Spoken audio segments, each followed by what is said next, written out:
Jade Wolfen was first. Waiting. You didn't have to wait long. The Twitch just had to actually go. All right, open this. Open this. Let's do it with Matt's boss counter mod going. Not that it truly matters that much, but may as well.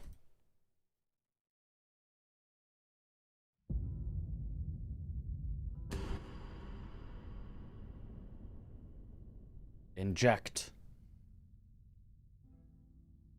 I said most of the AB4P is practicing Overwatch. Yeah. Well, to be fair, they've got an event. They've got an event, so, you know. It would be nice, though, if the literal night before we did a practice together. If that one night they had practiced, but, you know. That's too much to ask for, I guess. This is not Overwatch. Oh, you're right. Let's yeah, let's go swap to Overwatch. That sounds so much better.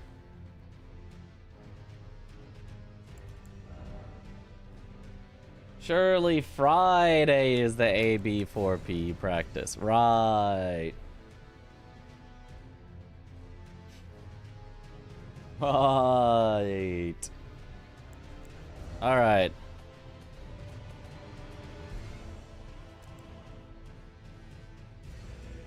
Low-key Overwatch looked fun, not gonna NGL. I don't know. I don't know. I watched it. I watched it a little, and it was kind of fun to, you know, make fun of Aggie or things like that, or just be like, ooh, there are pretty colors, but I don't know. Looking at it, I was like, would I really like the mechanics of that game if I tried it again after not having played it for all these years? I was like, nah, it's kind of just weird and goofy and like a full, it's like everybody just kind of like rushes in and like slams into each other almost, and then one team comes out the victor, and it's weird. I don't know. I don't know. I don't think it's for me. I don't think it's for me. I mean, it's also been a while since I've even just like played a first-person shooter. I normally prefer to watch. Yeah, I mean, I watched a little because it was, you know, Aggie and Chris, and I was kind of like, eh. It wasn't like really holding my interest. I think normally when I'm watching Twitch, I'm like watching Twitch. They were second monitor content while I was doing other things, and I'd occasionally glance over. I don't know. I don't think it's for me. Chris Nagy overwatching instead of AB4P. I know, right?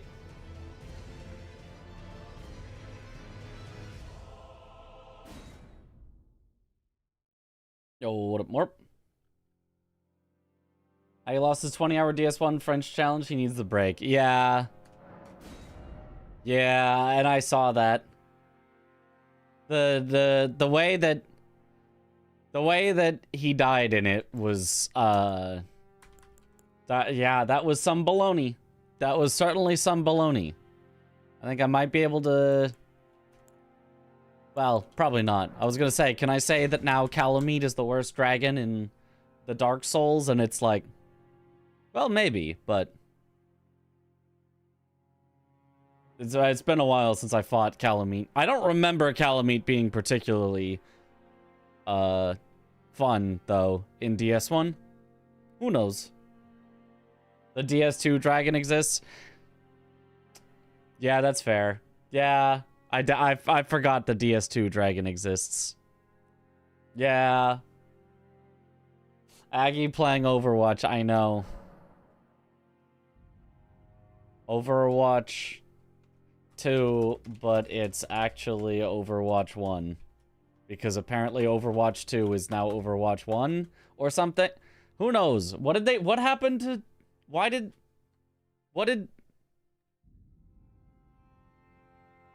Why is it Overwatch now and not Overwatch 2?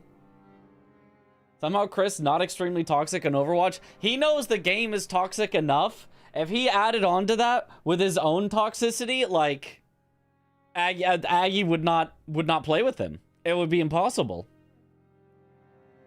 Rebranding because 2 flopped, but is it? I mean, yeah, I know 2, but did they revert what? Because it was like the 2 was always just an update anyway, and so now they just unupdated, or is it still updated but they just dropped the 2 because what? I don't understand. Glob, thank you for the sub. Welcome back to the bunch. Holy 4 years. Let's go. Holy. It's just Overwatch now. Oh, okay. All right. Sure. Same reason why DS2 was not upgraded version of DS1. Yeah, but like DS1 still always existed. When Overwatch 2 came out, didn't Overwatch 1 no longer exist? It was you could only play the new one? And then so what is Blizzard thinking? I like PoE 1 and 2-ish. Well, you can still play PoE 1, right? Some always prefer older one. Yeah, but that's why the older one usually exists. I thought when they went to 2, they didn't like really go to 2. They basically just updated the first one. Yeah, PoE 1 exists and is updated. It's different. Exactly, yeah. So yeah, if they had released an entirely different game and they were like, here's the new different stuff and it's entirely different and it works differently and all of that, is be like, oh, okay, yeah, sure. But it just was an update that they called a sequel for no reason, even though it wasn't. And now they're just not calling it a sequel because it isn't. That's so weird. That's so weird. That's so weird. Blizzard has already taken enough of my time and money through World of Warcraft. I can give them no more. I have given thee courtesy enough.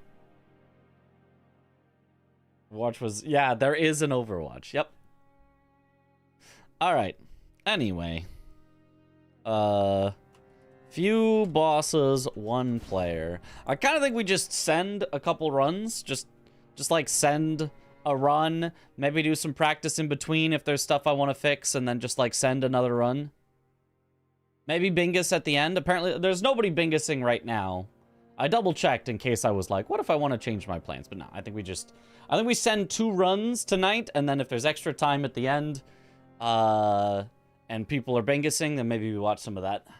Yo, what up, Hyperion? Yo.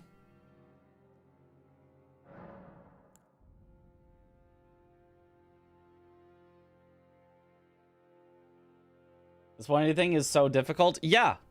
Yeah, it is. Are you trying for the world record, Hyperion? In, Sekiro hitless speedrunning? Because if not, don't do it. I just want to beat Genny quickly. Well, you can just fight him normally, and you'll beat him quickly enough. You want to know how to do it? Okay, yeah, understandable. It's really tough. It's really, really tough. All right. Send it? Send it. Well, since there's a video explaining it. Ah.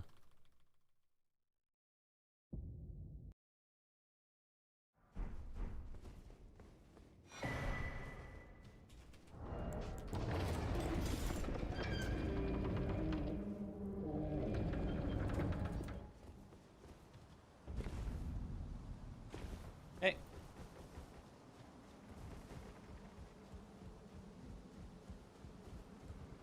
Yippee!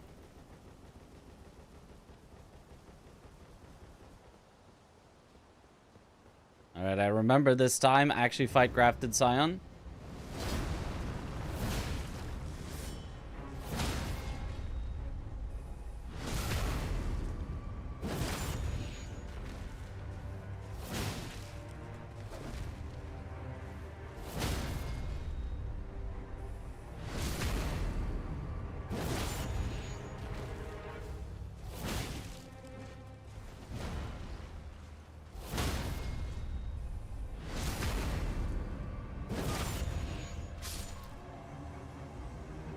Yippee! Oh!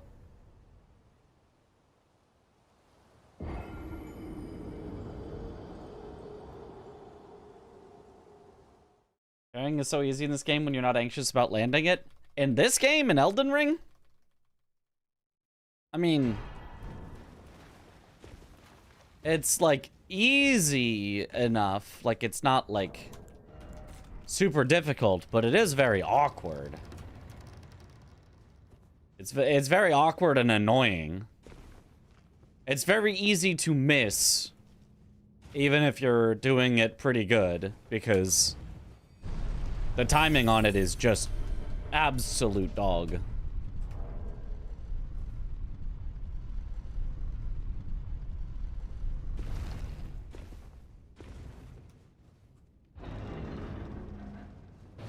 Very awkward DLC, especially with so many weird timings. Yeah.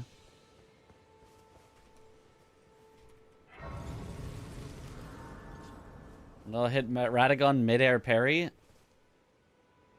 On what move?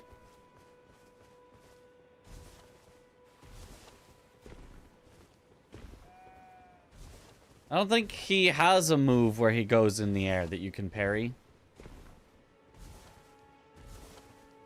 Does he? Doesn't even look like senses blocking. I mean, there are versions without blocking. And I can answer that to your lot then. Why I am Carlet. The version you were looking at has blocking, but the Emma version that I'm used to, which was like the first one that was found and implemented in actual speedruns, did not have blocking. Or I guess I should say still does not have blocking.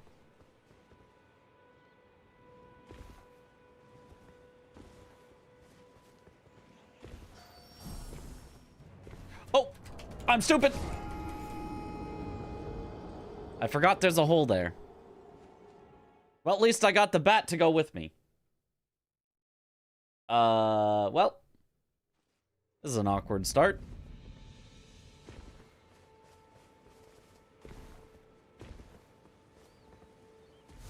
Look out, there's a hole there. Oh! Thank you. Perfect timing. And it puts my runes on literally the single most awkward pixel that I ever touched.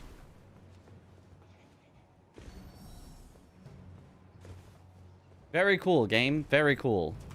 Couldn't have put it in any of the other locations. Had to put it exactly on the little edge, so it was the most difficult to pick up.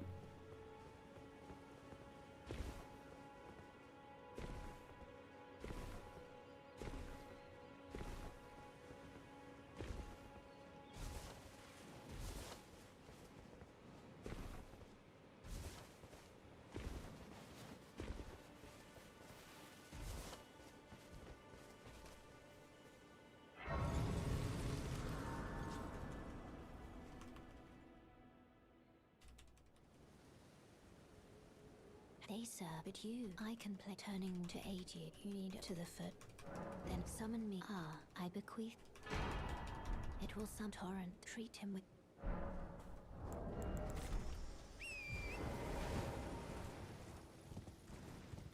Alright. Just gotta make up time everywhere else.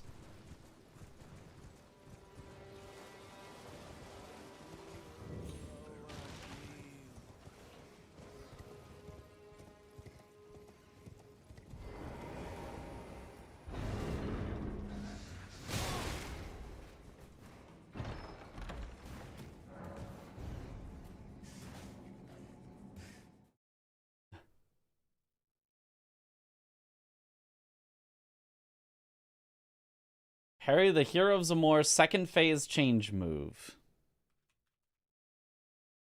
Second phase change move?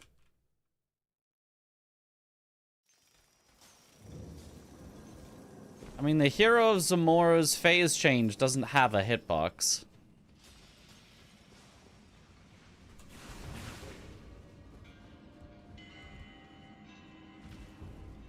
So you definitely would not be able to parry it. I'm sure there are moves in the second phase you can parry, though. Charge! Sorry, second phase charge. Ah. R and N look very close together when you're trying to read quickly. When it zooms at you at large speed. Gotcha, yeah. Yeah, that makes sense. Yeah.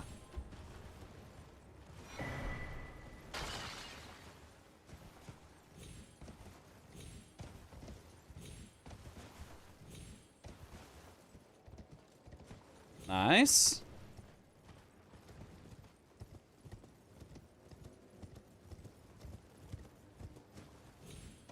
And nice. Okay.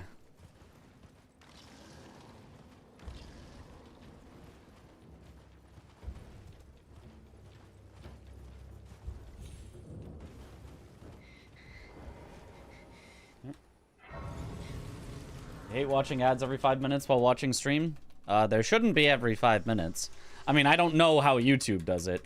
On Twitch, it's on exactly an hour-long schedule. On YouTube, they say, don't worry, we'll have our algorithm do it for you. But it shouldn't be every 5 minutes. And if it is, ad blockers actually work on YouTube. Didn't hear it from me, but I definitely never see ads on YouTube.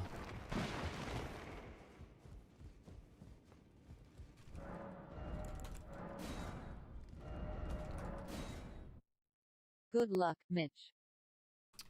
Gold by 12 seconds. Oh, right, because I deleted all my gold, so all I gotta do is be better than last run, and it'll be a gold. We're farming golds! Yo, thank you for the good luck. When the PB reduced by 3 minutes, did you miss a stream? I mean, last stream. Like, literally yesterday. Yeah?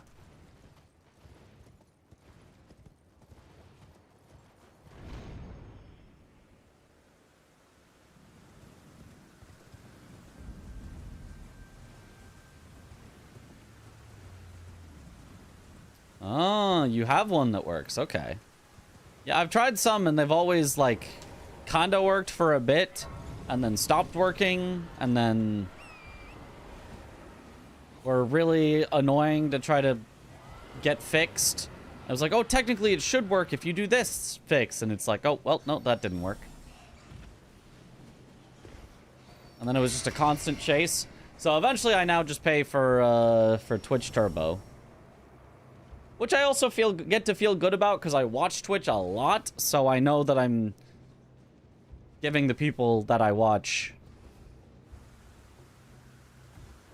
still revenue.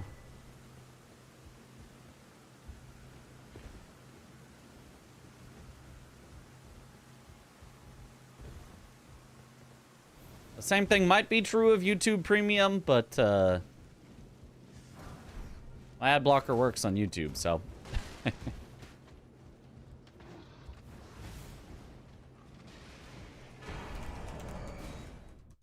gold.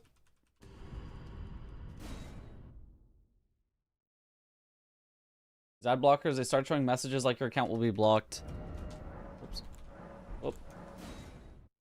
Watch videos, use ad blockers, so I removed it. Yeah, they always like did that, and then it never did anything, and my account has never been blocked, and I keep blocking ads.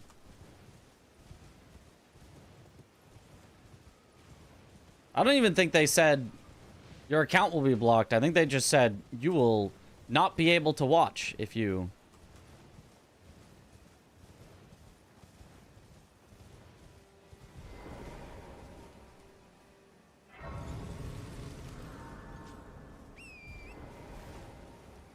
Use one of the versions of the Brave site to block ads on Twitch. Oh, okay.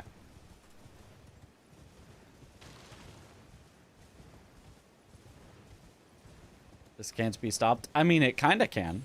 There are technically ways to stop it. But then they keep coming up with ways to stop the stopping.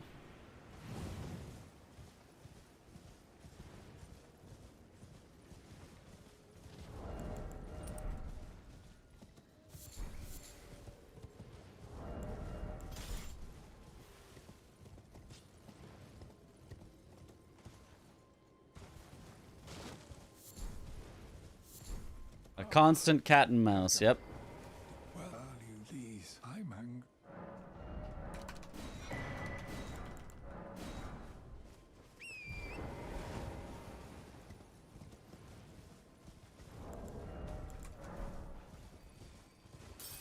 Alright.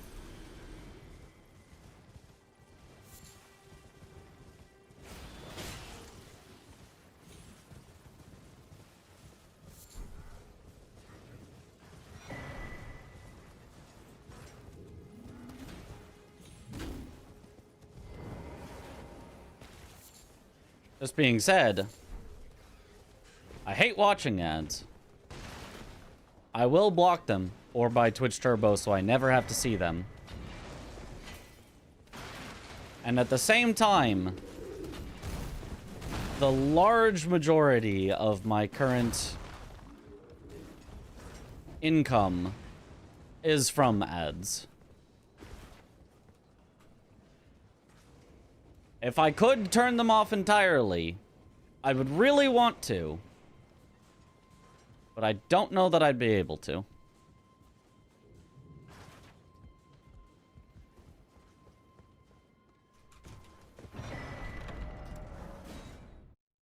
Darn, not a gold. I think Twitch doesn't even fully let you. Yeah, it doesn't fully let you, which is obviously mostly a curse, not having the option, but is in some ways a blessing. I literally can't turn them off, so I do get income from them.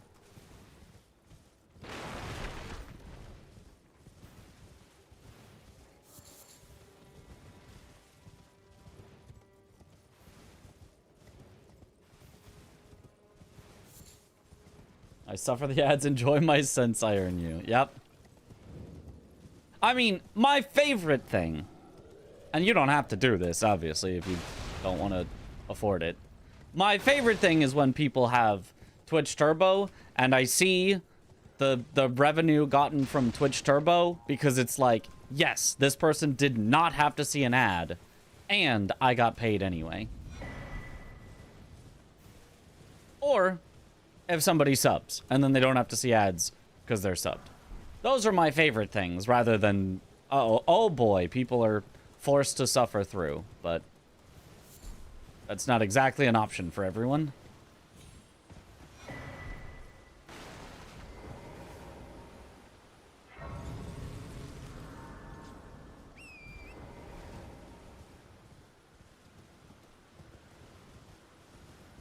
It's me, the no ads Turbo Man. Yippee! He's here to save the day.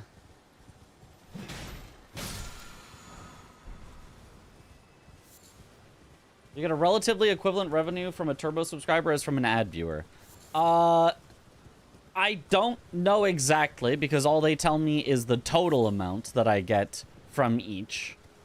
But from what I understand, you theoretically get as much or more from Turbo viewers as from ad watchers. Because ad watching, in actuality, is, like, dependent on where, when, what ads, you know, like, oh, this advertiser will be like, we only want our ads running from this time to this time.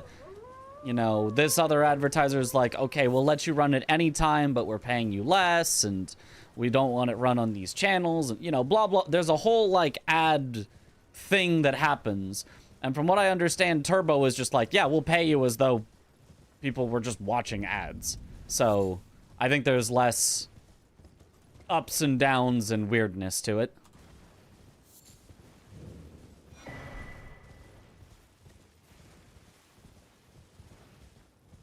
I think. But I don't know.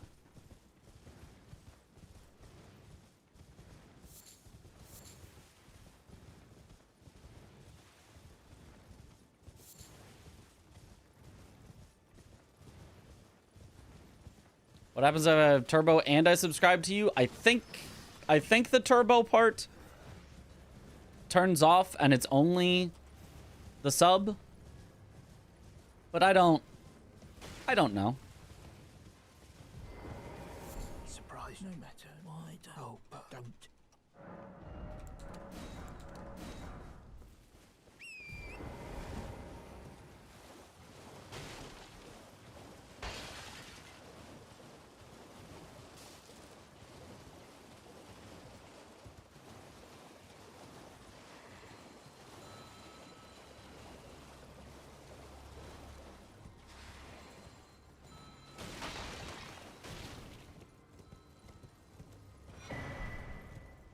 Like, I don't know if I would have a way to test that or know that, but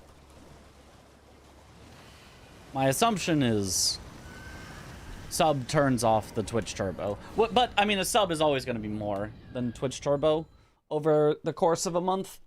That's always going to be true. When was the last time we bought something we saw in ads?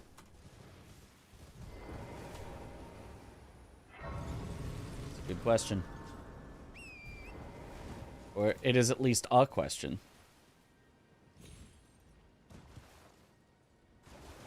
Hey, we're already halfway back to even after that disastrous start. Holy, making back time. Hope YouTube pays you for these many ads instead of scamming you. I'm sure they do. I don't know how much, but I'm sure I get paid.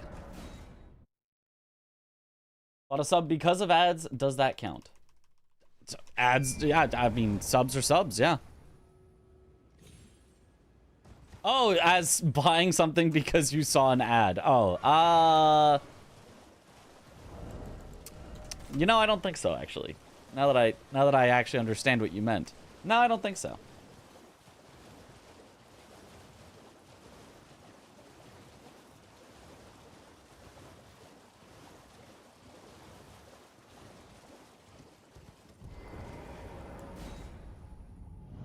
Let me tell you, it was really annoying seeing ads. The only ads I'd ever get, I swear, was literally the only ads on Twitch for months for me before I got Turbo was for an internet company, not Comcast, that doesn't service my home. And I'm like, yeah, no, I would totally love to swap over to your company that isn't Comcast. You don't service my house. And it was the only ad I saw for months on Twitch. So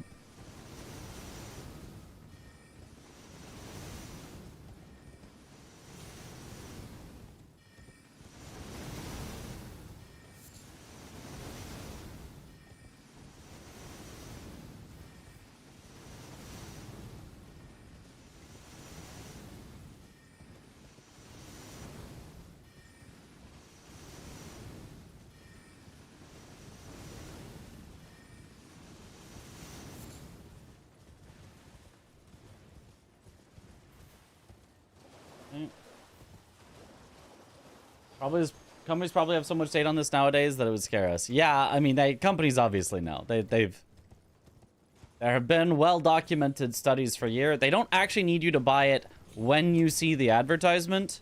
They just need your thought of them to be of one of familiarity.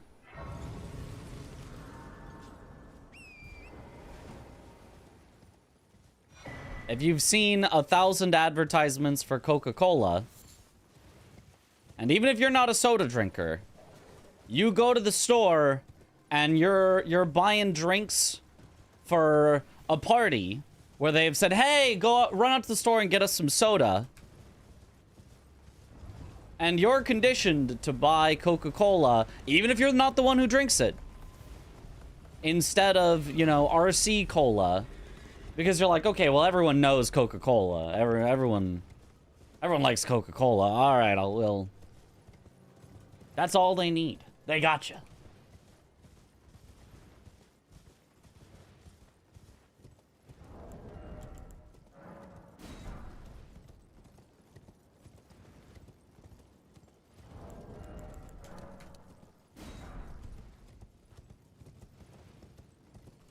Only Dr. Pepper, no other sodas exist. True. Gold.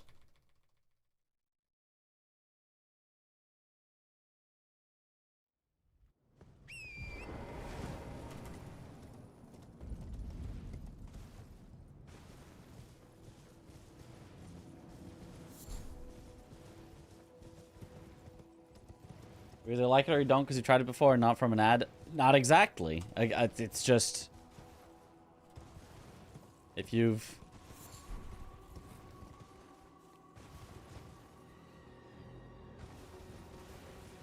If you're looking for something that you don't have any familiarity with, you're more likely to go with the brand name.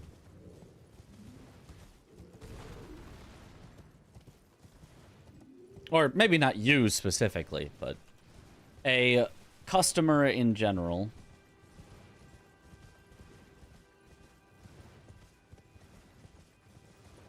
Or maybe not even would be more likely to go with, but would value it higher. So maybe you do go with the off-brand if it's cheaper, because you're like, I would just take a deal.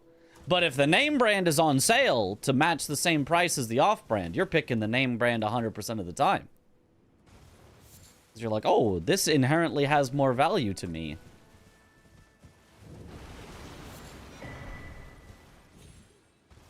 And I think of it as being better. So, that's basically what advertising's for.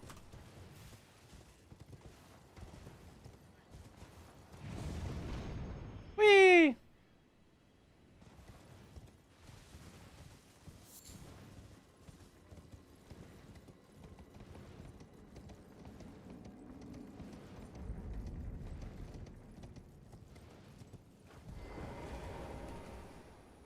Was weird.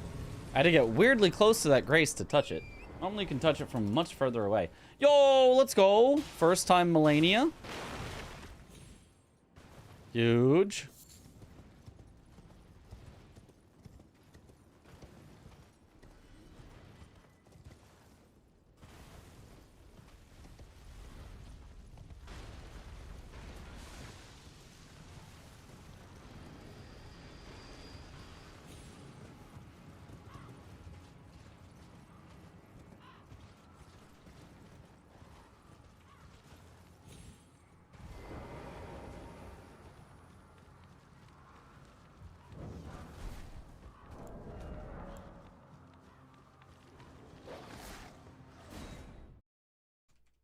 Gold.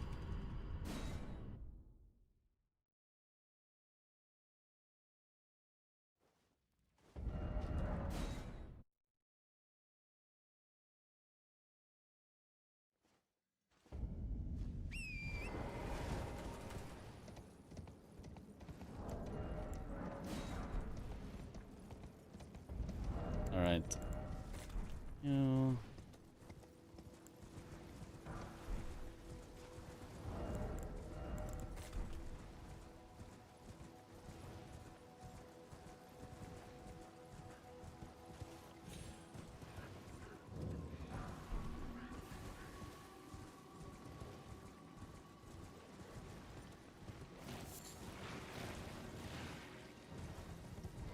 All right. Surely Magnus is nice.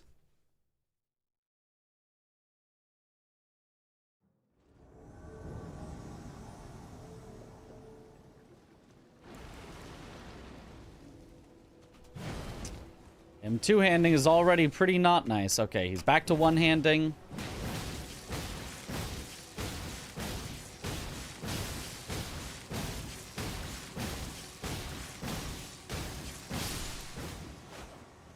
Beautiful.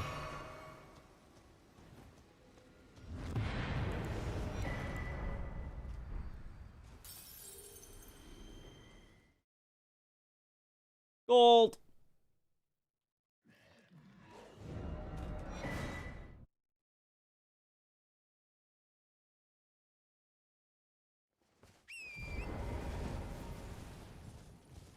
Oh, and did I die to the crab last time here? Oh, we might actually already be back in the green.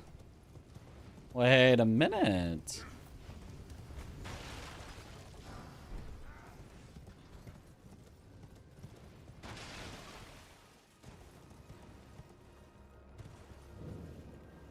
This time the crab is a little distracted.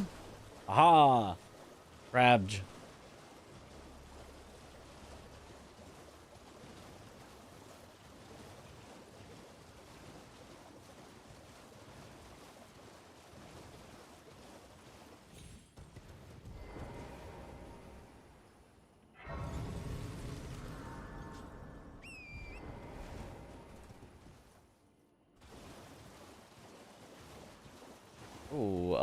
This way. It's a little too far right there. Almost went straight out of Lobter.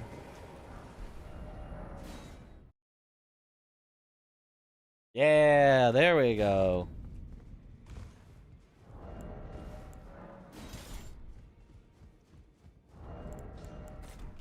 You know Matt loud, you're...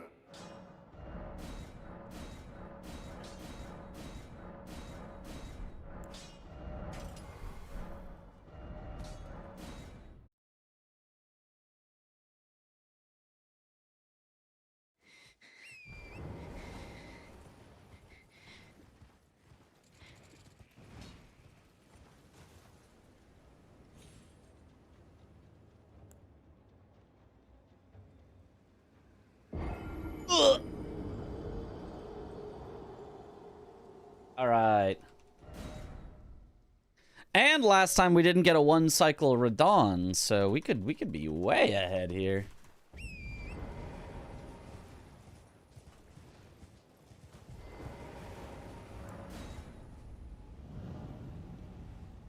Keep forgetting this is a thing that works. Oh, the stake skip? Yeah, because we're not allowed to do it in a lot of like bingos and stuff that we'll do. There we go. I remembered the correct order of operations to get him to do this.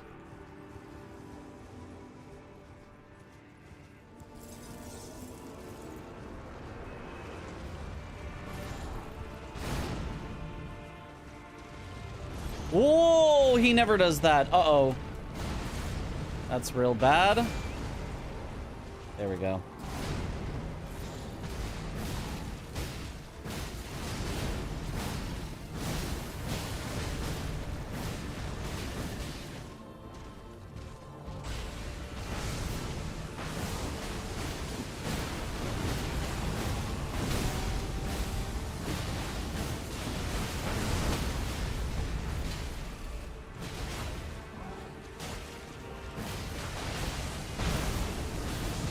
Literally all stopped hitting him.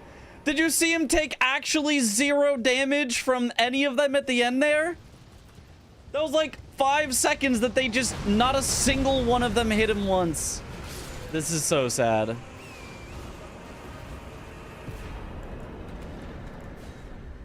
They just backed off. They just did nothing.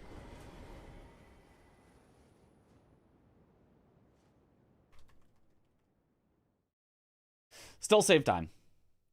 They wanted to regen stamina too. That must have been it.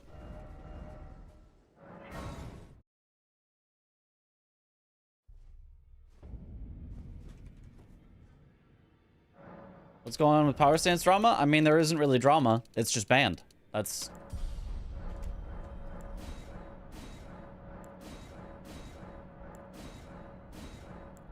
just it. The only maybe minor thing, and this doesn't matter, but the wording of it is a little... Not the wording, but the way that Dom is interpreting it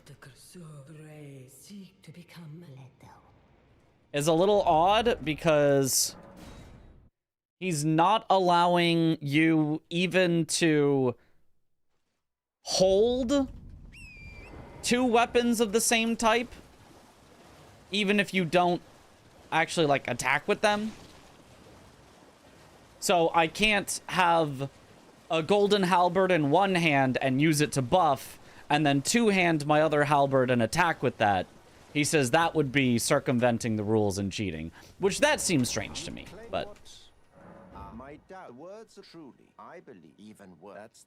He says, no, you need to have them both in the same hand, and you need to swap which one is in that hand. You can't have one in each hand to buff and then use the other one, which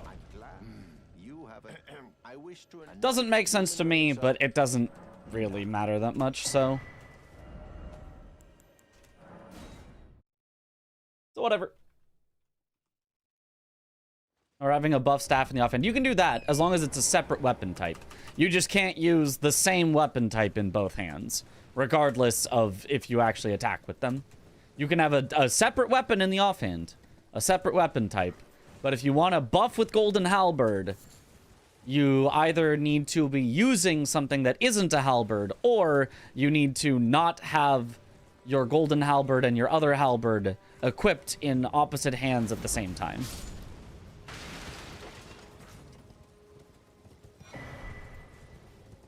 Not sure why, but whatever.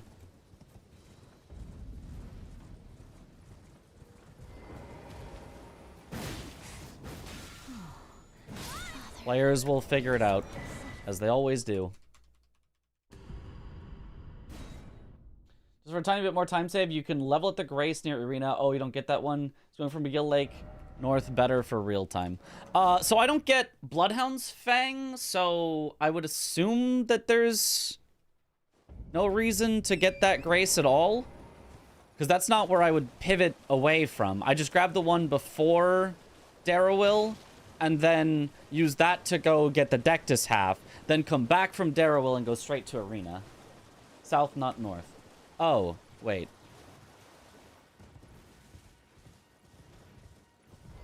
Wait. And with this, a knight. Now, this. Hold on. I'm from McGill Lake north. Wait. I'm confused now.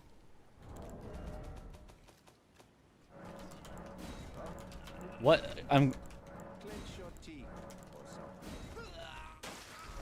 Clench your teeth or something. Which is what you have.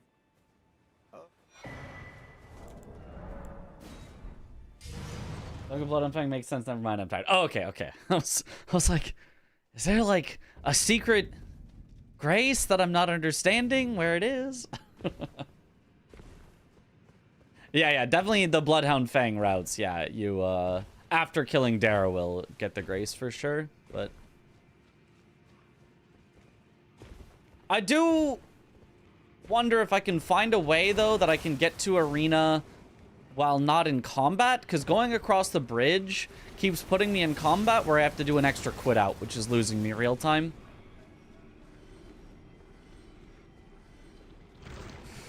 Whoa, don't like when it does that. Very rare to die to that, but very possible.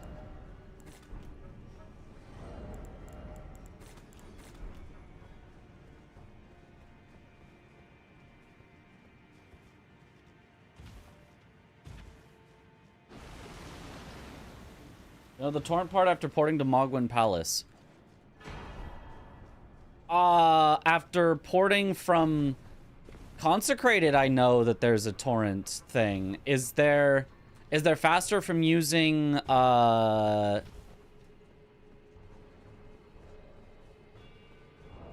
Pure Blood Knight's Metal?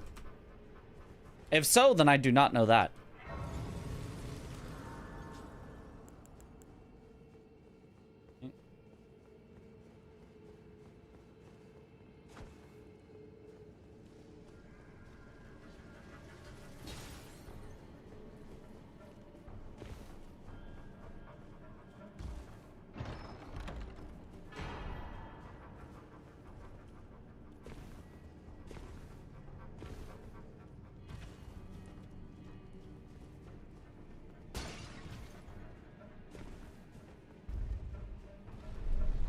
I also wonder if there's any way that it would be worth it to not pick up this Somber 10, only upgrade to Somber 9, and then, like, kill a Ghost Flame Dragon early in the DLC to get the Somber 10, as, you know, and then it's also one of the boss kills. Probably not, but...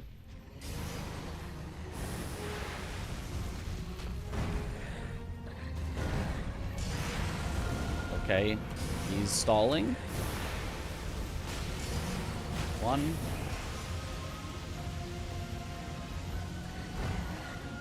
2, 3, 4,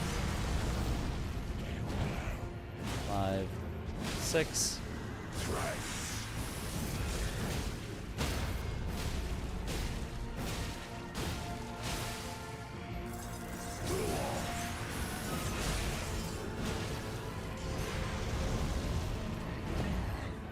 Two, 3.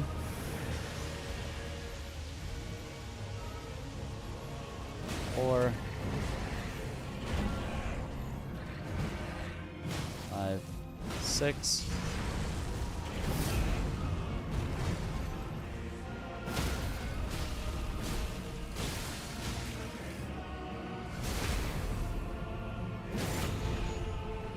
I think I'm gonna be just shy because I missed a headshot.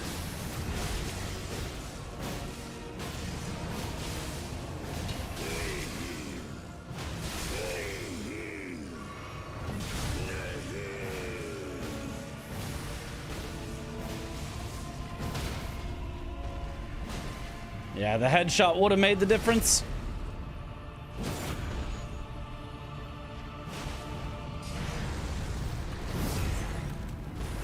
Oh, scary. I can see it That'll do. as clear as day. The coming of our dynasty. Mitch win.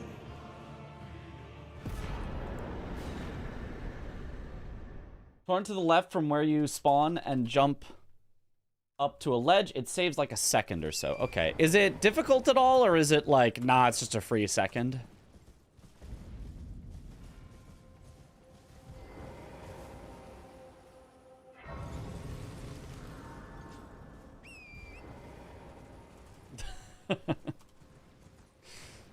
Chris is gonna get mad. It's not actually called Poop Walk. You can't call it Poop Walk. Poop Walk is specifically in Dark Souls when you're heavy load.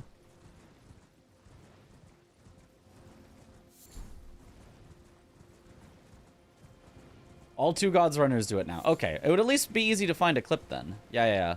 I'll probably learn it then. Seems not too bad if everyone's doing it. Might as well save a free second. Even if this isn't a run that is really, you know, timed down to the second. Better to do it than not. Old Record should have it, yeah.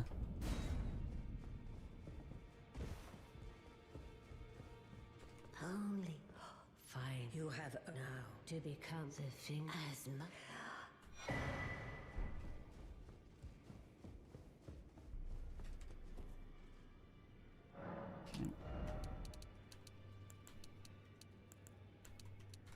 11:25. Oh, I could memorize spell right here. Hold on. While I'm here, so that I don't forgore. Also equip Golden Vow. Okay.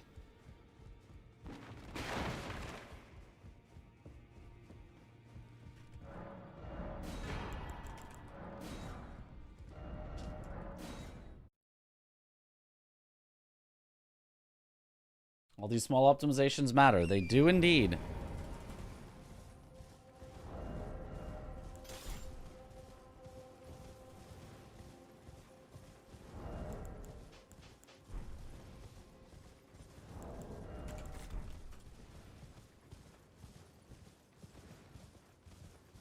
It's an all-you-can-eat buffet. We're getting these free seconds. That's a good one.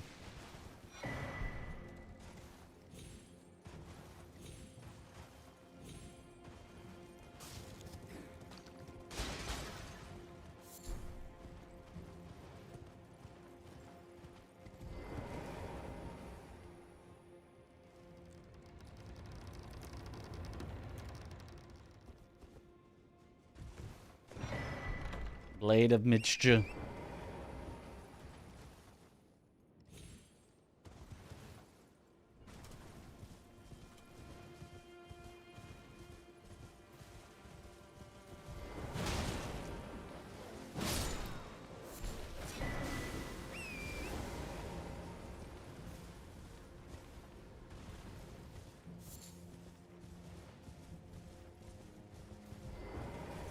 Alright, grab this for the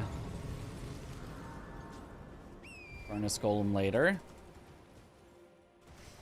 I am, unfortunately, almost positive that cutting this Furnace Golem would actually save time over the course of the run. Like, there are few enough times where the deflect is critical to a kill. It's always fun and nice, but I'm gonna keep it in because I like it and I want it.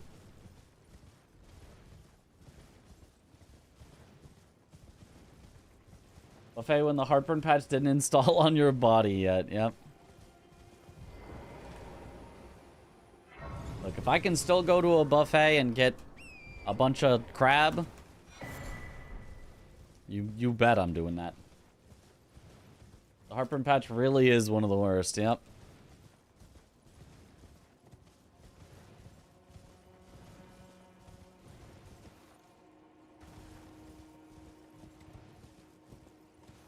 I should really unpatch that. Really revert that change.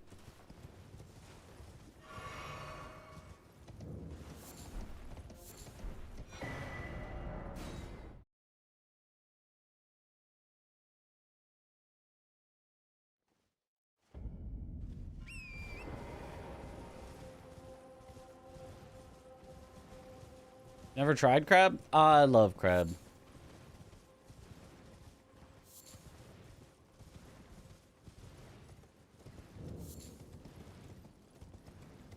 Need furnace pots, or can you use fire pots with one pot glitch? So we're going by the glitchless rule set on speedrun.com, and the turn away glitch is banned by the rules on speedrun.com, so I'm not using it.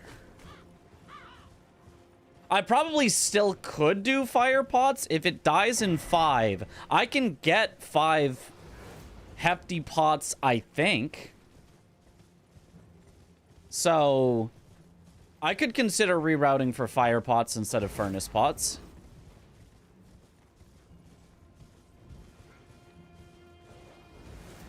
It would save that time of going to pick up the recipe.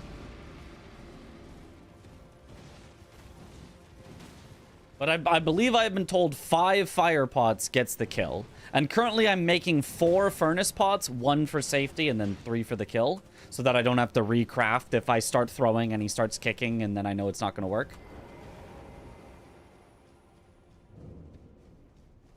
Fire could be faster, yeah. The only problem is it's maybe a little riskier because I wouldn't have probably as much safety. Because I would probably need to use all of my pots and would have to recraft if one misses. I guess the other question is, where would I get my 5th one? Because obviously I grabbed the one in... the one in the Burnt Ruins, whatever. Scorched Ruins? Scorched Ruins. 2 in Bonnie. 1 on the way out towards Romina. I don't want to go into Bonnie jail for that one. What other 5th one is convenient?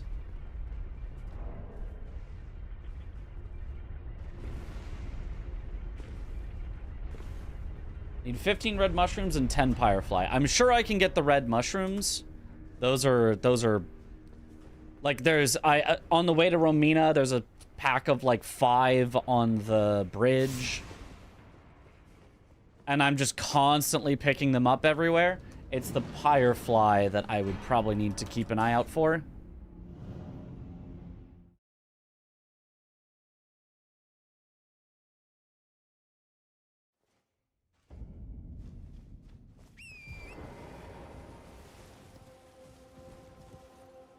Almost certainly faster to route in 10 firefly than the recipe for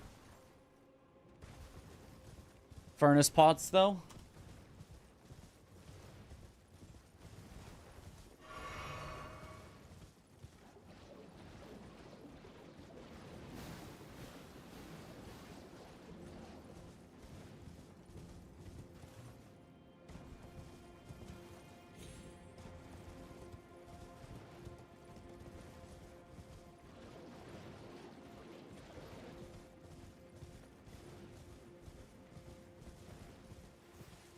Like, there's a red mushroom.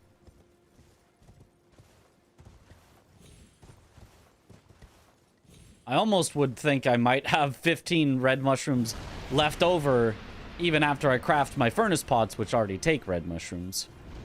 Because I just pick all of them up along the way everywhere. Moore should sell Firefly, I think. I don't go to Moore. At all. And that would take longer than getting the furnace pot recipe.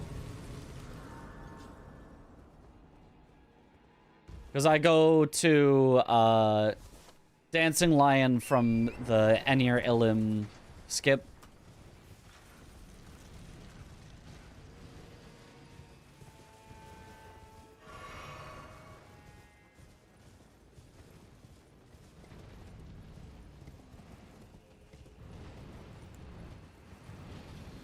Okay, that's something to look at the end of this run for sure. Skipping Mogwin and Fire Pots.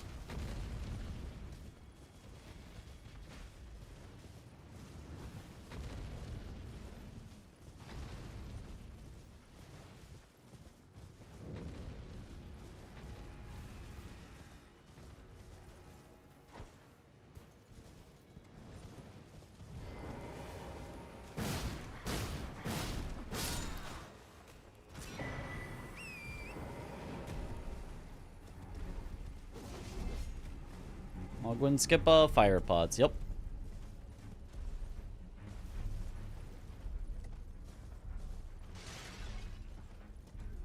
Scorched Runes has a lot. Yeah. We're probably fine with just Scorched Runes, pretty much.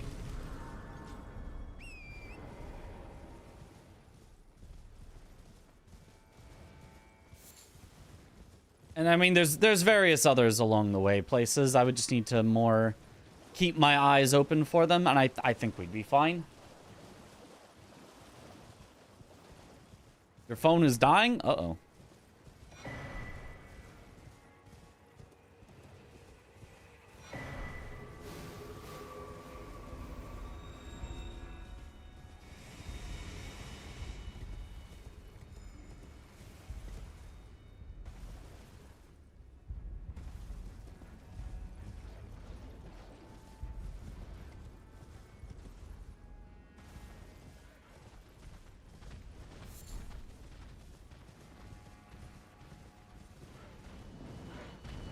I wonder how much extra time it takes to sit at a grace versus how much time I could save by having a bit higher skidoo to save a hit or two on some of the scarabs and pot guys.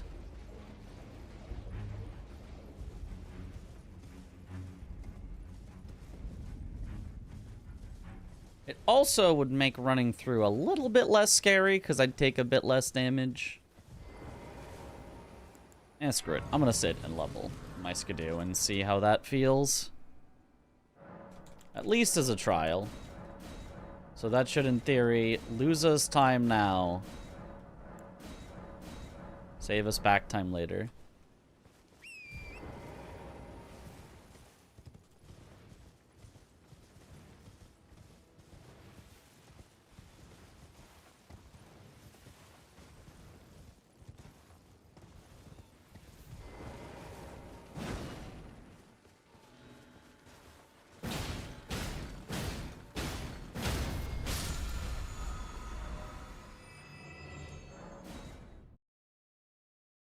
.2 seconds lost now.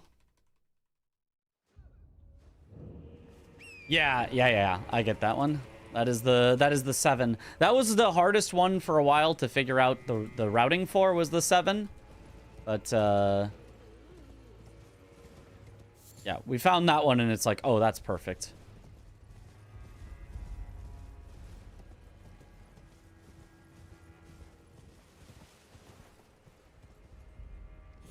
I'm not also 100% sure about my overall routing of getting to Bonnie Village. Like, if it would be faster to kill the pot guy on the way to Bonnie instead of on the way from the Fort of Reprimand. And whether that's the fastest drop down to get to the Bonnie Grace. Because I do want the Bonnie Grace to come back for Bonnie Jail later. So I definitely want to do one of the drop downs over there, not this one at Oh Mother. But it's which angle of attack is fastest?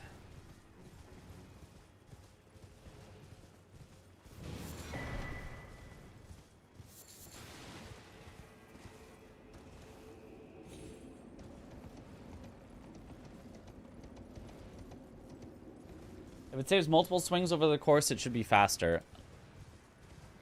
I'm not sure, because sitting down and standing up from a grace does take a couple seconds as well. I think from fort would be faster. That's what I've been doing. That's what I assumed was faster so far.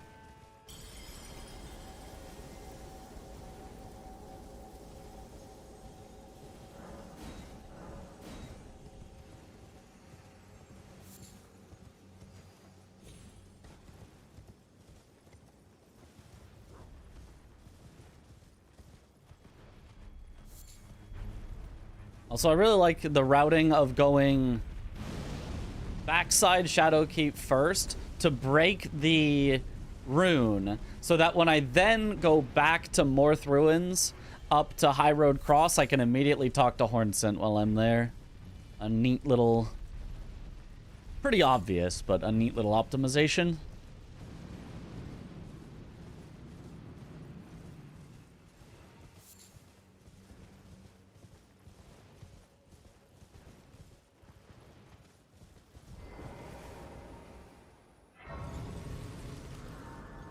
Okay, I think in the last hour or so, I've done the thing twice, maybe. Yep, that's about how it feels.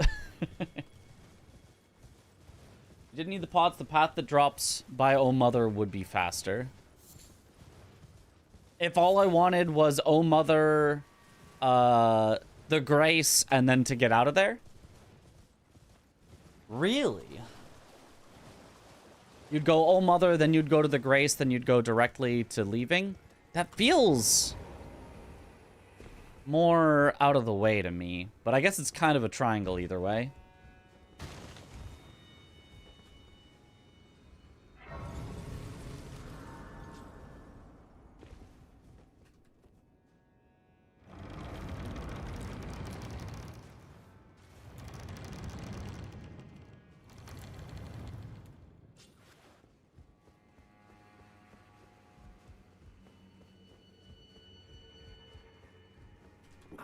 It is an inland seeing that we allow me to... Gold.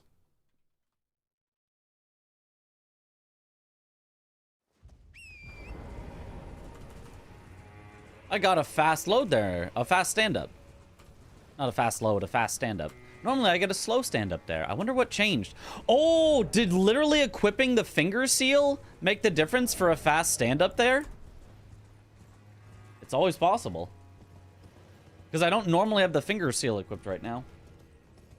Didn't know you need the Grace. You could also ride to the Bonnie Jail from Morth Ruins. Or the Grace across the bridge in Bonnie.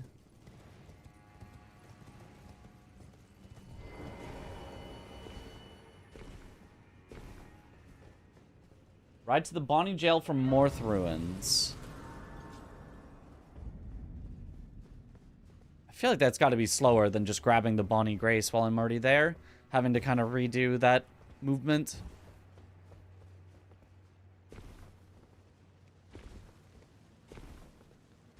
Grace across the bridge in Bonnie. You can ride from Morth to there?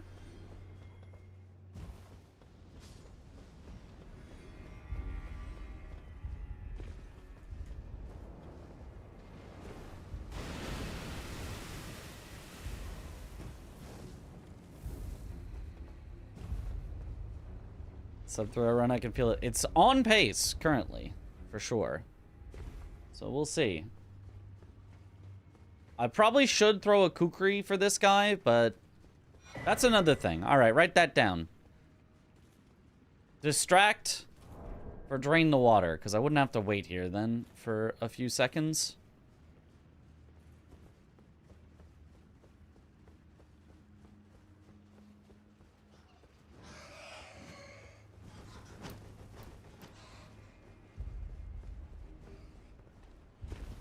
Oh, it's faster RTA? I think what you're doing now is good, though. I think so. I think so. Oh, I'm just gonna quit out. Ah, that's too scary. I'm just gonna quit out. So, if one bat hits me, there's too much risk in letting another bat possibly hit me. Because if 2 bats hit me, I go all the way back from the grace.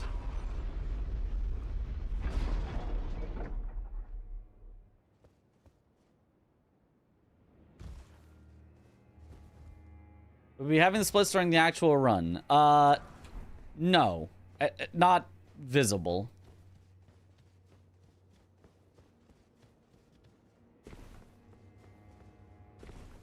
So I'll have to remember the order of everything. I mean, most of the order of everything is just easy muscle memory, but only up to a certain point. There is a certain point in the run where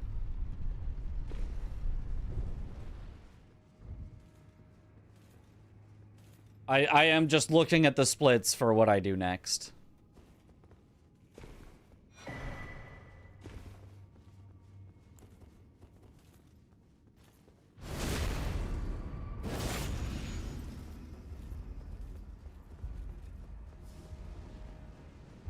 That's probably unnecessary. I can probably just get good enough at sneaking by that I don't need the backstab, but it is very nice.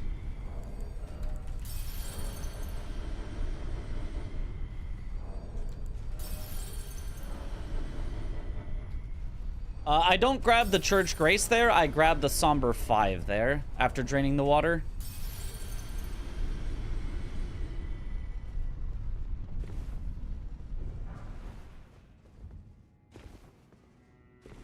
Happy Monday!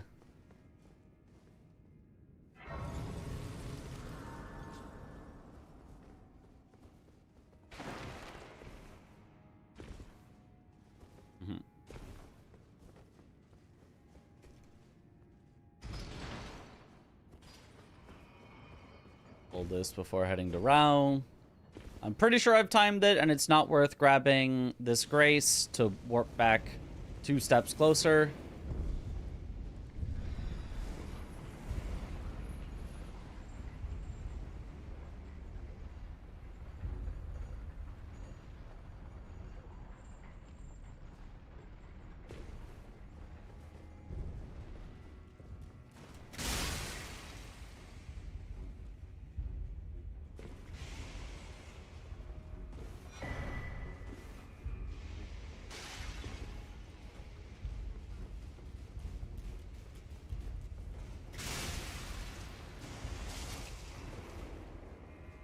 Yeah, that one, yeah. Faster than the worm face one. For sure, I think.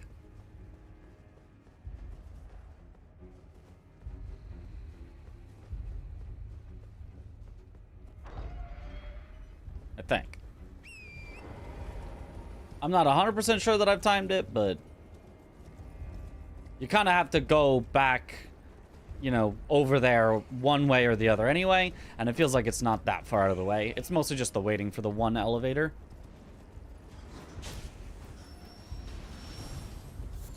Yeah, there's the stack of 5 red flesh mushrooms. I can check how many I have right now.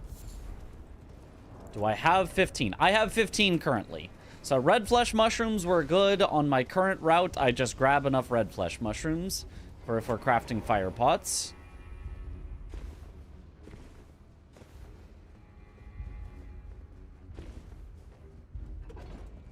Does Feed Consort Speedrun pick up the Wormface one? Or Kalid 5? It's the Wormface one, yeah.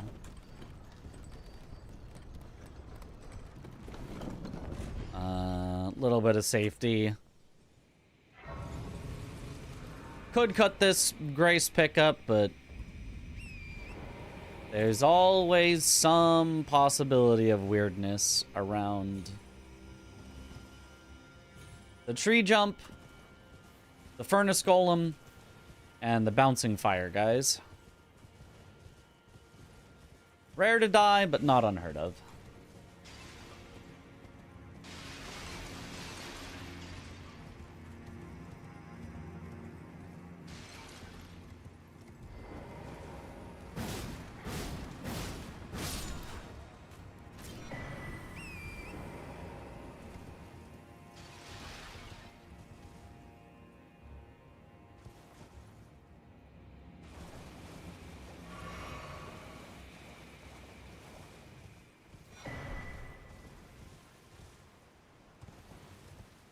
Grace, I still grab even in bingo. You never know what can go wrong. You never know. I have seen people skip it, miss the tree jump, and get sent all the way back to Shadow Keep, you know, first floor. And it's like, oh, that's rough.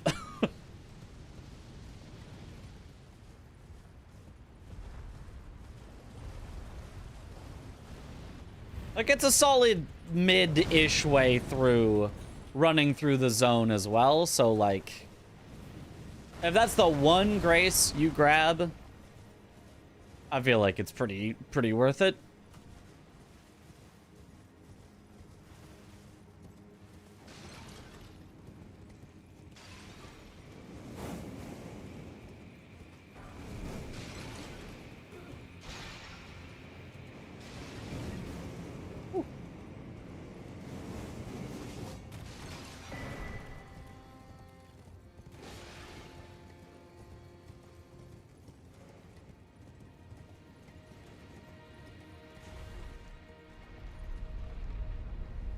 Listen to video game crime jazz.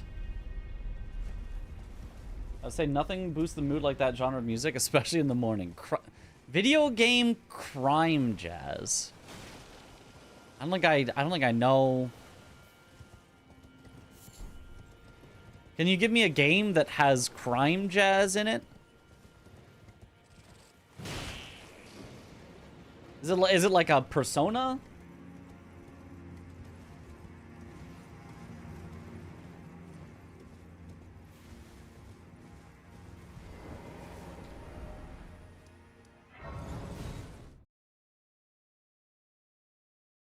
Persona has some. Okay.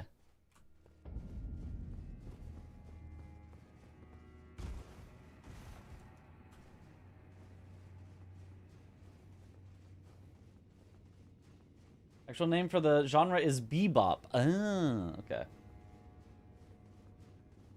Those are just 3 separate topics mashed together.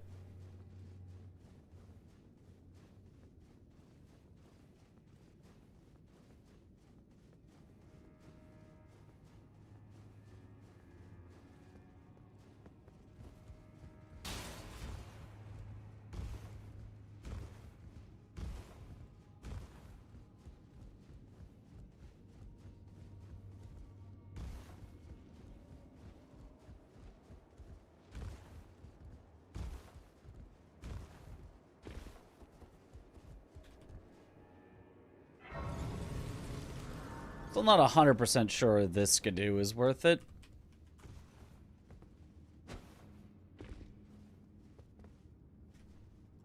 Now that I think about it, Tialie Skidoo might be faster than this one.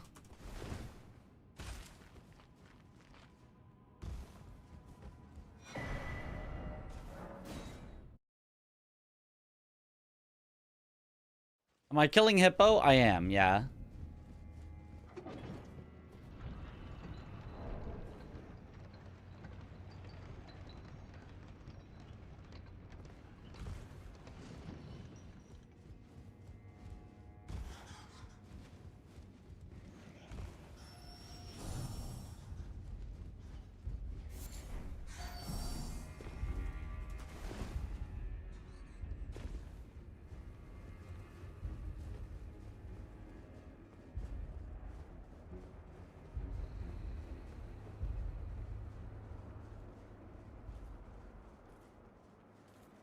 I could also, and probably should, just cut the church Skidoo, the 2 at the very start of the game.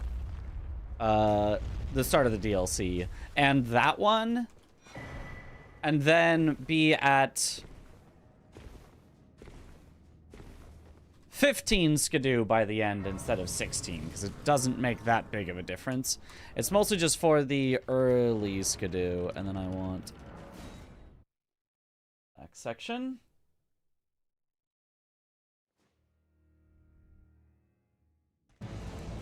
I did pull the lever on my first trip to Rao, yes. And I'm about to use it right now to head down to Jory.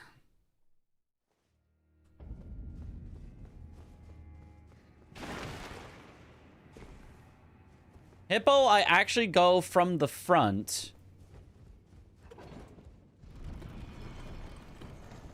Specifically because there's the flames of, or ember of Mesmer out front that I need for the furnace pots.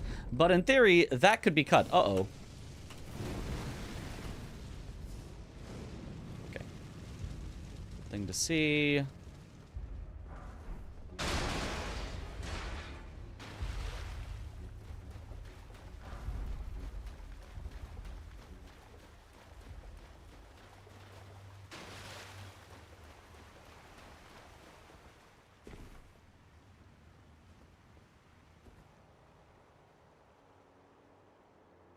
I did pull the lever on my first trip to Ancient Route. Yes, I did. And then I cash it in right here. I could send the elevator back up from here if I wanted to also kill Hippo from the backside.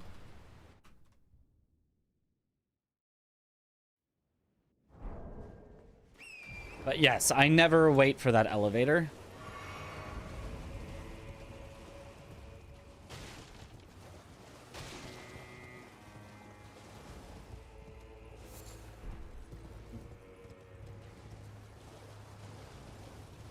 Yeah, if I did send it back down there, no problem then.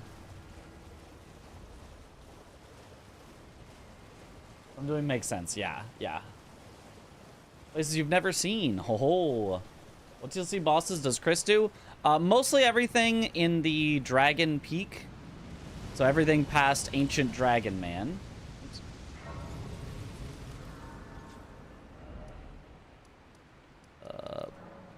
Is here. But then also a couple of Ghost Flame Dragons, because he's got an anti-undead, anti-dragon build. So it's kind of perfect.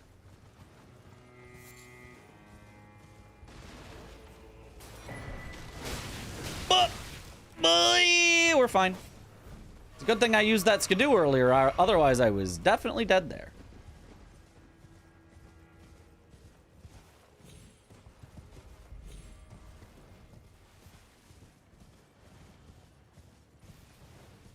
As well as...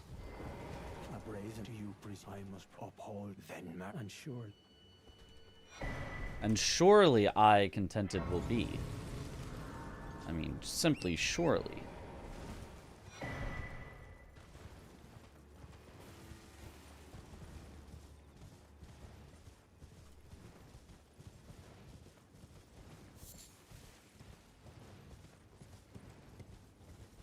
Sometimes I have a run 4-man all bosses randomizer because of this run. Oh, that's cool.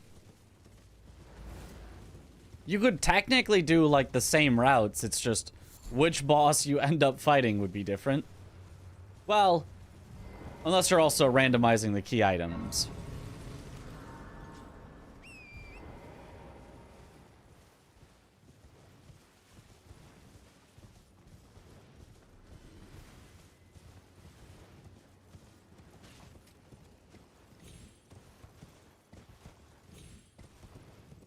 Then you couldn't do it in exactly the same order.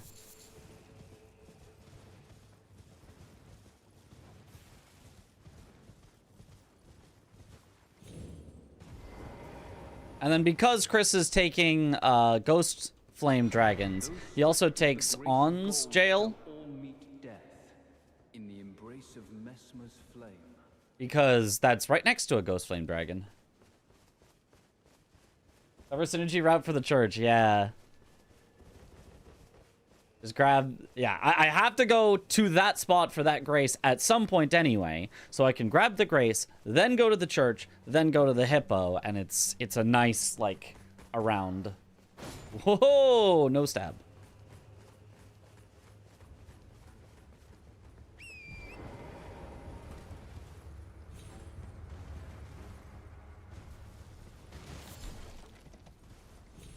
If I did cut out front side of Shadowkeep, it would also cut out this skidoo.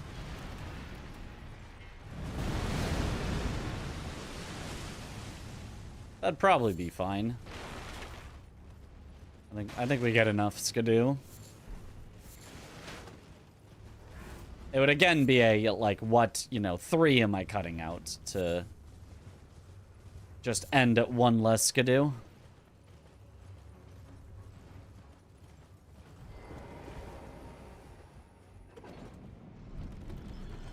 A Gara Rush can use that church pathing for sure. Oh yeah, for sure, for sure.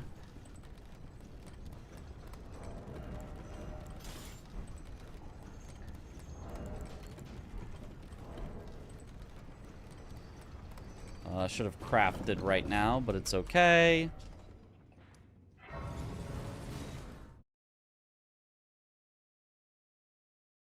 Gara leads to a catacomb, yep. That is synergy we're using. The other thing we could have done, there's an equally fast skip from Red Bear, parentheses man, to the catacomb.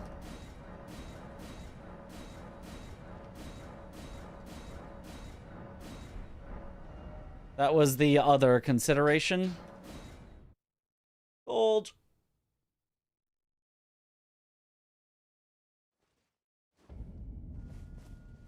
Unfortunately, I have to set it to day.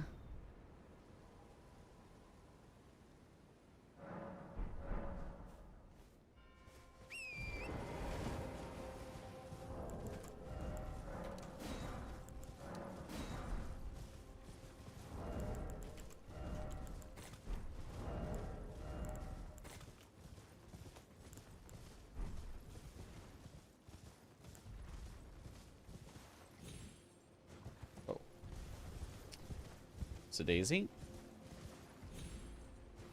I'm bad? Question mark? What? I'm bad? There we go. Okay. Whoa! No, no, no, that's not what I thought I was two-handing. I wasn't two-handing my weapon. I wanted to just be blocking so it wouldn't kill me. Oh, this is not ideal. Oh, God, I have to lose so much time now no matter what. Okay. I'm just going to quit out once. I'm going to get off the horse, get back on the horse again, quit out again. Putting out against that Fire Knight Intruder saves probably 5 seconds or more. It does not. I've tested it. Saves less than 1 second. And is a little bit more annoying, so I don't do it. Maybe not less than 1, maybe around 1. I think it was 1.2 or something in the test we did. Because we have the no logos, or we do have the no logos mod, but it did not really save time.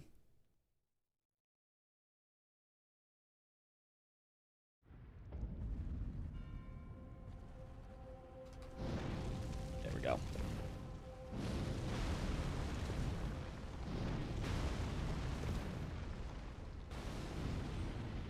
Okay.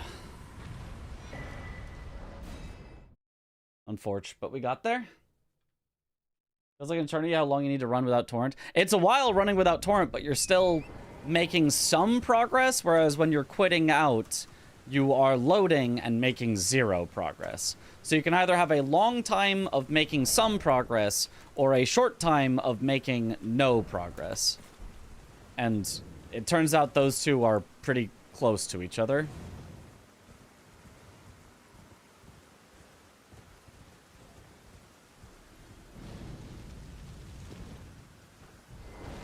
Okay, well, you can apparently throw that too far.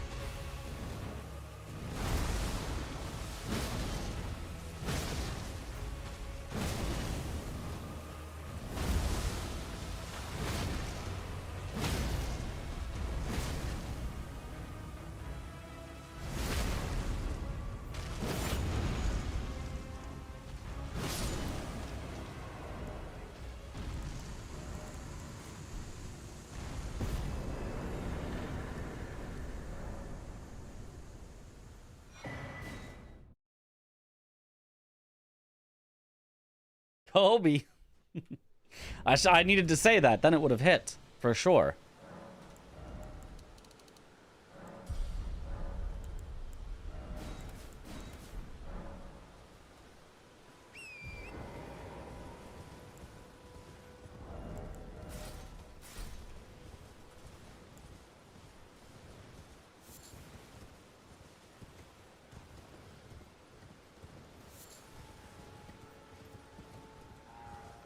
I wonder if there's like almost a trick shot you could make on that Erdtree avatar to get it to start walking at you sooner.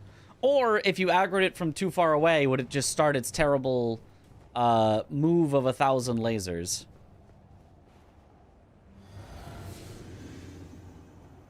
Is there a document or something similar detailing the thought process behind the routing? Not detailing the thought process. We do have the route, kind of.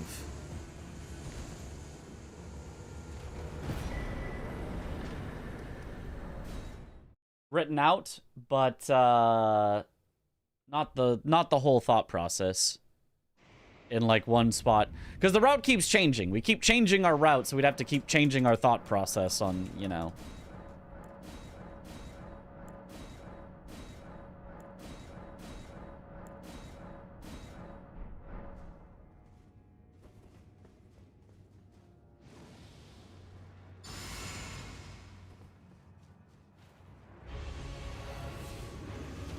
A monkey.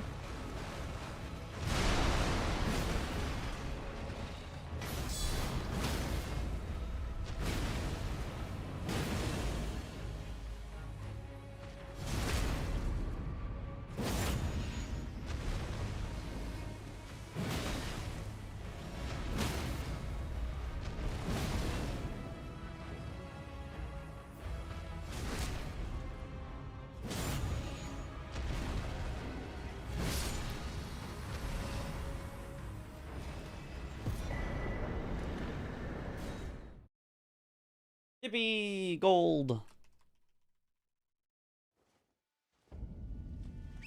If you have any questions, though, I can definitely explain the thought process. It's just trying to keep it in an organized, like, way is tougher than just having the thought process.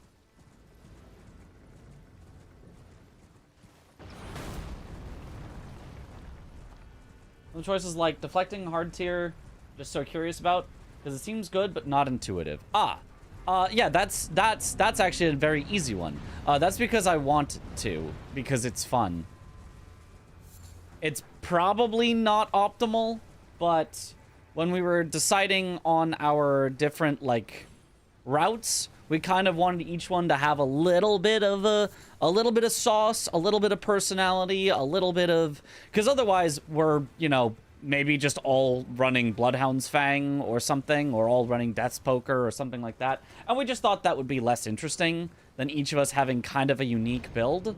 So I decided that my build would be hit really big and stagger a lot. And so deflecting hard tier helps with that.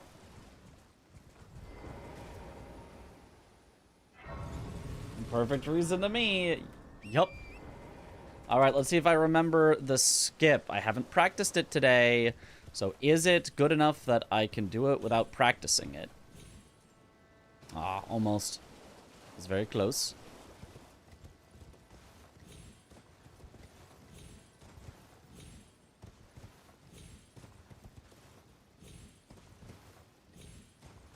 Nice. Okay, second try still saves a little bit of time.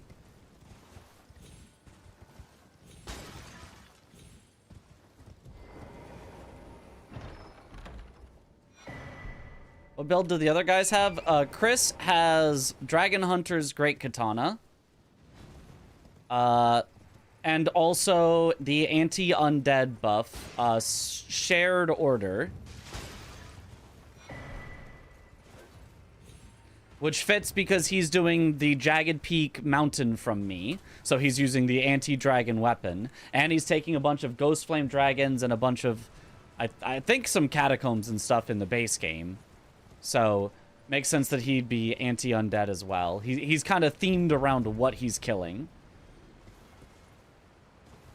Josh is Alabaster Lord Sword with a charge attack build. Oh, sorry, I also forgot to mention, Chris is a weapon art build. He's using, like, Alexander's Jar Shard. He's using, Godfrey Icon, whatever the one is that makes it so that charged up, spells and weapon arts, or maybe it's just weapon arts, do more damage. So he's going to be charging it up for more damage. Josh is Alabaster Lord Sword with a charge attack build. He's going to be doing charge R2s. And then Aggie is your more standard Bloodhound's Fang. I don't know if he's, like, buffing it with, like, Bloodflame Blade, or if he's crafting a bunch of greases, but he's showing off one of the only somber weapons that can actually be buffed. But he's kind of a more standard build than the rest of us. One of us had to kind of show off, okay, this is what you would normally do in a speed run, if you're not trying to get a little creative with it. Godfrey's Icon, yeah. Like, honestly, it is a creative build. It's just a build that if you've watched a bunch of speedruns, you've, you know, probably experienced before. Somebody had to be creative to come up with it the first time.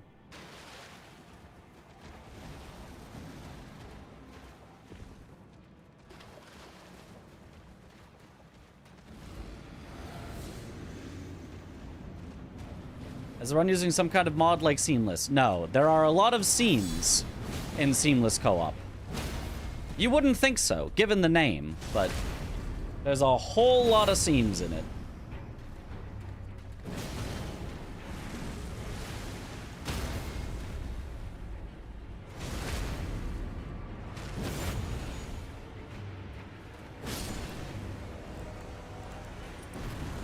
Forgot to equip that. Might have been able to save a hit at the end.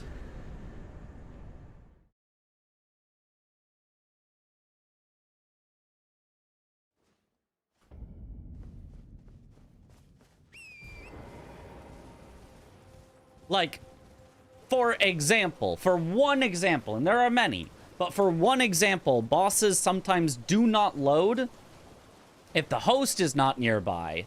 And given that we want to all four separate and do different bosses, if one of us, our boss just doesn't load, well, then we can't kill all the bosses unless the host comes over.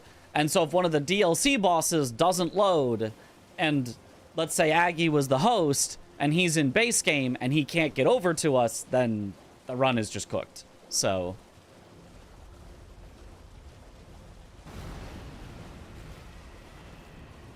if you would like more details, go watch Parky's newest video.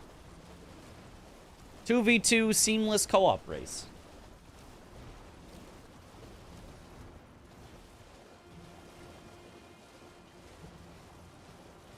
Seamless gets extremely buggy when players are in separate areas. Yeah, so it doesn't really work with what we were trying to do. You could do a 4-person and you all stay together run with Seamless pretty well, but if you want to separate, which was our entire goal with the run, it just doesn't work.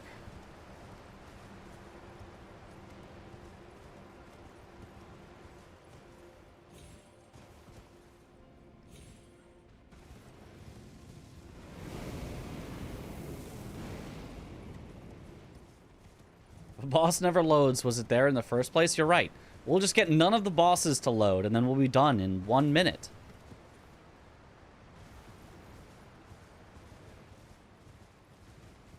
Aggie the Sweat with Bloodhound's Fang. Josh the Charged with Alablaster. Chris the Art of War. And then Mitch the Staggering. Yep. There you go.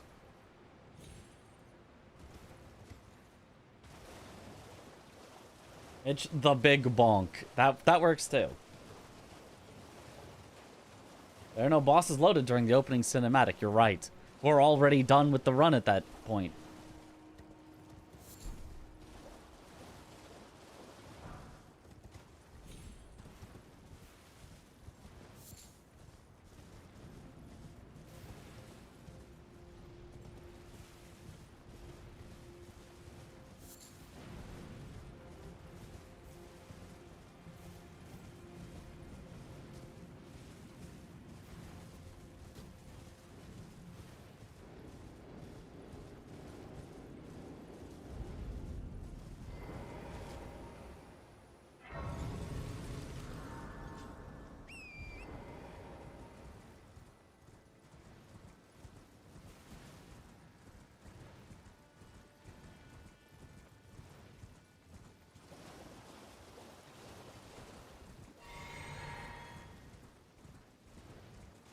Okay, I don't think I need to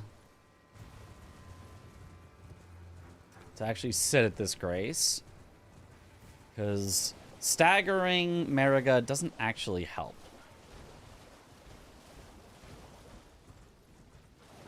I can just R1 her down during her opening.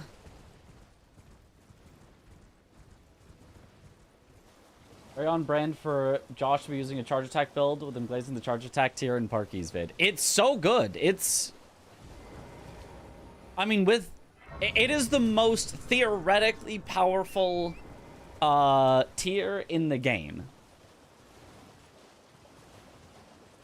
Now, it is only the most powerful if you are using a charged attack build. But if you are using a charged attack build, 20% extra damage on your tier is ridiculous.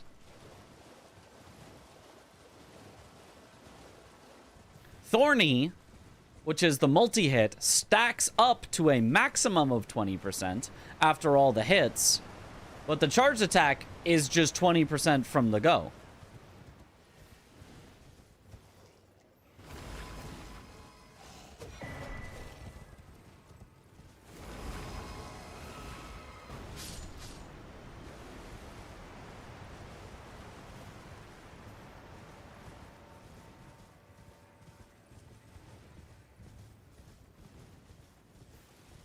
Does having Mariga for after Gaius and Rakshasa be better? It might save a hit, but it gets me a Skidoo right now, and I'd rather have that Skidoo for Gaius and Rakshasa was my thought. That the Skidoo from...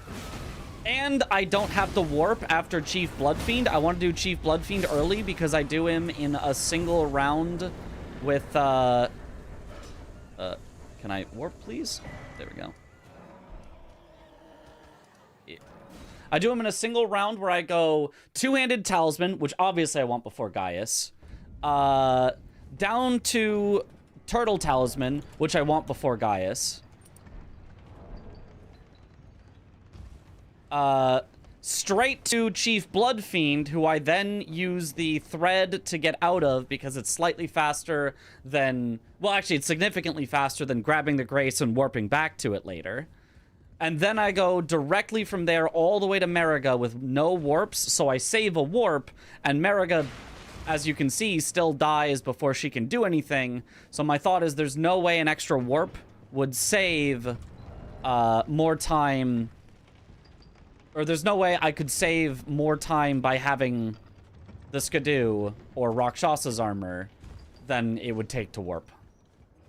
That was my thought. That was fast, no warp is probably faster. Yeah, that was my thought.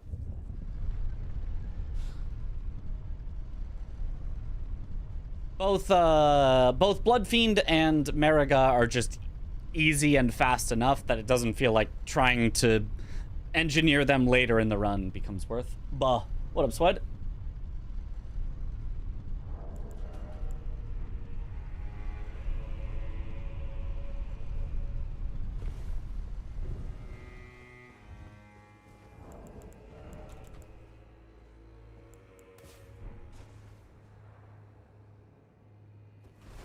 Oh. Shouldn't be all heavy rolling.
Oh! Yeah, couldn't see.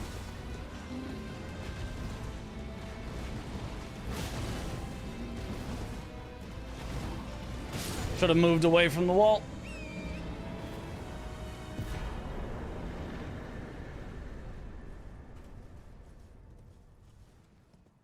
Bonk that 4.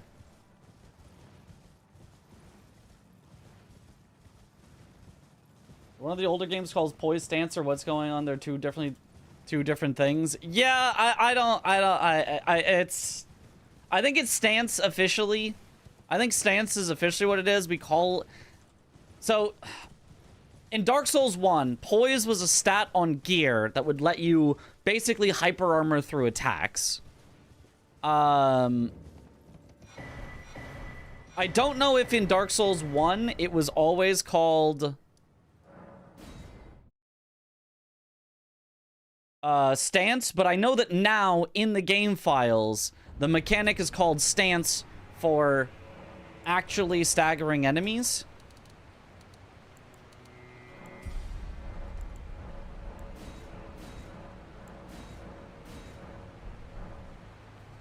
And I don't know if poise is still like a thing.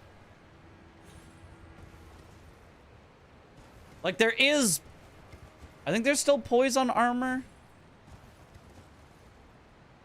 I don't know. I feel like it's often just called poise when we actually mean stance. Poise is still in the status menu and on armor. Okay, so poise is still poise. Although now it only works in the middle of your attacks, so it's kind of eh. And then stance is stance. But then there's also a different thing, which I don't know has an official name, that is flinching. I don't know if there's a name for the stat or the damage or whatever type of flinching. You can cause NPCs to flinch, you can cause E-Dread to flinch, you can cause Death Knights to flinch.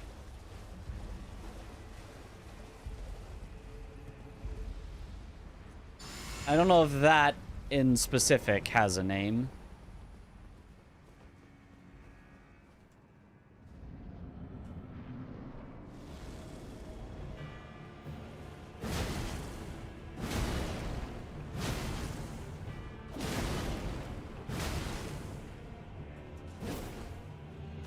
That was not exactly how I was supposed to do that, but it's fine. Oh, and that just full comboed. I was even spamming roll. Okay, well. Yeah, I wanted to try something there. I was wondering whether I could do 3 hits, then crouch, but it doesn't work. The end lag after the 3rd hit is too long, so you have to start with a crouch. I was aware that that's, I thought that was how it worked, but I wanted to test. And, test successful. Don't do that is the test result. Just go straight into crouching.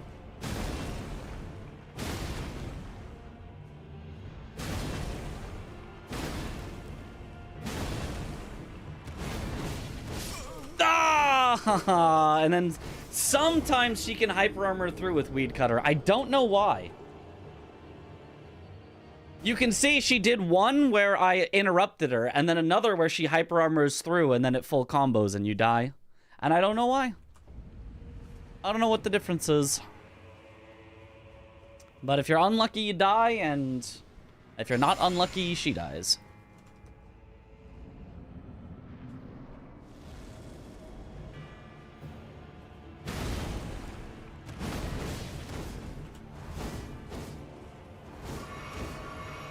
At least I didn't die this time.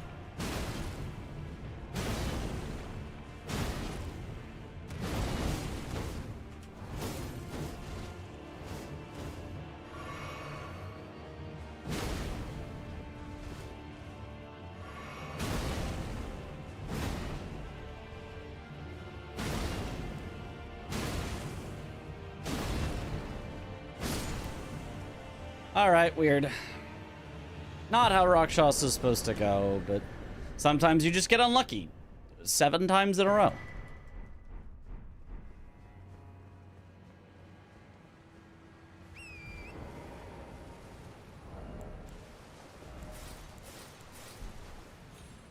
Hello, Mitch. Imagine, Hello. if you will, that it's Suio's birthday. He is spending some of it here before bed. Also, Peepo Riot, Peepo Riot, Peepo Riot. I don't know if I can imagine that.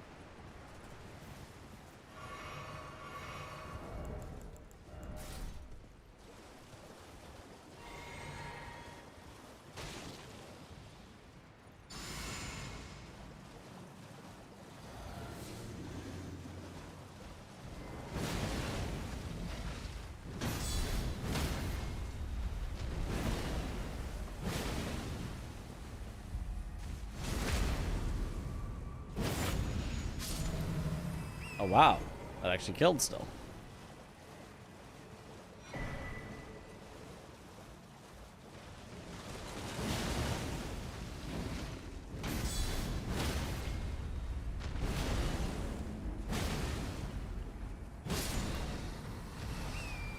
Nice.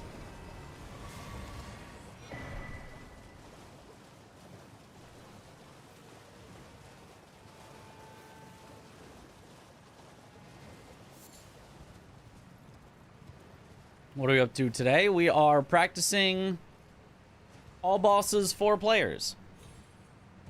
I mean, we're solo practicing, it's just me, but practicing for the run that would be all bosses, 4 players.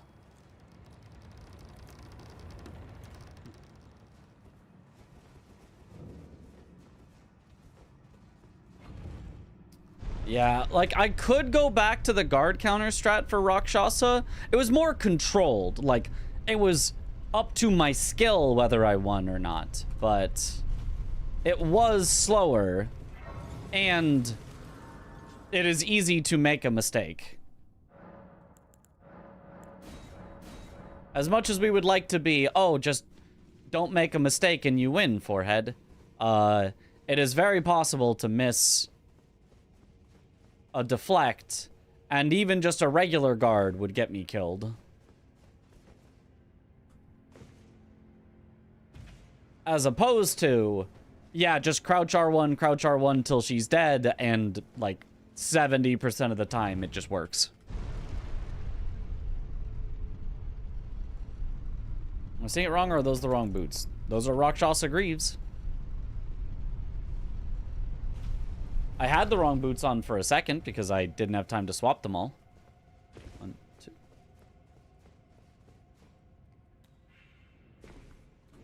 There we go. Little skip. Little skip,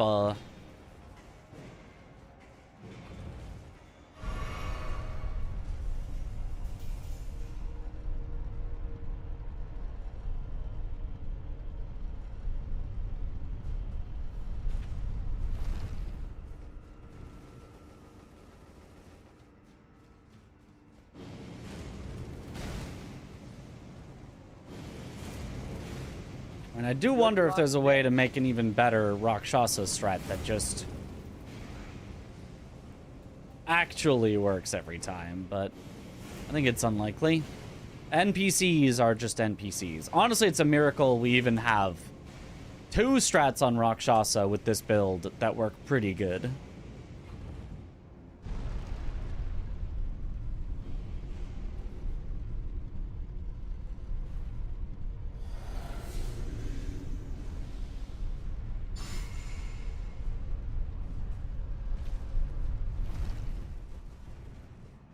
Hydrate. Just get Knight's Comet. Ah.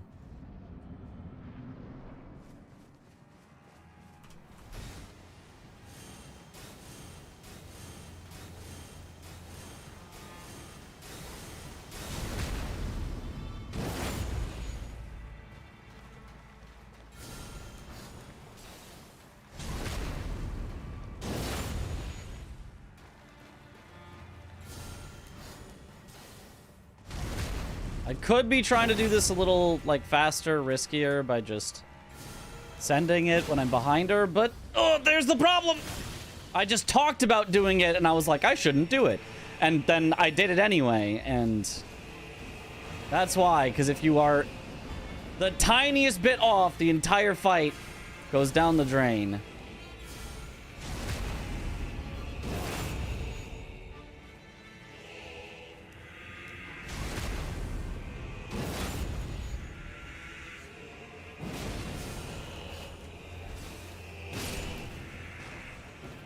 Alright, whatever.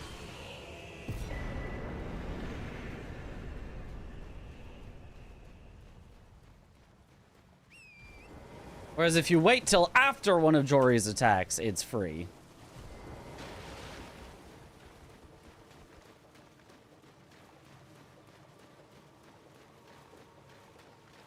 Do it after the first riposte that interrupts a teleport? No, I would just hit him after the first riposte that interrupts a teleport. I don't know why I would ever go for a backstab in that situation. Backstab is slow against Jory. It's just, it stops him from teleporting. Every backstab you do on Jory loses you time compared to just hitting Jory, but saves you a whole lot of time compared to chasing Jory around teleporting. So you should always just go for backstabs until you interrupt a teleport, then hit Jory until a stagger, then backstab until a teleport, and so on. So you backstab to interrupt the teleport and then start attacking. Yeah, that's not what I was talking about. What I was talking about is when you're going for the backstab, you can either circle around Jory, then see what Jory's doing, then if it's an attack, circle around a second time and get the backstab, which is very easy. Or you can circle around once and just press the button regardless of what Jory is doing. And if you do it right, you'll still get the backstab no matter what attack Jory does. But if you do it wrong and you're off by the slimmest of margins, then Jory just can get away from you. You don't get the backstab, and then if Jory immediately teleports after that, you're screwed. Like what just happened. I went for the backstab as Jory was starting a move instead of as Jory was ending a move, and it screwed me over.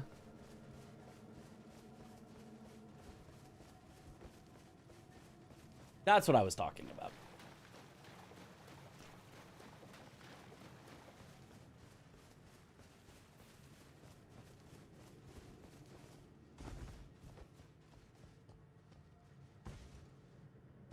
Really? That didn't catch? I've never seen one that high up not catch before. There we go.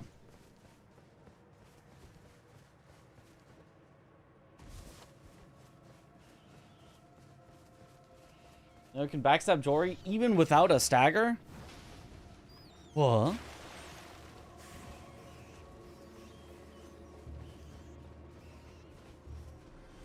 I actually don't know what you mean by that.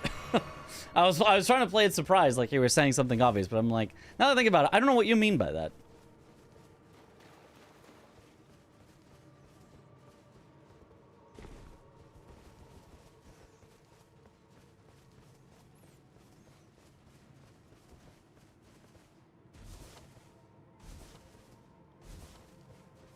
This Midra, make sure you get your steps in. Oh, you get some steps in.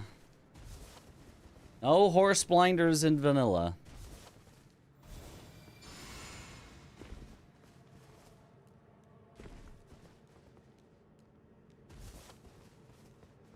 How much time save is that tree skip, by the way? Like 15 seconds or something?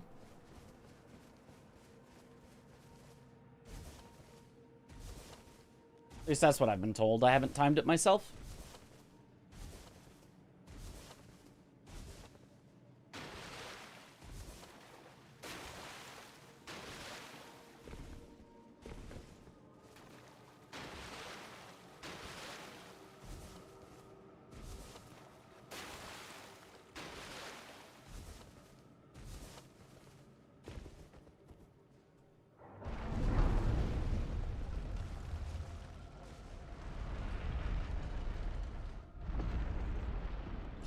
Y'all guys all split up and everyone takes a quarter of the bosses? Yes.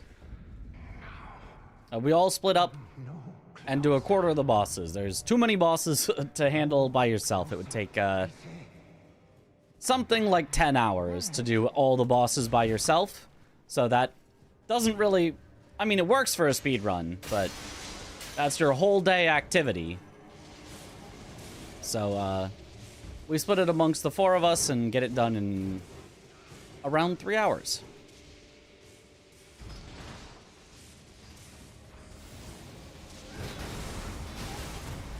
Really? Okay.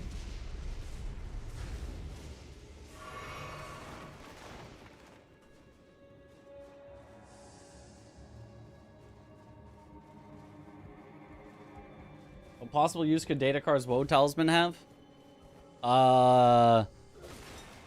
If you want to take more damage?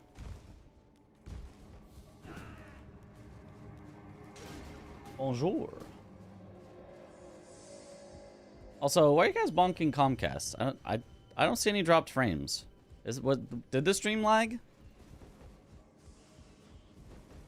I'm showing dropped frame 0.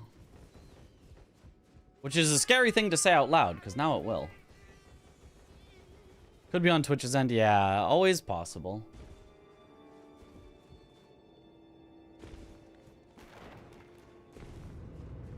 Yeah, it would, let's say fun with seamless co-op. It would be very seamful if we used seamless co-op. I mean, doing like a for fun afterwards. Hey guys, let's try this run with seamless co-op and see how many minutes it takes for us all to say, screw this, we're not finishing. But,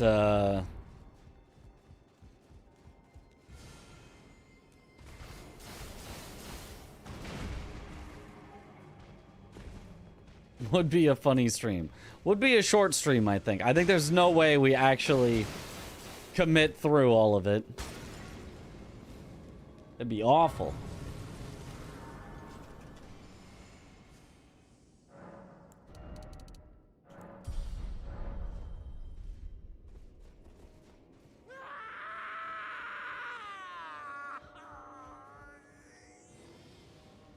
The depth of your foolishness!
Bonnie North. All right. Banger OST. Peakdra.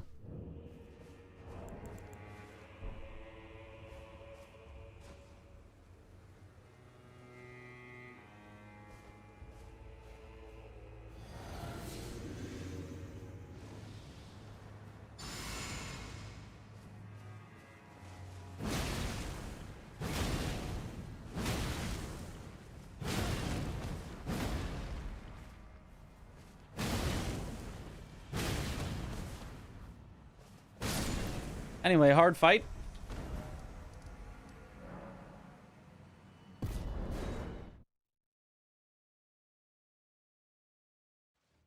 Get guard countered.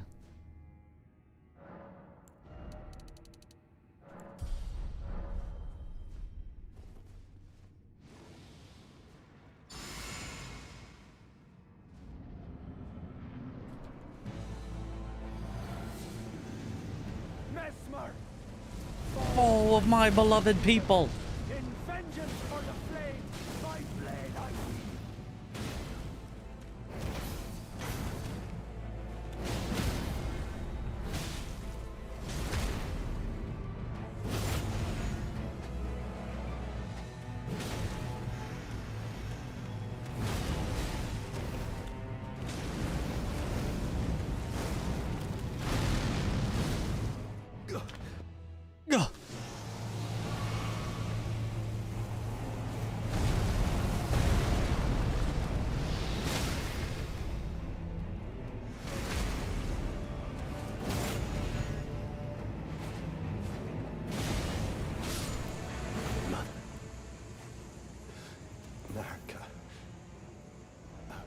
curse upon thee. Accursed Mesmer, my clan is suffering. Their pain, all that they felt. Do you understand now? Your ugliness. Upon Ah! Yet the death of now in venge if make it, and I.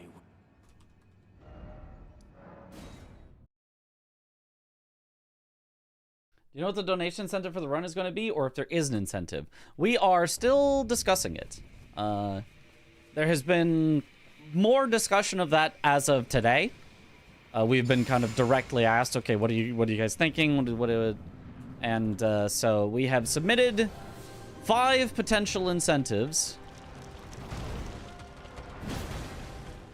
for the committee to... Nice. You gotta manually turn on that one. Otherwise, it doesn't work. Aw.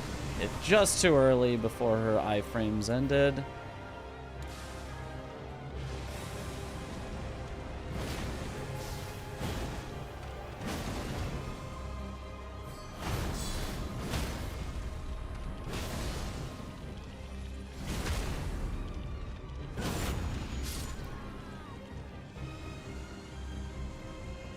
The 5 are...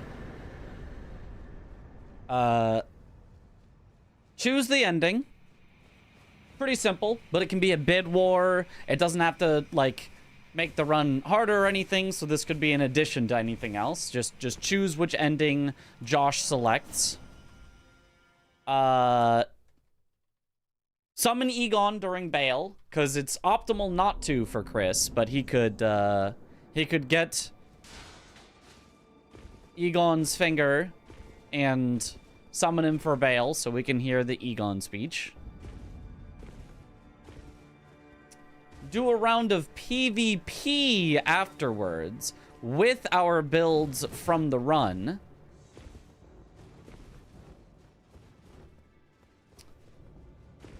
Or each of us selects a boss to do blindfolded.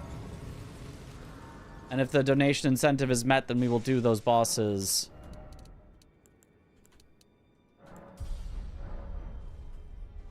blindfolded during the run. And lastly, turn on Deathlink for the run. The PvP one could be really annoying to set up. It could. It could be really annoying to set up. And my biggest concern is none of us are PvPers at all. Which I know for you guys is like, yeah, but like, I genuinely don't know if it would make a... The fact that it's after the run, like we have this grand finale of all 4 of us killing our bosses, and it's like this epic conclusion, and then afterwards you see us like flailing around, roll spamming because we don't know how to PvP, dealing with lag and lag stabs and swinging where it looks like you hit them and it doesn't hit, and I worry that it could be a really deflating finale to have that happen after our real finale.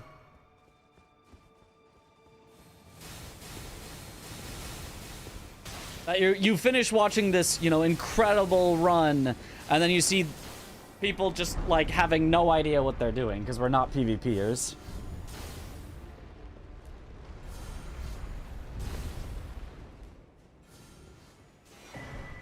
I probably don't need this grace. I'm not sure I've died in Anir Illim in quite a while, but if it's worth it in bingo, it's worth it here. Probably. And it's definitely worth it in bingo.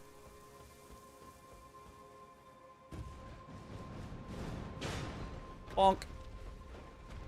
Deathlink would be really interesting. Yeah, honestly, I like all of them except for the PvP. The PvP one, I understand. It's something that seems really easy. Just add in PvP, like whatever. But like, I genuinely don't think it'll be a good showcase of us and our, you know, skills and achievements in the game to say, hey, all of you do something you just haven't really done before. That's my concern. But we'll see. Yo. They don't know I was an undesirable child. How did I know, just from seeing the raid message, that that was going to be Parky? Thank you for the raid. Welcome on in, raiders. Look, if it's about I'm a Doritos girl, or I'm an undesirable child, or it's just gotta be Parky.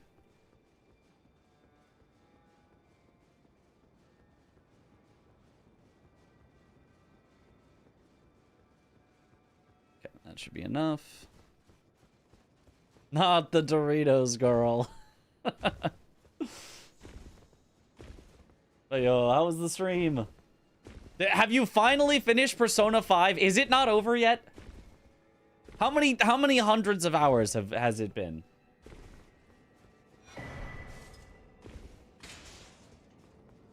It is done, 170. Let's go. It is done.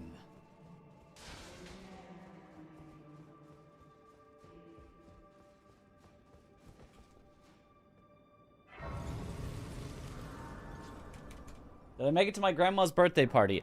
No, they were ending the birthday party early anyway. But I called my grandma, and she, like, my brother had told them that I was gonna be late, and my mom actually pulled up the stream, and they all, like, watched for a bit, and they were like, ah, he's doing a fundraiser. And they basically texted me and were like, hey, it's fine, you know. Keep doing your thing. And I called my grandma afterwards, and she was like, yeah, my birthday present can be the money you raised. Don't you dare approach Mikula the Kind. Needle Knight Ledder. And so it was all... We'll never allow this. It was all good.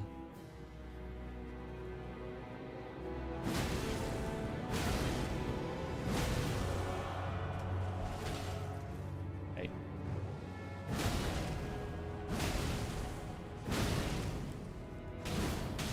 Oh, not the wall bonk. Oh my god. Are you kidding? Bro, it's fog. It's not even a real wall. How do you bonk on that?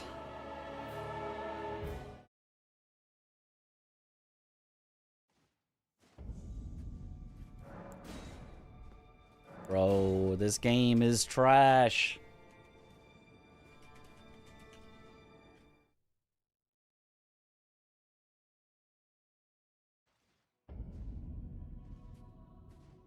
Wall bonk painted my existence in this game. The game would lose nothing if wall bonks were just gone. Would not lose a single thing. If they just removed that from the game.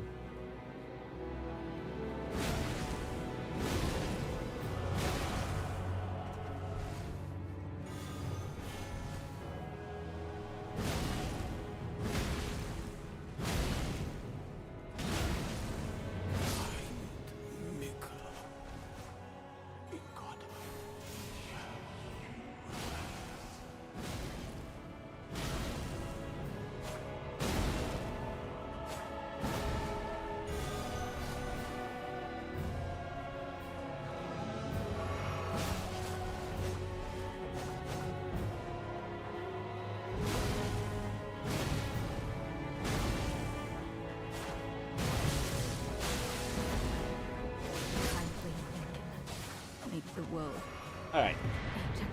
You deflect NPCs as well. You can, but you don't really get a chance to attack them after. You just deflect them, and then you're like, do I guard counter? But if you press the guard counter button, you just die for it. So, it's not really worth it.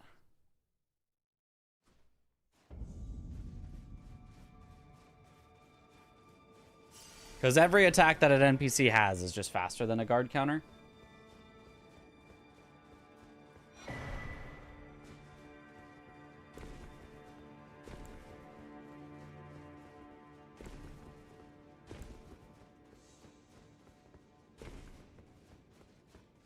All right. It's just...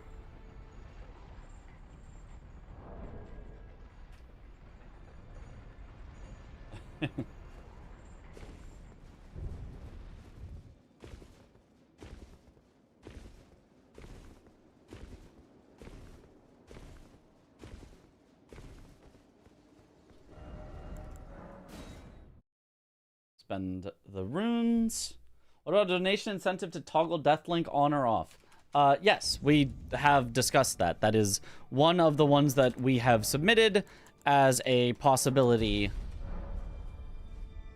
to the Games Committee for possible approval.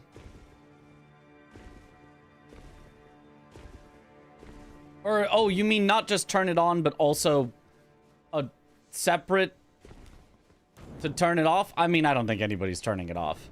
I think people would only donate to turn that on. Because, like, the whole thing is we should die very, very little in this run.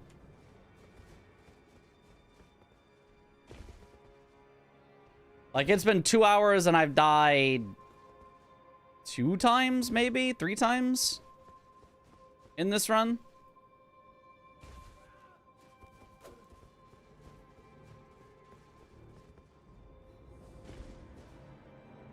How much is Deathlink realistically going to be gonna matter? We'll have to see. We'd have to test. It shouldn't ruin the run. Right? It shouldn't be all the time, for sure. But I mean, there's no way we get through the entire run deathless, so it will happen at least once. Missed.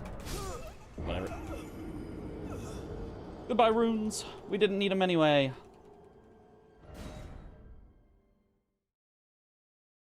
Is it time-consuming to activate? No. I mean, it's time-consuming if you die, and then you lose the time because you died.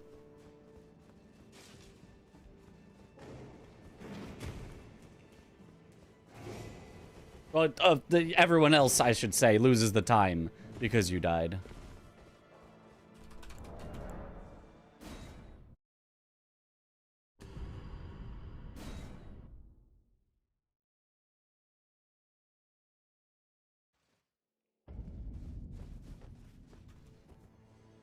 Or I guess that's what you mean by activate. I thought you meant, like, toggle on or off.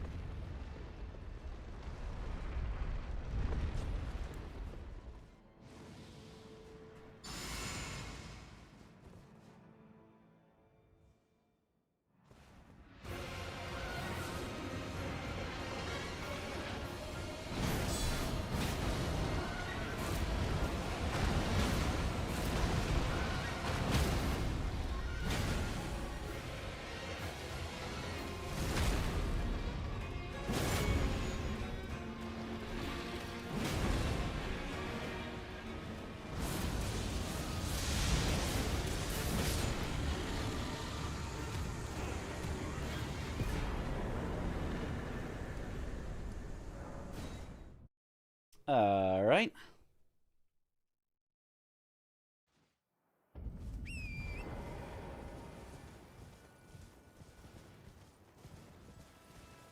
Just for Chris's, don't die now, please. Yep.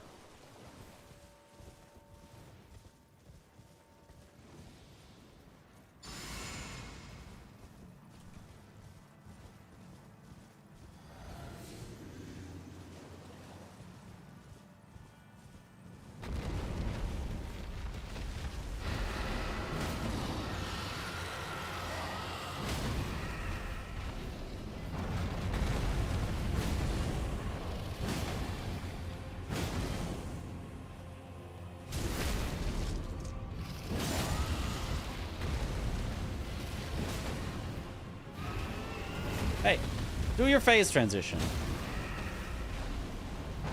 Or don't, I guess. I mean, I guess that works for me.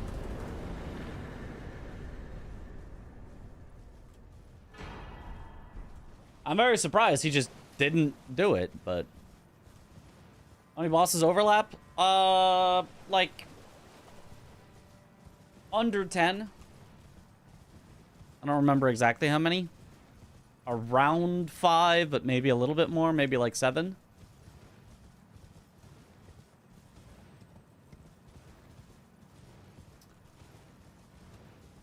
Has to be Radon, has to be Moog, because those two both need to be defeated to get into the DLC, and we need multiple people in the DLC. Oops.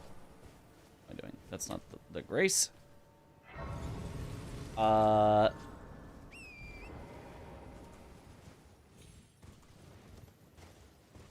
Has to be gold free. Has to be Morgott, because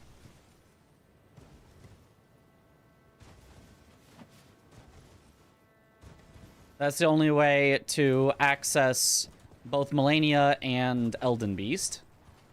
So 4 required. And then I kill Margit just for another talisman pouch, so that's definitely at least 5.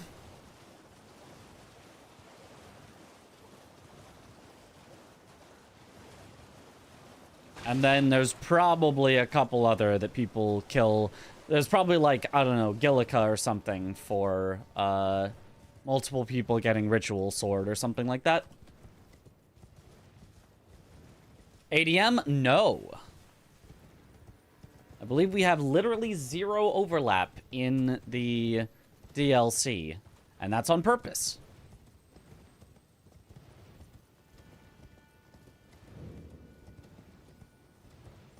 So Chris does everything past ADM. And I do almost everything else. DTS? No. Josh actually goes to the capital via FIA's champions. He actually gets himself locked out of potentially doing DTS.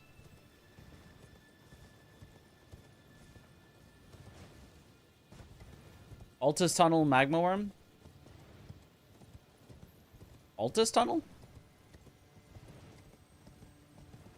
Do you mean Makar? On the ruin-strewn precipice?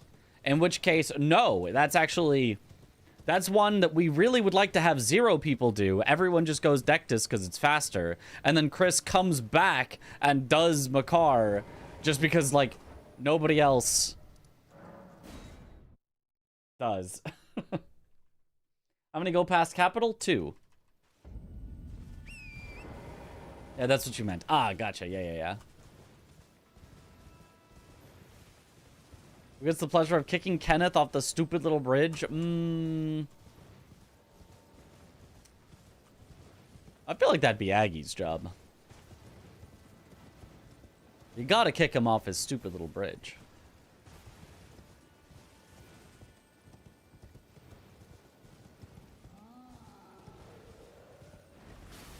Everything past ADM includes Blue, Red Coast, and Bingo terms. It does include Red Coast, but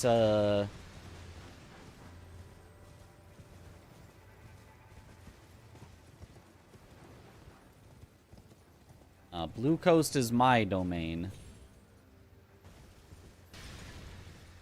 We could have Chris do Blue Coast, except that then the problem with that is I still would have to go somewhere to get the finger whistle. And Chris, because one of us has to do Metter, right? So one of us has to finger whistle.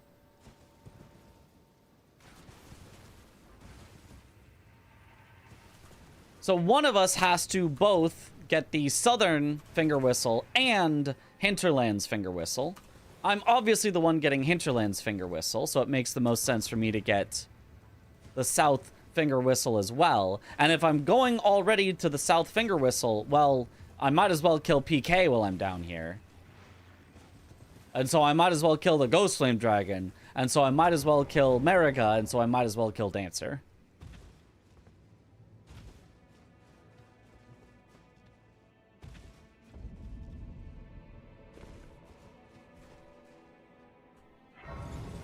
I'm sorry you have to do Dancer of Renat. Yeah, I'm sorry too, to myself.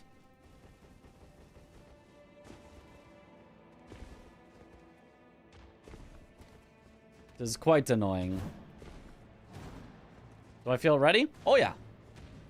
But, I mean, I want to not just feel ready. I want to feel like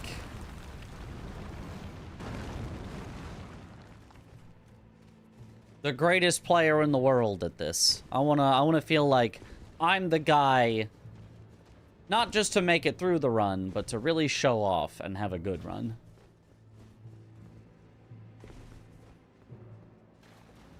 She's just a dancer. She's just an annoying dancer.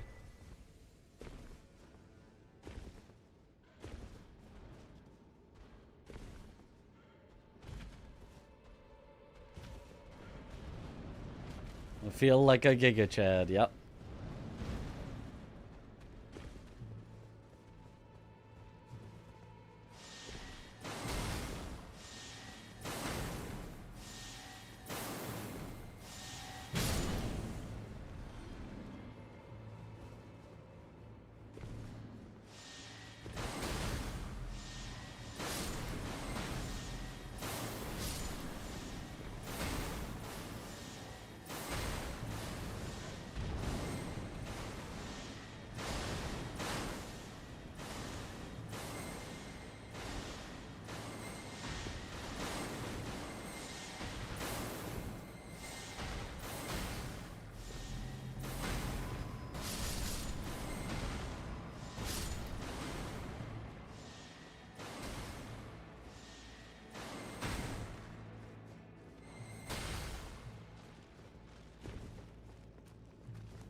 All right. Mr. Misbegotten.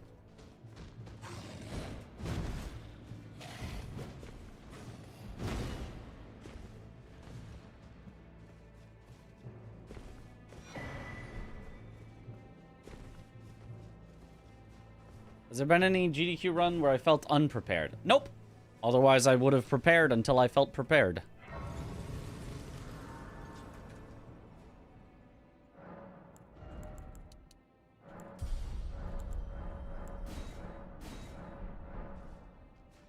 Alright, this is the boss. I would theoretically do blindfolded if it gets met. GDP runs, yeah. The gross domestic product runs.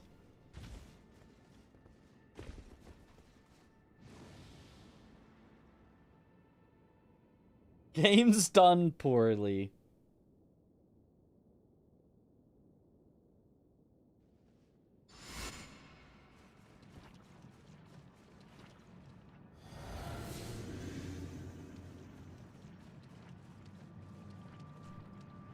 Where the idea would find the right spot to run, to hit that.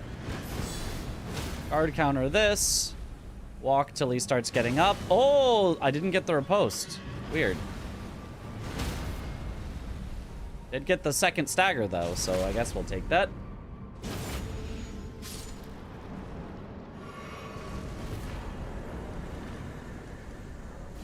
You got to see the... not exactly rare... but the PK glitch. On PK specifically, after his first stagger, and only his very first stagger, and only the first time you fight him, I think, his posture bar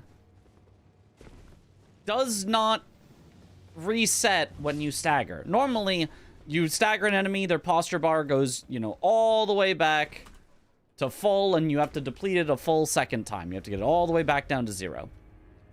But PK's instead stays at 0, and then starts filling up slowly instead of all at once.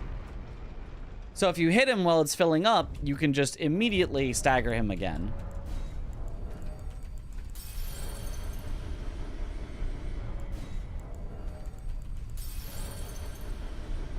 How did you even discover that?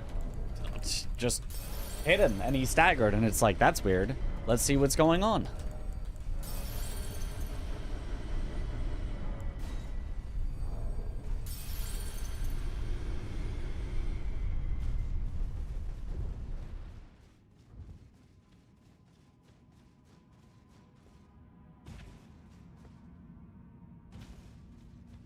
We have tools like poise counters on PC. Yeah, that helps a lot. You get to actually see it literally fill up slowly.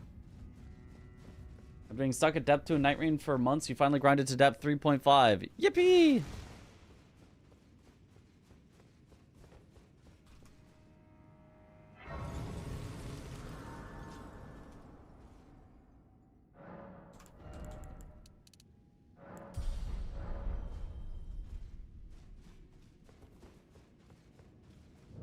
The rune elevator? That is it. That's rune elevator number 2.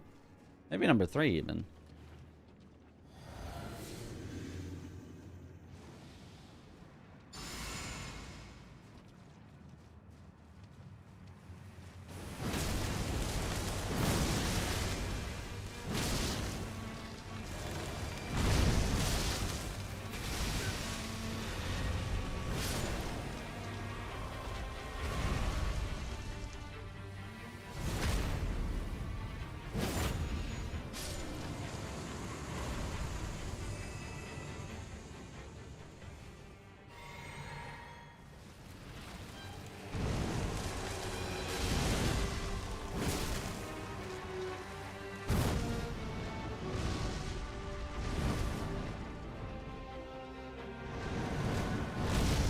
Ah, missed.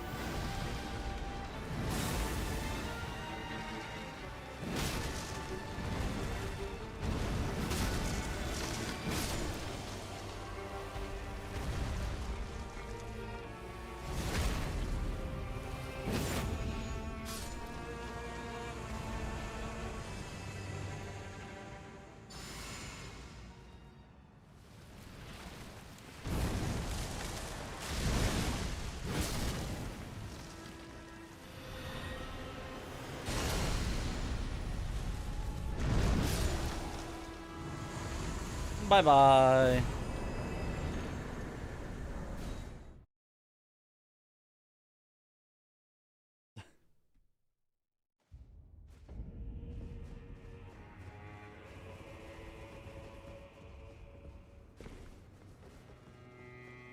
Or,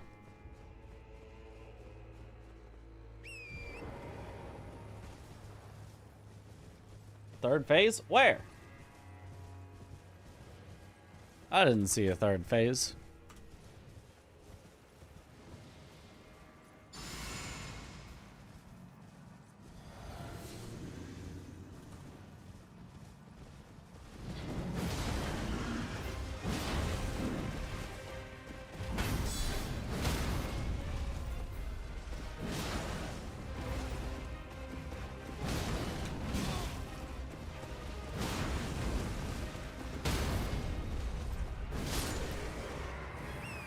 Bye.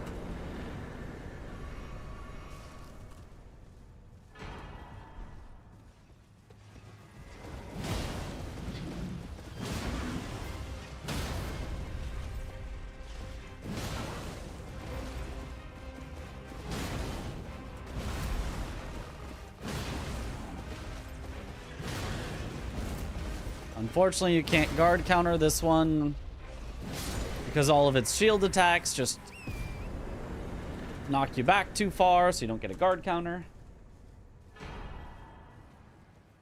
Is FromSoft ever going to top Guardian Ape? You mean like outside of Sekiro, or... Oh, in terms of surprise extra phases, probably not. I mean, Frida was pretty close. That was a good one. I'd say Guardian Ape number 1, Frida number 2.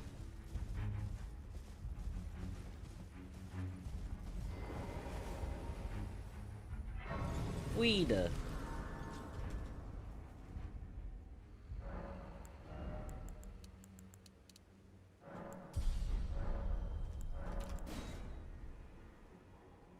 Was best because it even gave you the Titanite slab as a fake out reward. Exactly. But the Shinobi execution on Ape, I think, is even more powerful. That just is your indication that a boss is over.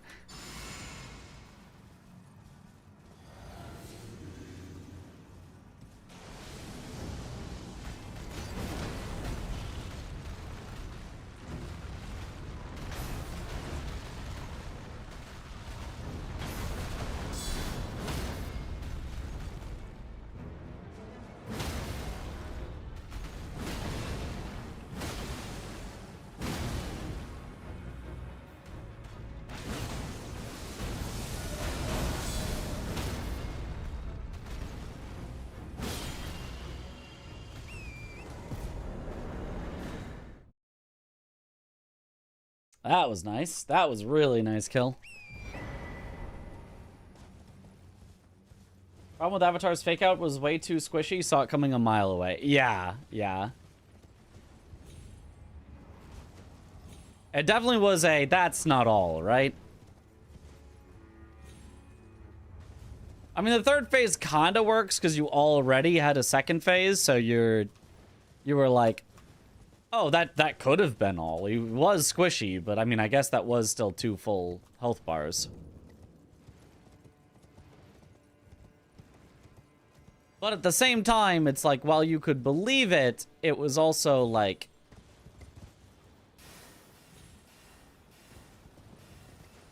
Okay, but I'm also primed and ready for there could be another one.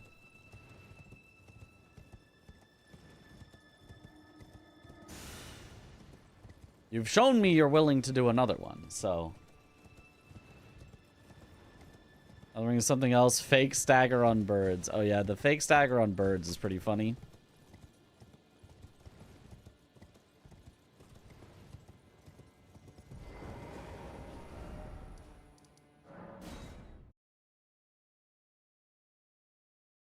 If they're post at the end of the second phase, might have worked without that. That too.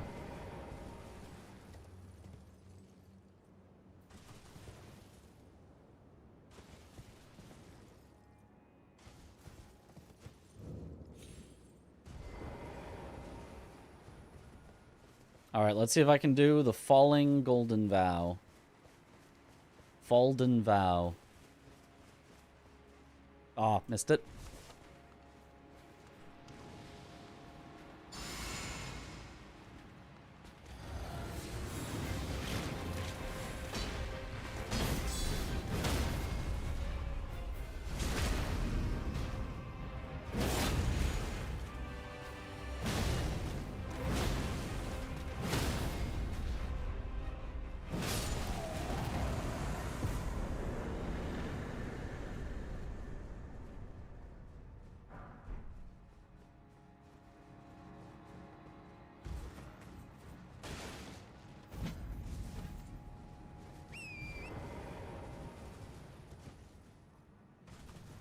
And this weather is so hard to see in.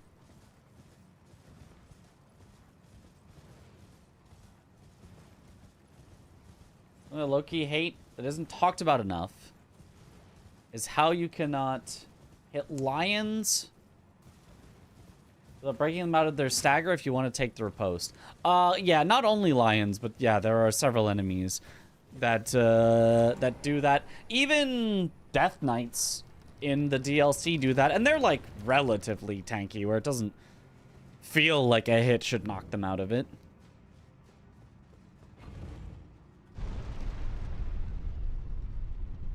Yeah, I agree with that. That it would be nice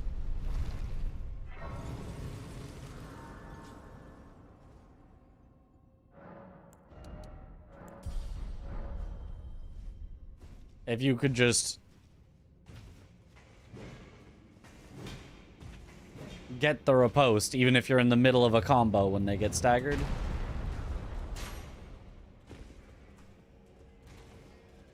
Instead of, like, immediately losing it.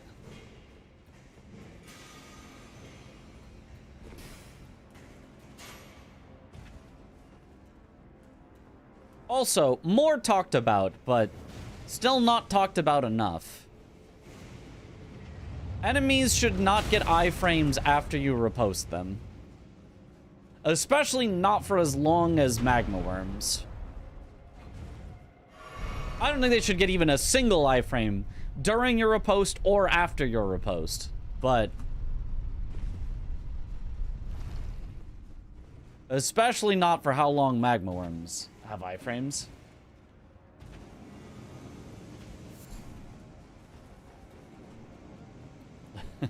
Night Rain got it right. Yeah. It's way nicer in Night Rain.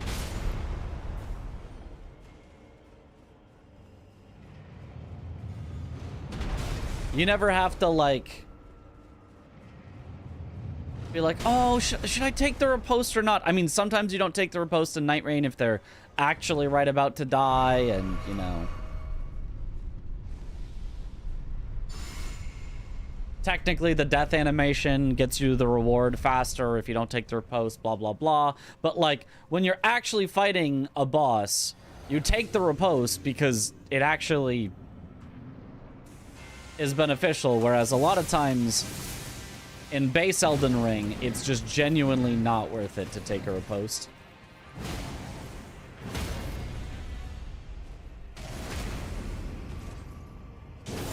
Any bingo player uses only sorcery, like, as a main way of playing? No.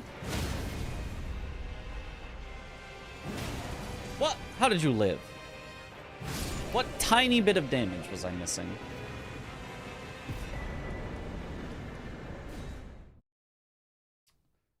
Takes way too much setup to make a decent sorcery build. And then you're also have all the downsides of sorcery where you can run out of mana, or if you do a bunch of mana flasks, you have less health flasks, and, you know. It takes time even just to drink your mana flask, so that's time in combat that you're not doing damage.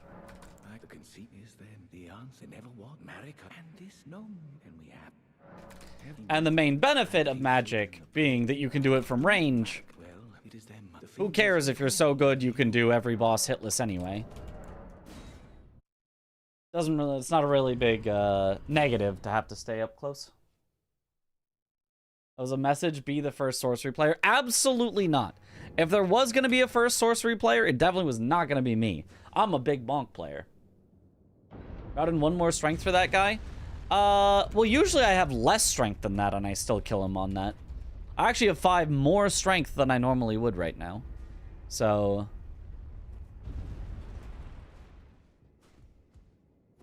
not sure how exactly he lived.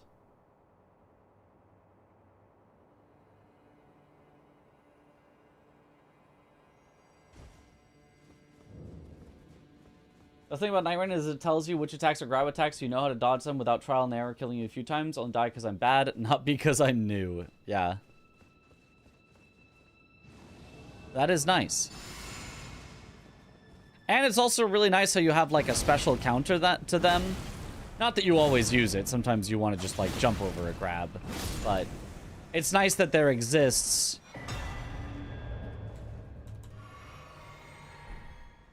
a special counter for them. You know, they could really make a game out of giving you like some kind of warning that the enemy was doing special attacks, and then giving you some kind of like specialized counter to each different type of special attack that an enemy could do. That really could make a good combat system. Do you think? You think that would work at all? You think they could make a game like that?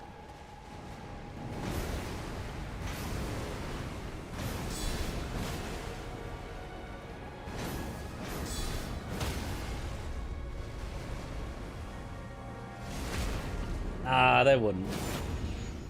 Yeah, you're right. They probably wouldn't.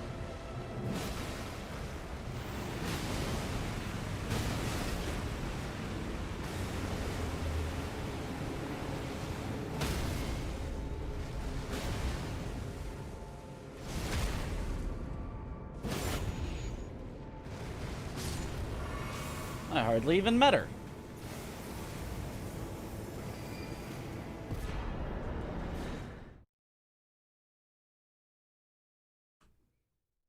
Lukewarm take, but Meta is the worst boss in Elden Ring. I don't think I agree.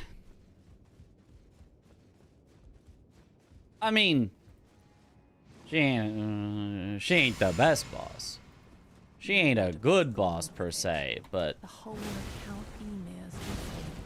You undeserving little miscreant. the worst. My dear star, a fine mother.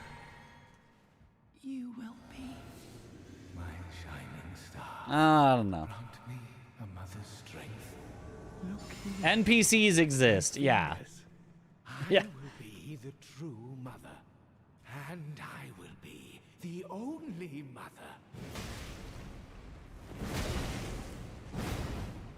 Hey, give birth already. Dear children,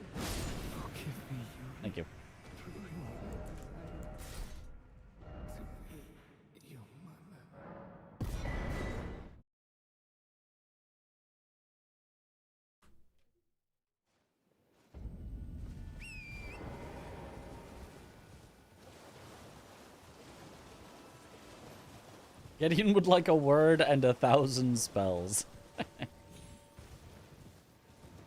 Like, as much as Metter may have the single worst attack in the entire game, the giant laser, it's horrible. It's so stupid. There's nothing good about it. Outside of that attack, she's at least got some cool stuff. I do like some of her other moves.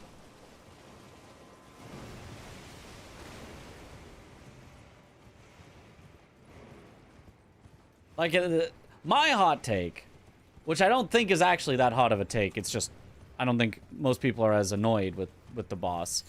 But the actual worst designed boss in Elden Ring, which is by no means the hardest boss, it's not one that anyone's going to get stuck on, but the one that is actually just like, the design is such a terrible nothingness, is Lamenter. I don't think Lamenter has a single positive quality.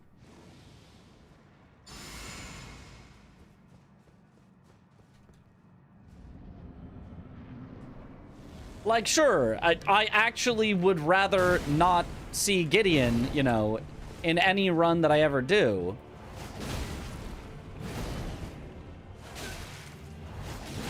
And, like, Gideon actually will kill me, whereas Lamenter is kind of easy.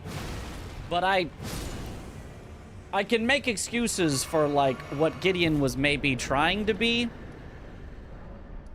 I can't make any excuses for what Lamenter was trying to be.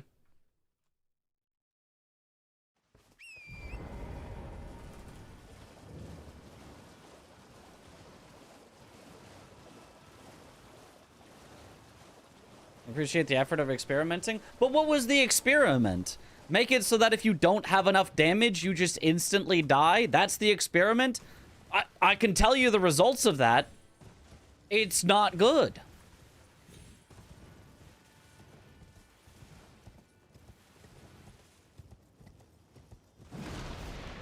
It's the only boss in the game that I think is actually impossible to kill at RL1 plus 0.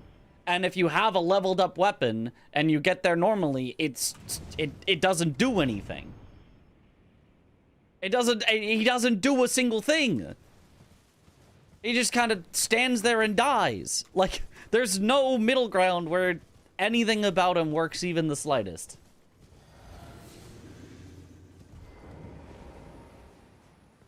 Everyone, Gideon is a nightmare. True, but technically possible.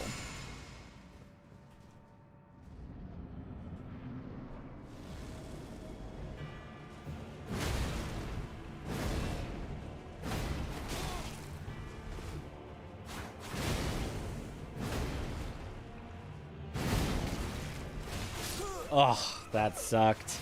All bad attacks that hyper armored through. Not a single good attack from start to finish.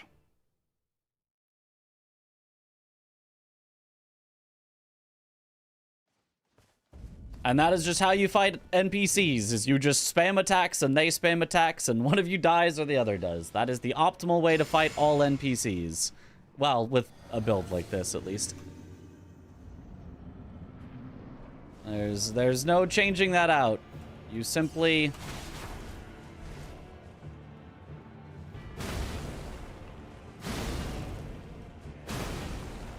pray that they don't do... Okay, see, now he's doing better stuff. That they don't do the attacks that hyper armor through and just kill you. Alright, there we go. Optimal kill.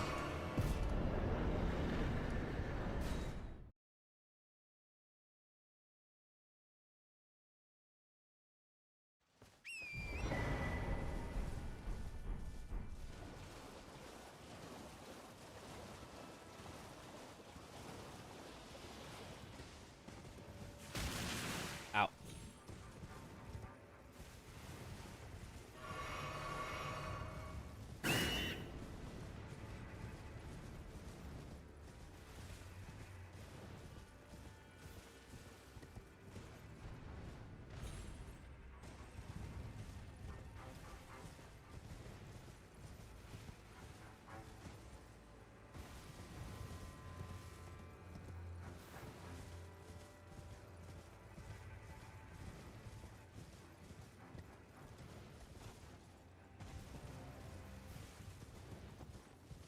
They should have a tier that counters Lamenter's instant death. I mean, or they should just, like, one change would make Lamenter still not a good boss by any stretch of anyone's imagination.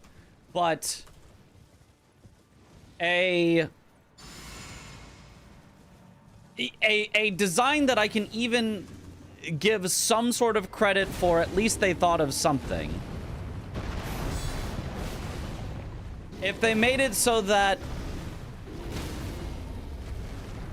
getting Lamenter's clones down was basically by the equivalent of staggering them instead of damaging them,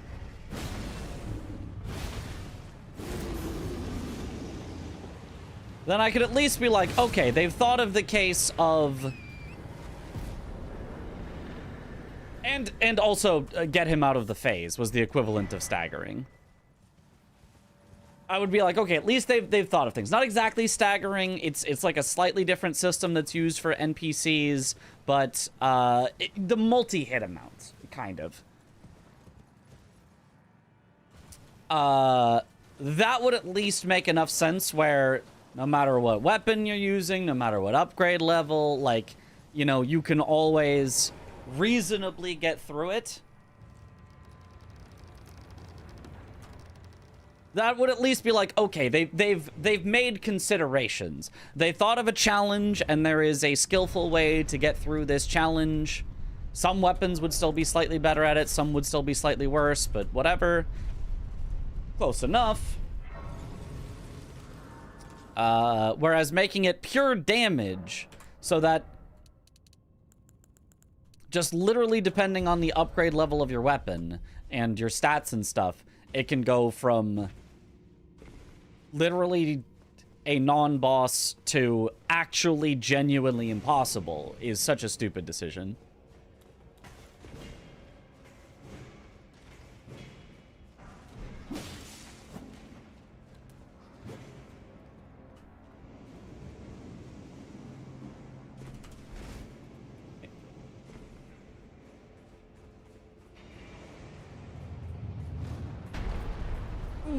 Okay. Please don't stab me. Alright. Woo! The implementation was pretty bad. I think there could have been interesting things done with the idea. Well, the idea wasn't good from the outset, though. Like, the idea wasn't good from the outset, and they took absolutely not even the most basest of consideration to try even to make it kind of good. So that's why I would put Lamenter as the bottom of the bottom, because I think every other boss, I think, either had an idea that was kind of interesting-ish or an execution that was kind of okay-ish. Maybe the next would be like Bed of Chaos, that I would be like, okay, they had that one. Horrendous execution. And I didn't really like the idea from the outset, but like I can like kind of get the, like, you know, it's a puzzle boss. It's not a real boss.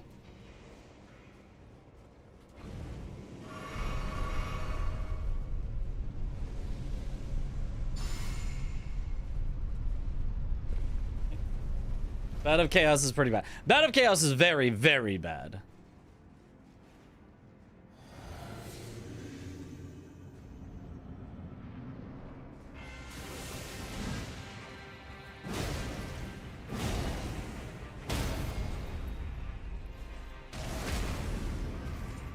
This one, a game famous for its platforming capabilities, yeah.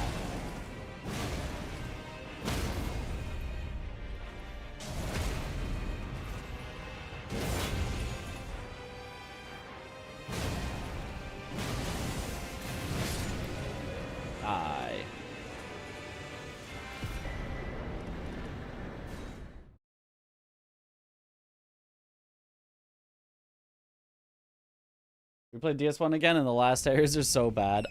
I don't think they're... I mean, they're clearly not as good as the first areas, but...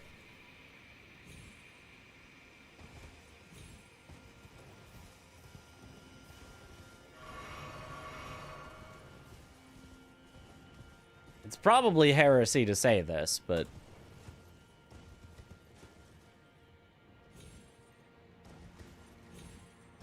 I still feel like the average quality of the second half of DS1 for the areas, I still probably liked better than the average area in DS2. Lost Isolith specifically from DS1 versus, you know, the best areas from DS2? No, okay, no. DS2 definitely has better areas than Lost Isolith, but...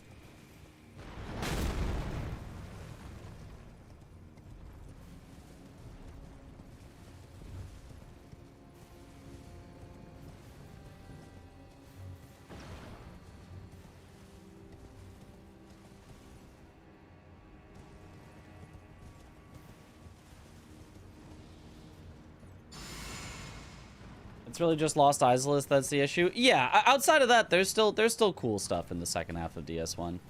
Like, yeah, if we are talking literally just Lost Isolith, then yeah, that may be the worst area that FromSoft has ever made. I don't know, maybe Shrine of Amana. It's a little shout out there.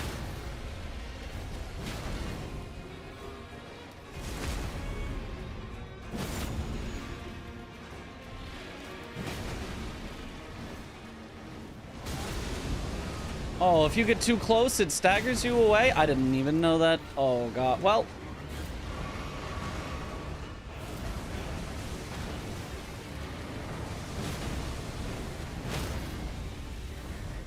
Let me just take this riposte and then it'll be done. That works.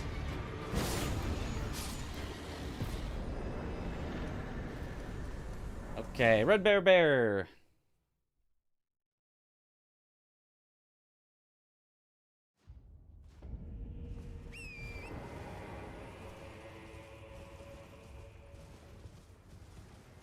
Although, like, to be fair to both of them, on my first playthrough of both DS1 and DS2, like, I could recognize I didn't love Shrine of Amana and Lost Isolith, but neither of them had me, like, stuck there forever, so it's not like I was, like, that concerned about either of them. I made it through both of them relatively whatever, but I was just like, damn, that was not a good area.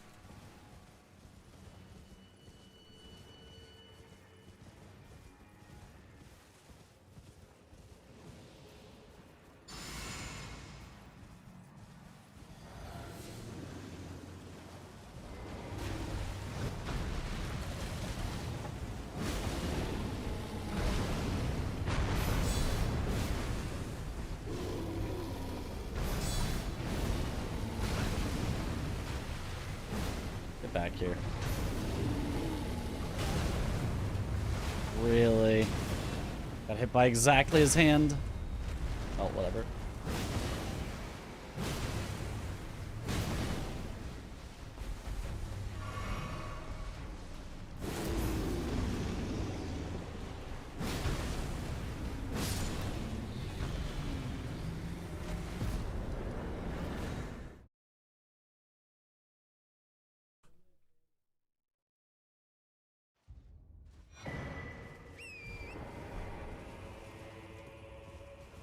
The DS2 like how they weren't afraid to get a little wacky with areas enemies. Yeah, but they could have tried to also make them, like, good. Like, wacky's fine and all. But could they have been wacky and good? That would have been nice.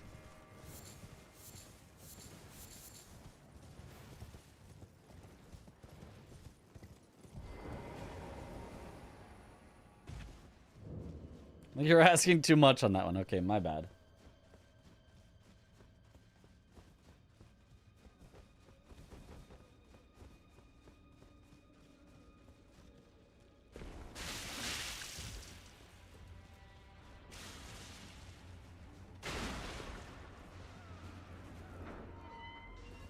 This one is peak. I do like DS1 a lot. It's...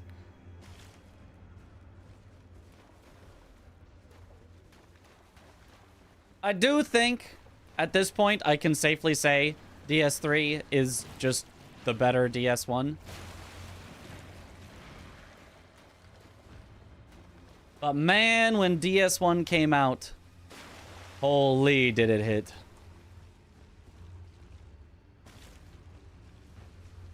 When there was nothing else like it, well, except for kind of Demon's Souls, but even that's not really quite the same. Holy did DS1 hit.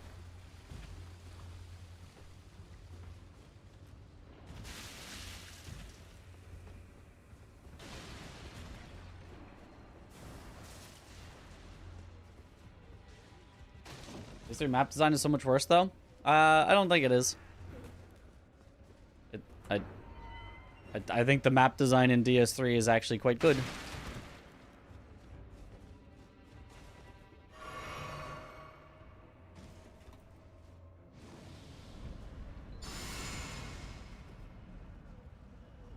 I think people like say that,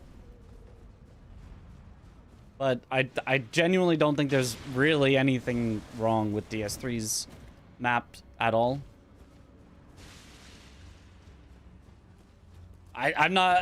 There's probably an area that I've forgotten about in my mind that's like, oh yeah, the swamp of it sucks and is horrible. Right.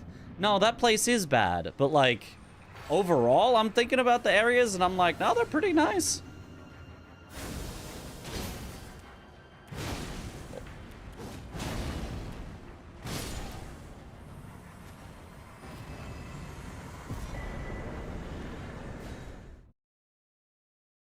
I mean, the looping of the different areas, not the areas themselves.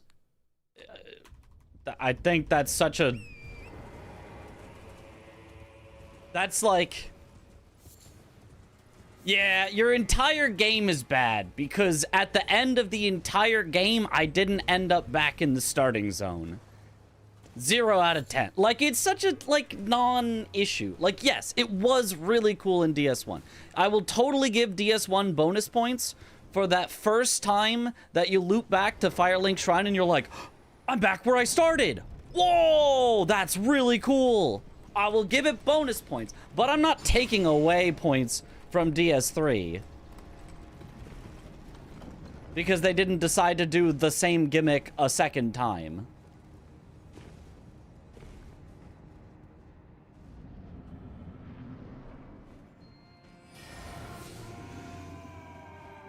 Or a third time? I don't think that really happens in DS2 either.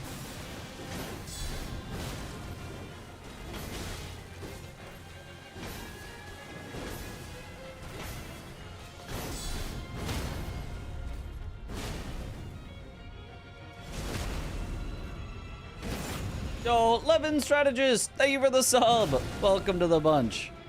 Enjoy the emotes.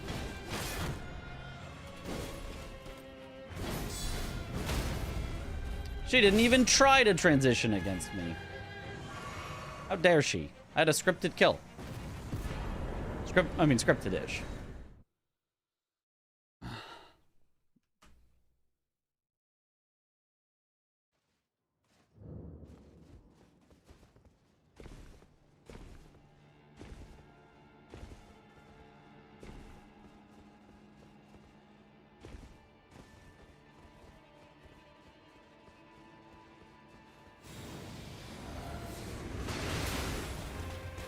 Like, I don't really understand the, like...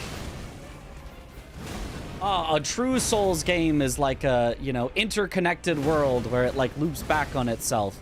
When... I think they've only done that literally one time. Out of every Souls they've made, I think they did that one time. And somehow we have decided that is the defining trait, and that every game that doesn't do that is worse for it. Maybe 1.5. Maybe DS2 loops back on itself once or twice. Demon's Souls certainly does not. You literally, like, have a hub, and then you, like, teleport out to different, like, completely separate worlds. What about Sekiro? It does a little bit loop back on itself sometimes, but I don't know that I'd exactly count it in, like, the exact same way. I do love me some Sekiro, but it's not exactly the same.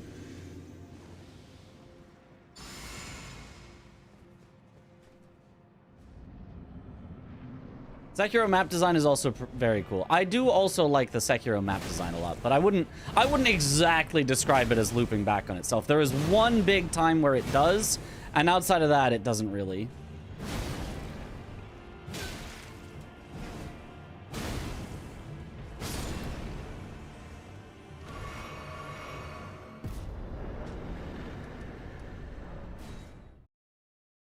All right.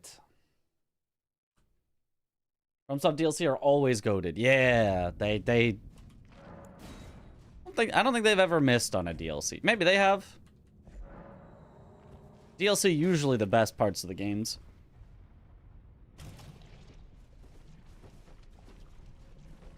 And you guys said Bloodborne does that. If so, fair enough. I haven't played Bloodborne, so maybe 2 of their games ever have done the you go through an entire zone and end up back at the starting area. So, yeah. The idea that every game that doesn't do that must be inferior, I think is silly. What do you have Stranded Graveyard? You get it automatically. The game will just make sure you always have a grace, so that if you never picked up a grace in the entire game, you would still always have at least Stranded Graveyard. It just gives it to you.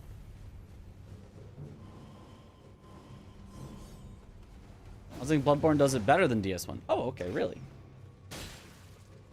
Interesting.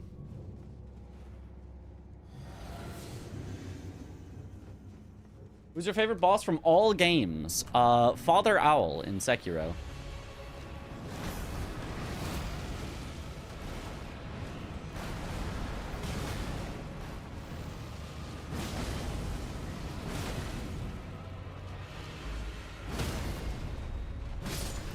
Nice.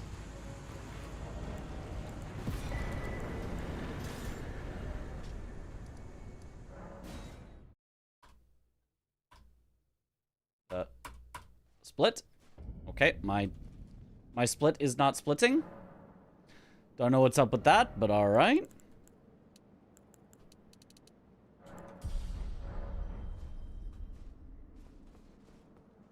Split? Nope.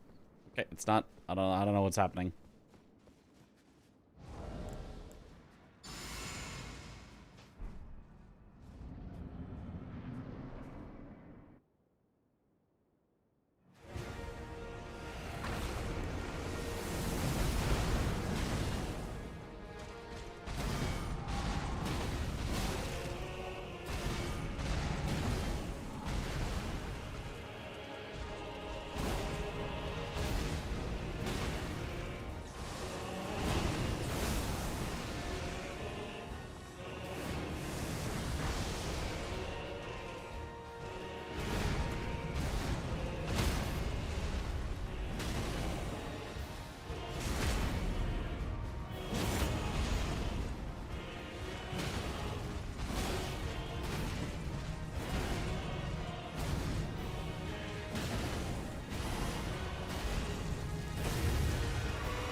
Of course, yep. Even though I throw the bone darts. He's stalling quite a bit. Oh my god.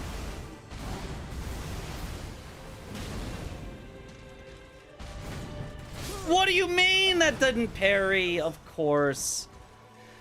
Right timing, but if he's facing sideways, it just actually doesn't work. Oh!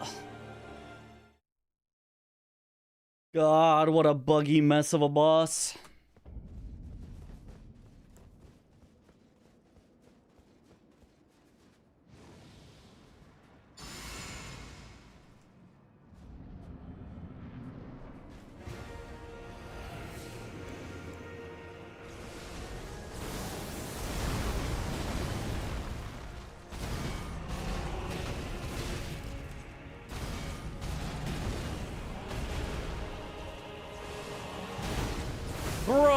Oh, the stall start again?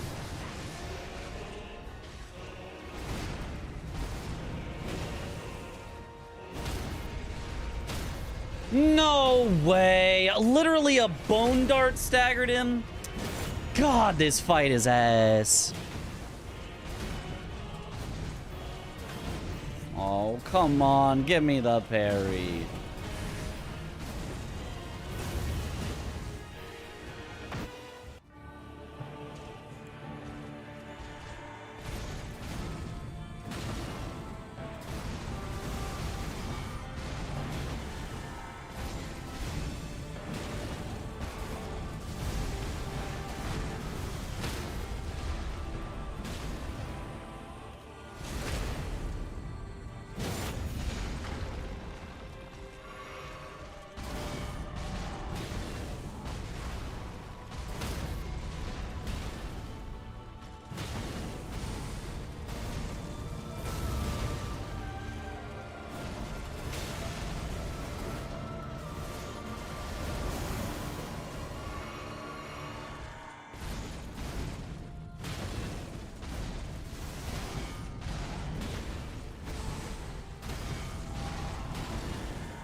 A little too slow on that.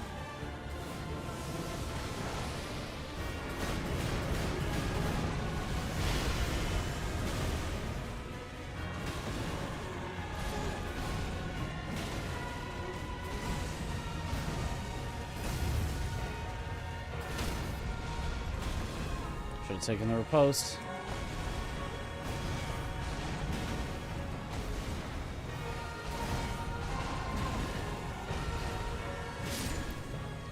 Ah, that's so annoying.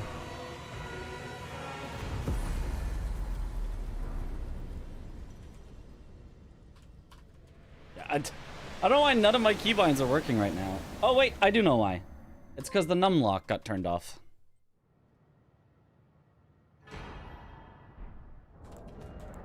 Aha. Yo, Chris! Thank you for the raid. Welcome on in, Raiders. Hydrate. That was such an annoying first attempt. It was actually every worst attack. Ugh. Good luck, Mitch. Thank you for the good luck. Do the panels dampen the sounds? They dampen echo, so the sound quality is slightly higher, but they don't, like, prevent sound from going into the adjacent room. How's practice going? I mean, pretty well. Got some golds, all that. 302 for finishing all of this, which is more than I normally have to do.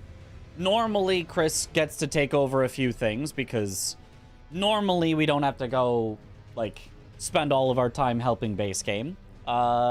Is a good pace for sure. No, I am not playing Overwatch. We had no Overwatch with the boys. Chris should be playing Elden Ring, prepping for tomorrow when we do a full 4-person run-through. That's what should have been happening. This is your time to play some Dota. No! Chris was using mouse and keyboard? Of course, it's objectively better. And he finally realized. Alright. Go again! Another practice run. It's tomorrow. No, it's not the real one tomorrow. Just a practice. Just a 4-person practice tomorrow. Instead of solo practice.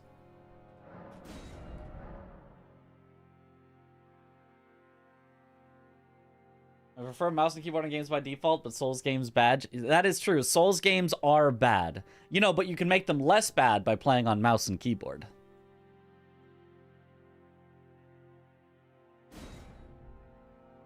What's the actual event, though? July 9th is our run. It's the week of July 4th to July 11th, or whenever that Saturday is.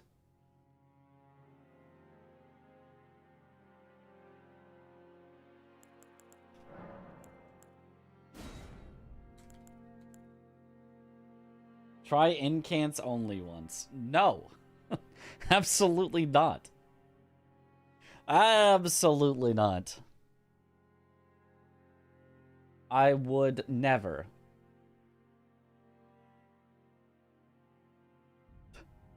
This is too unk-coded? What do you mean unk-coded? It's unk-coded to actually want precision out of my controls? And to get it? And to do very well with it?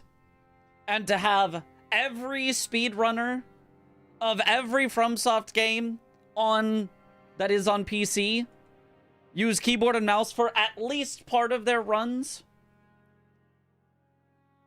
With a non-negligible number using keyboard and mouse only?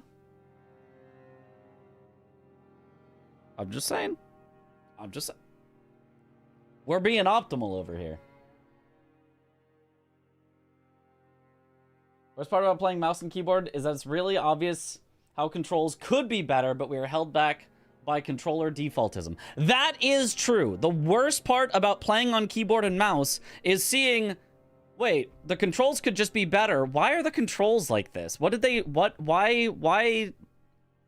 the developer just choose to put 17 actions on one button? And I can't rebind it onto 17 different buttons. Why did they do that? Oh, right, it's because controller has a limited number of buttons. And yeah, okay, and so they wanted us to have more controls, but controllers are limiting, so they just said, you can only have this many buttons.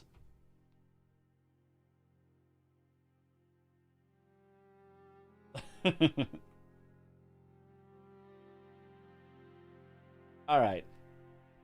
Start another one.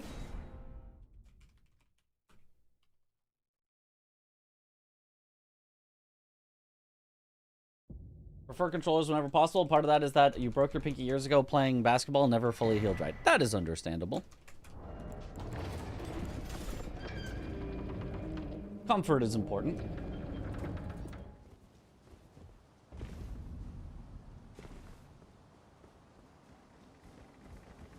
I would never say that anybody should use keyboard if they like controller. That would be silly. But I will absolutely push back on people saying that you should use controller when keyboard and mouse is better. There are times where controller is better because it literally the entire game like depends on the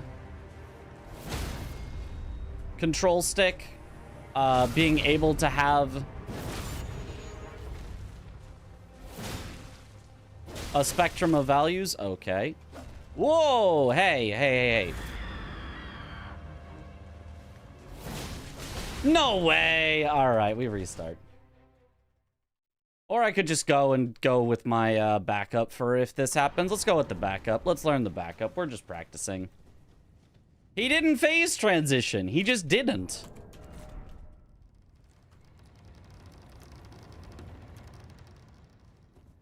What a strange series of events.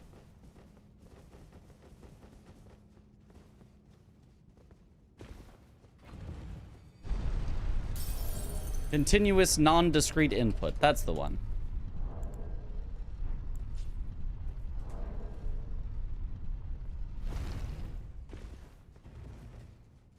However, that also is fixable, depending on the keyboard and if the game allows it.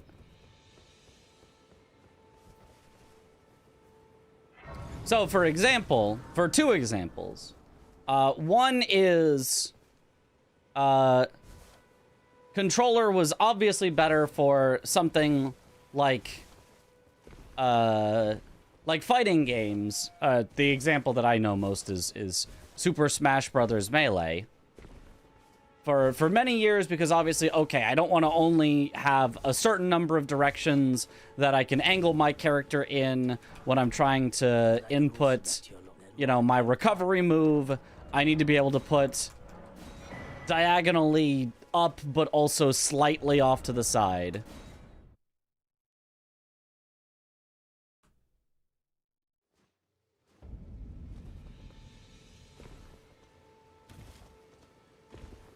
But then they made control schemes where you could basically almost type in a code-ish in order to get those specific angles on various keyboard-like controllers. Technically, they were still, like, you know, not exactly a keyboard, but then the controls can also be translated to keyboard. And then those were actually basically too powerful, and they kind of had to, like, tone them down or be like, do we ban these? Or because they literally were just too powerful if I could just get the exact angles I wanted. I don't know what the conclusion of that is. I don't know if they're currently banned, allowed, toned down, overpowered. Point doesn't matter. The point being, sometimes there are literally games where the in-between matter, but there are ways to make a keyboard still get those in-between values if you're creative enough. And then another example is racing games. The example that I know is Trackmania. If keyboard can only do a full steer or no steer, and controller can do a partial steer, then that can give controller advantages in places where a full steer would be too much, and obviously no steer would be too little. So in Trackmania, the developers made it where you could use action keys to get a partial steer at intervals of 20% steering. So you could steer by 20%, 40, 60, 80, or 100. That helped. Still wasn't enough, because sometimes you wanted, you know, 32% steering. So then with custom action keys, so that you could get exactly the value that you want for keyboard, that made keyboard again too overpowered. That was banned. Then there was also, what are they called? Analog keyboards, where you could get your key where basically depending on how much you press it, it would input a different value. So you could hold down the arrow key halfway to get a half steering. And I don't remember if that got... There was definitely drama around that. I don't remember if it ended up getting banned or is still allowed.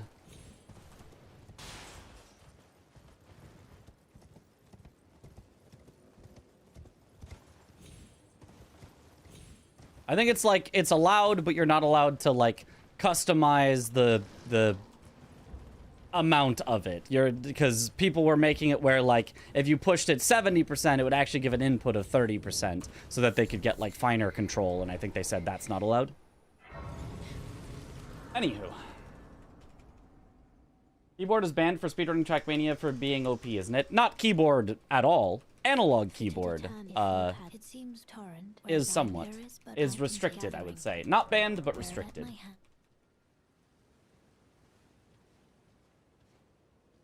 The types of keyboard you can use are restricted, and how you can use it are restricted.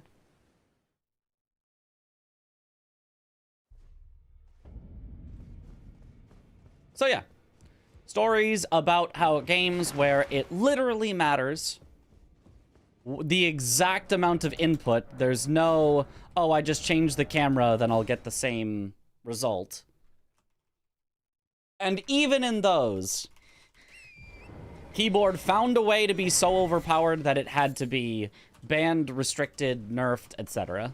So, if anyone's wondering, is there times where keyboard is inferior to controller? The answer is yes, but even in those situations, keyboard can be made to be even more powerful if you do it right. Anyway, that's just some random stuff I know that I wanted to share.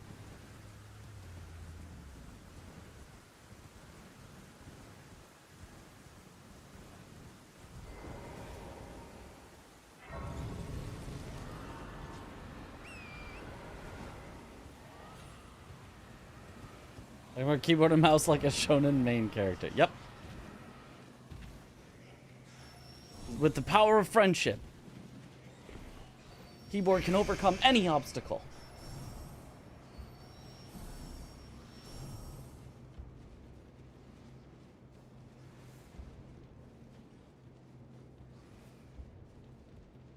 Oh, well, using lossless scaling isn't actually playing the game at 120 FPS. It's playing the game with 60 frames, and then it pretends and smooths between frames to generate a fake frame in between.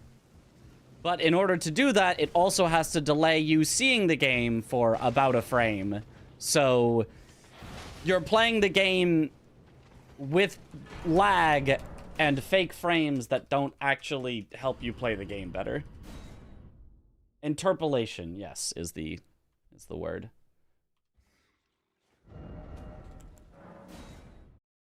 Also, scaling has 0 input issues.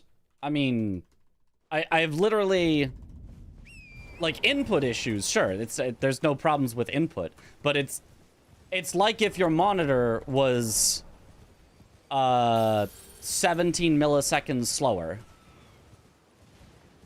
Like, is that a big deal? Depends on your application.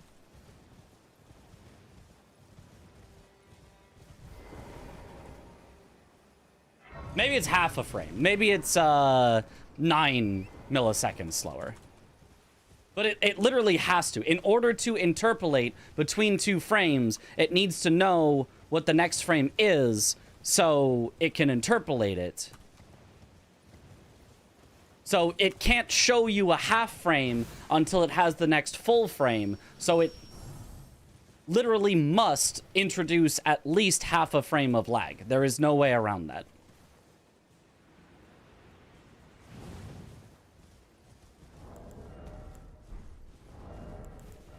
Just that's how the technology works.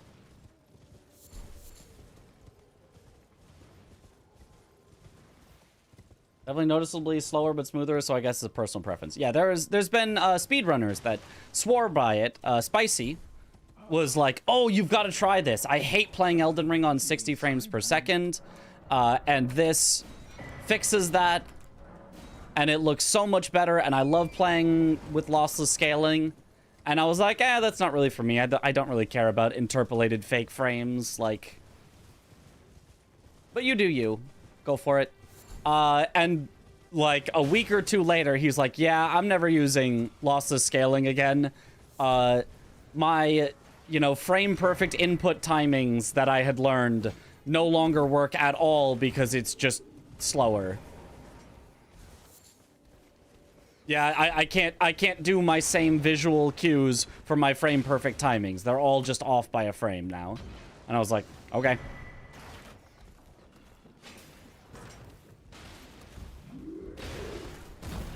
And so he turned it off because he could literally notice it in his speedruns.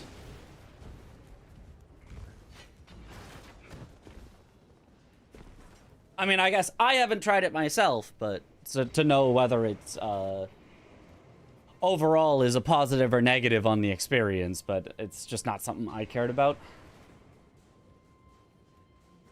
Splicey. This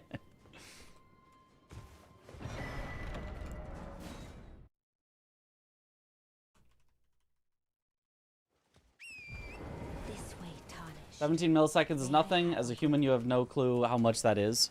I mean, true, unless you're speedrunning. Then I know exactly how much 17 milliseconds is. It's enough to make my skip work or not work. It's enough to make my parry work or not work. It's enough to make my deflect work or not work.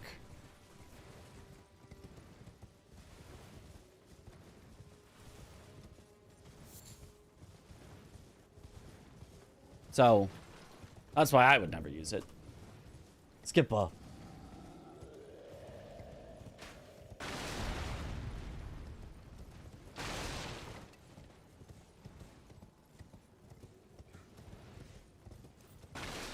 Looking smoother is not the same as feeling smoother. You might not really notice with a high enough real FPS. But 60 FPS as the base is not enough IMO. That's a fair opinion to have. Totally. I don't share it. I mean, I like 120 better than 60. I'm not gonna be like, but as a good enough, I think 60 is good enough for me. 30, not good enough. Ugh, 30 is. Ugh. But 60 I can totally rock with.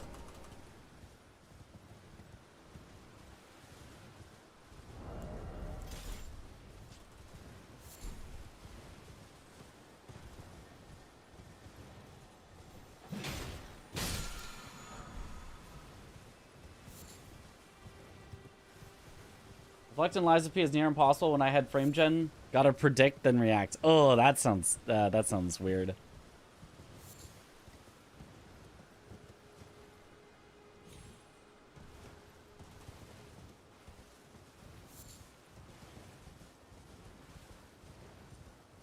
Why is 30 so bad? Probably just because I'm used to 60. I'm used to 60, and when I see 30, I'm like, next slide, please. Next slide, please.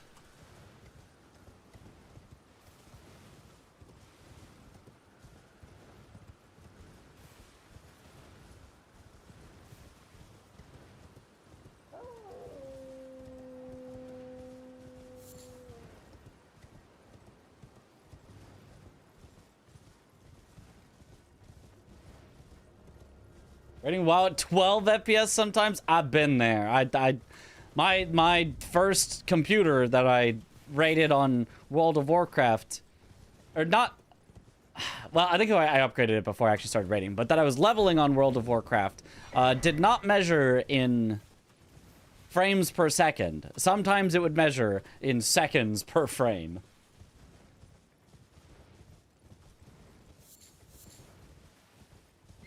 FPS is fine, IMO if stable.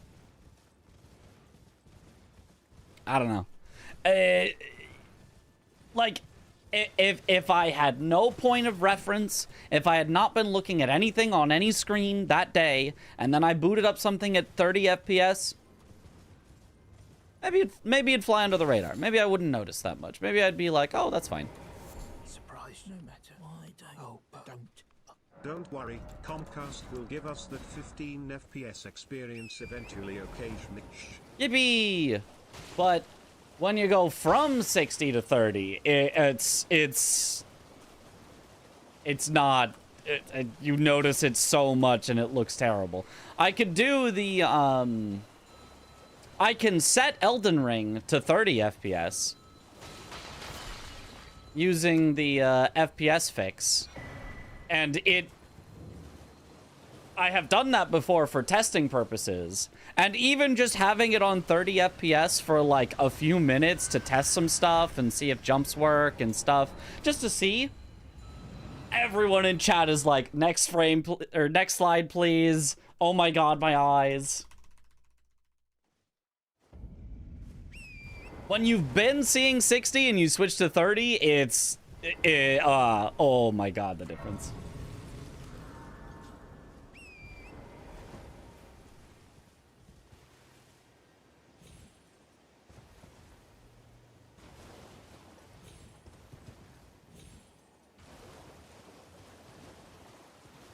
What FPS is real life? Infinite. Well, actually, I guess it would be 1 over a Planck second. Whatever the inverse number of a Planck second is.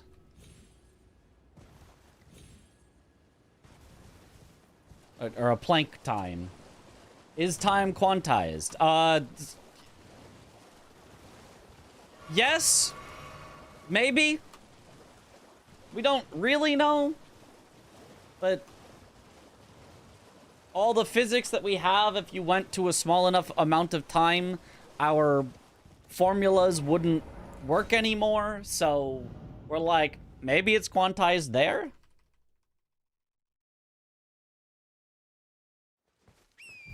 Maybe. But we don't know for sure. We too dumb for now.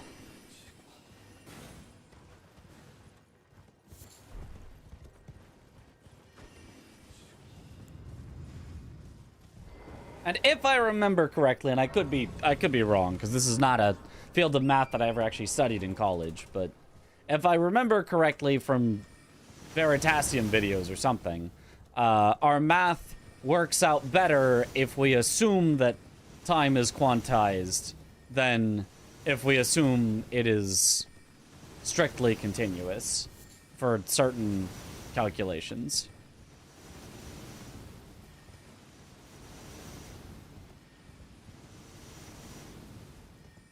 Could be wrong on that. Could be just making that up. The reality is based on a fragile assumption that may fall apart at any moment. Sure, let's go with that.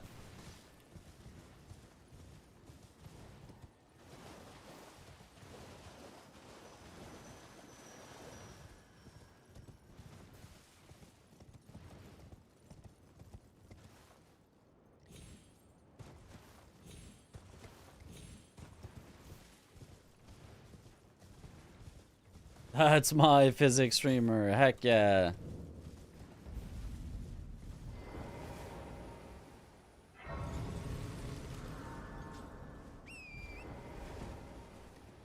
Or perhaps another way to bring this back to the FPS, which I don't know that anybody actually cares about talking about anymore. No one's gonna solve anything. People are just like, everyone agrees that more frames is good. Everyone agrees that lag is bad. And everyone has differing opinions on what exact level of frame rate is acceptable versus not. I remember a video of somebody, like an FPS pro, that, you know, was playing like an aim trainer, but the setting for the FPS was a random number, either 30, 60, 120, or like 400 or something. And seeing if he could correctly identify what frame rate he was playing at. And obviously always correctly identified 30, 60. And then with 120 and 400, I think he got it wrong once, but otherwise mostly had it right. And then he got his girlfriend, who never plays games, to do the same thing. And she was still able to easily identify the difference between 30. Like 30, she was like, oh, that's 30. She could see the difference. But basically was a coin flip on 120 versus 400 and was more right than not about 60. So, to the completely untrained eye, that gives me evidence that, yeah, 30 is still way too damn low. And that 60 is, you know, maybe somewhere on the borderline of acceptable. Which I think is on the borderline, but on the acceptable side.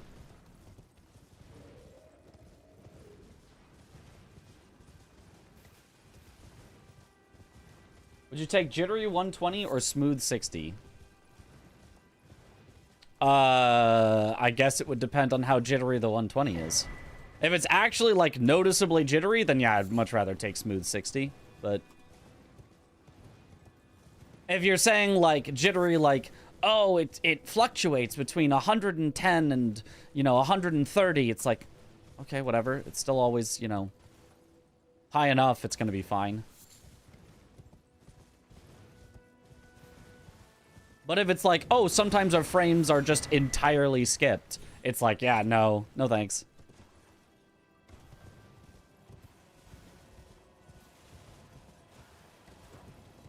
At least for you, 45 is the lowest you don't find weird. That probably makes enough sense. Okay, I now need to kill this guy since I am missing 3,000 runes from the start. Hey, get back here.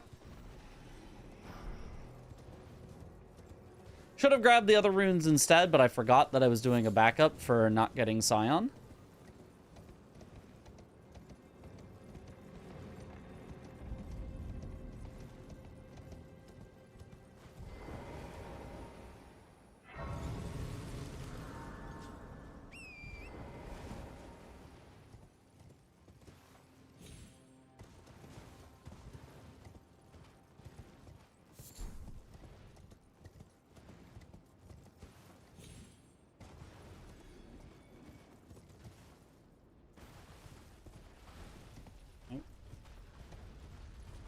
The golds will go to the grafted scion. But I want to keep them.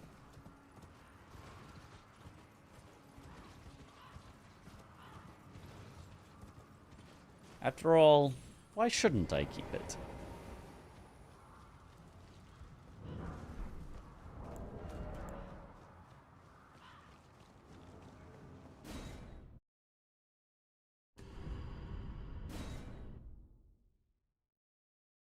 You play a lot of FPS, maybe that's why. Yeah, if you play a lot of FPS specifically, like in FPS,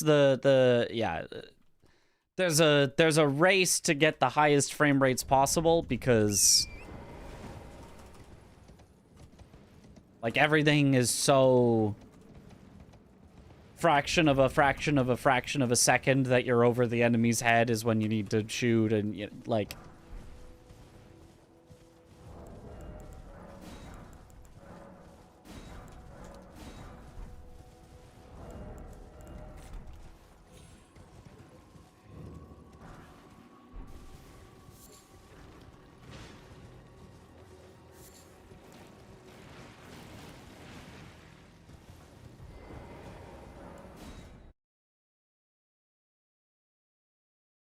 I was watching Domo and 8F's multi-game bingo race the other day for the Bingo Brawlers fundraisers. Got to see an important example of why developers need to design their games to run.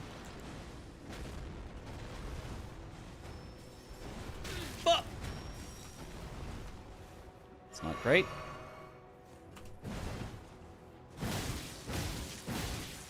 Okay, that is great though. He just didn't roll. He had a chance to roll while he was still not in the corner, but he just didn't. So we take those.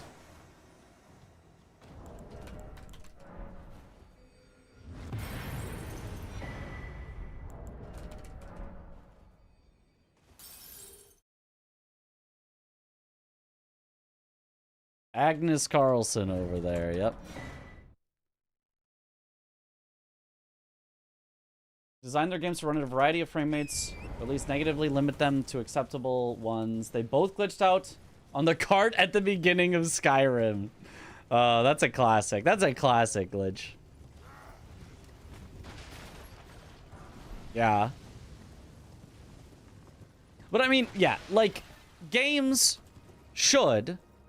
and not every game does, but should design their physics and their display to run separately.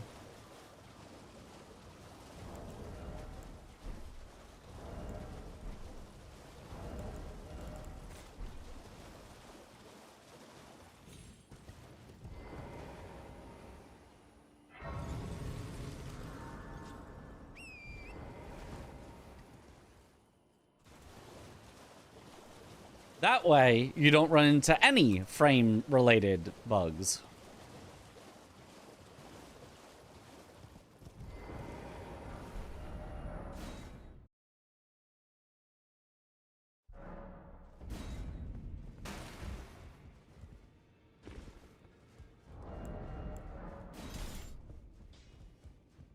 You know, Matt Loud, you're...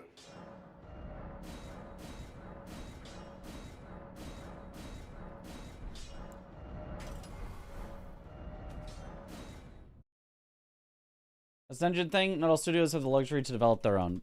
Yeah, I guess not the developers necessarily. Every game engine should design itself to have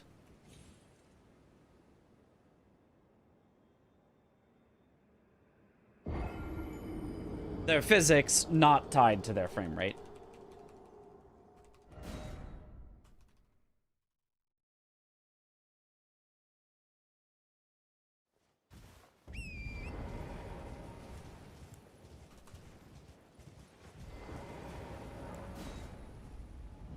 Glitchless, by the way. Yep.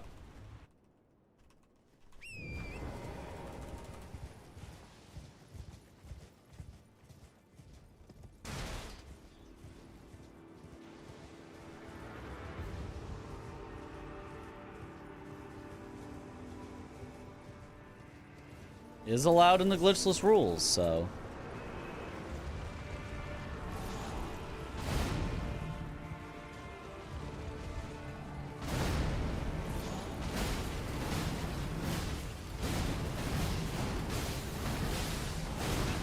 No!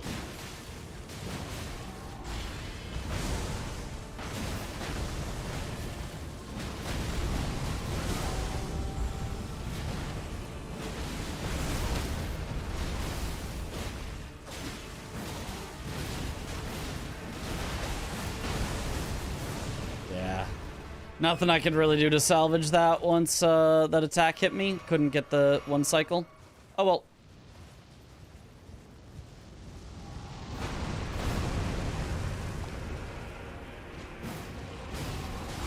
Whoa! Hey, do the phase transition move, please. Hello? The phase transition move?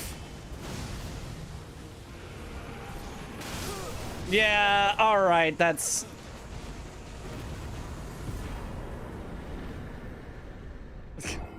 what even happens now?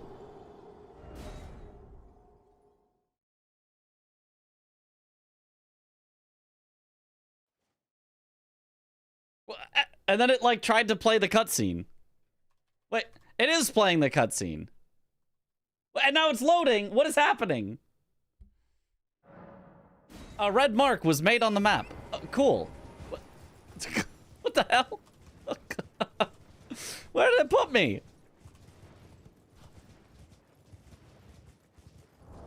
It counted.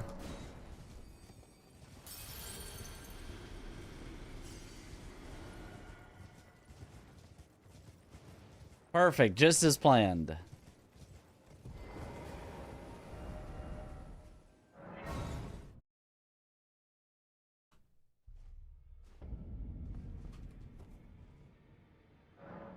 Radon skip.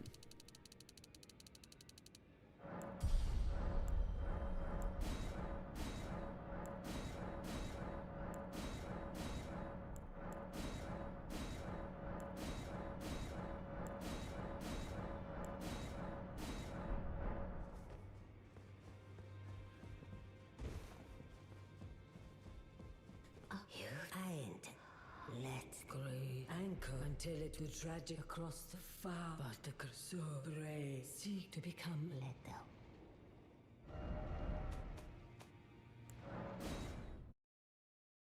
Okay, well, I mean, we're still somehow ahead, so I could love replicating that. I'm not sure I ever could replicate that. That was that was something.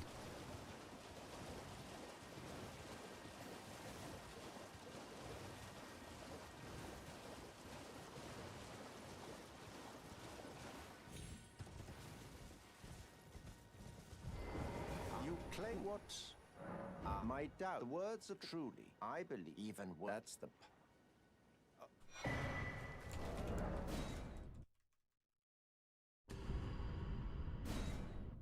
And everyone is gone? I don't know what happened. I'm glad you have a. I wish to a night luminary. So now.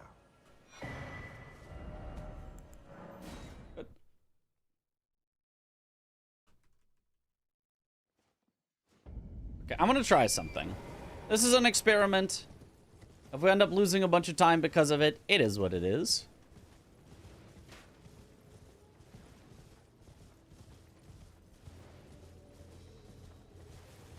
But I am attempting to not get stuck in combat.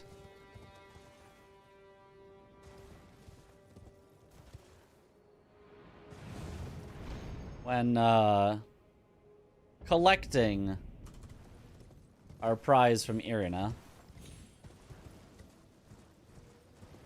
It feels like this is long enough out of the way that saving a quit out won't be worth it, but we'll see.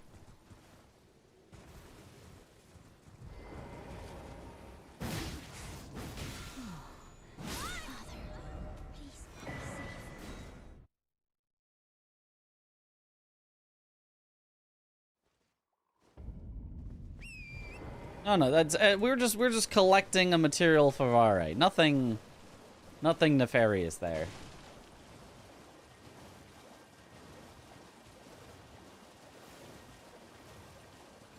Glitch is doing something that's outside the intended mechanics entirely, whereas an exploit is using the intended mechanics in an unintended way.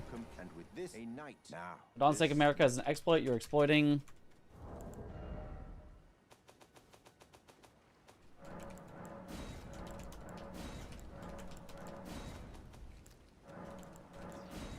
Oh, heavens.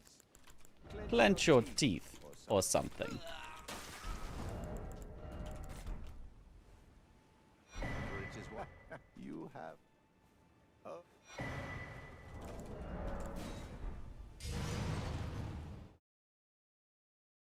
Okay, it was faster. It was, in fact, faster. We saved time.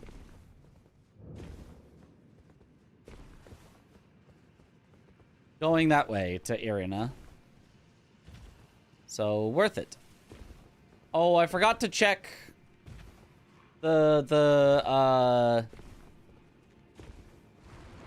Tom told us about a 1-second skip we could do.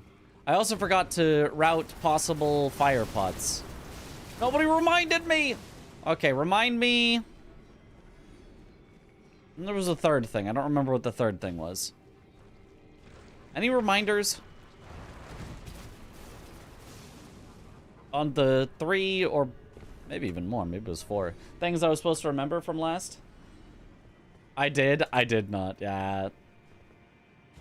Was too busy fighting Chris. True. It was fire pots. It was the skip in Mogwin.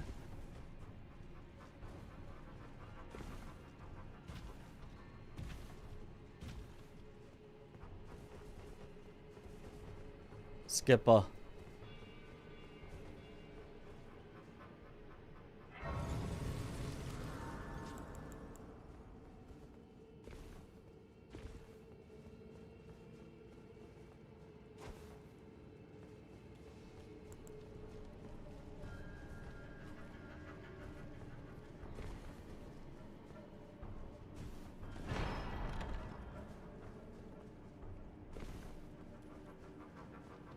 Oh, right. We were having a discussion about,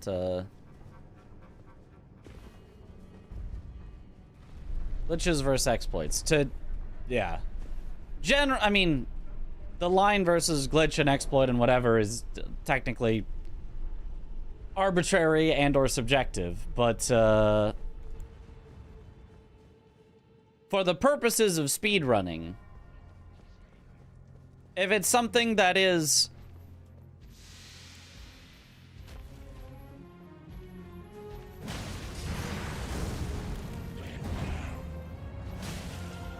Two, 3,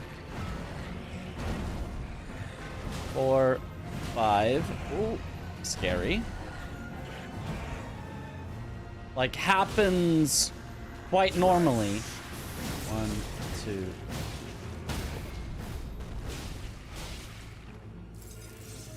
During, you know... What? Is mine and mine alone. Duos? Any duos? Guess not. He's just supposed to be doing duos there. That's just... That's just the time that he's supposed to be doing his phase transition that is guaranteed when he's at that health.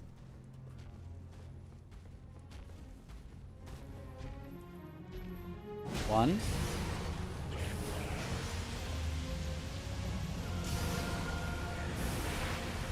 2.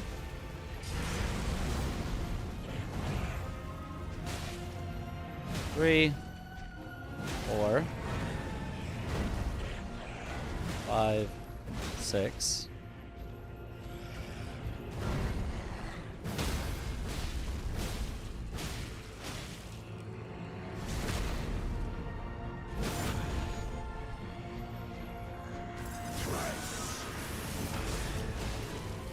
1, 2, 3, 4.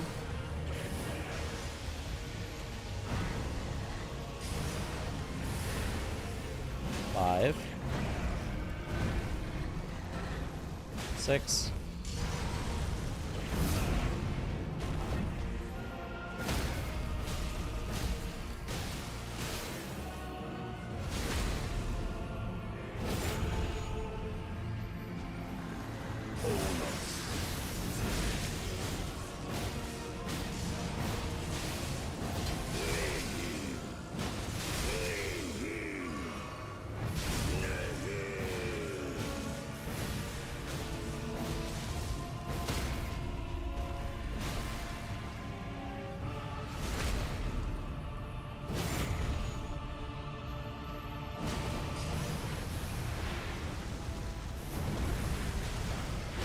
What? You always have time to roll there. I mean, it's usually close, but you always have time to roll there. Darn, weird. I don't know why I didn't have time to roll there. It was all buffered, so I guess the roll must have been as late as possible. 1, 2.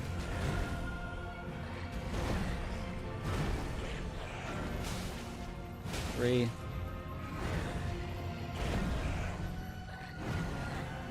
4, 5, 6.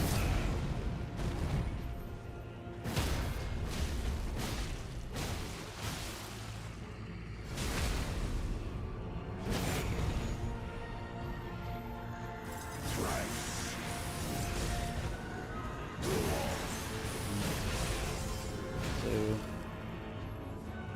3.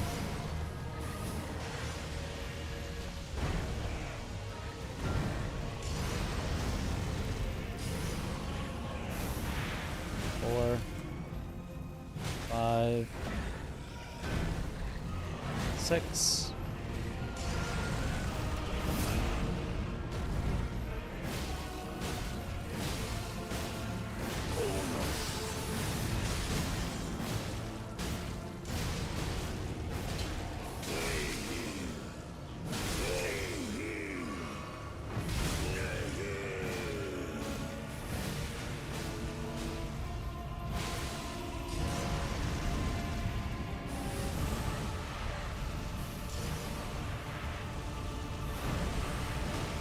Yeah, see?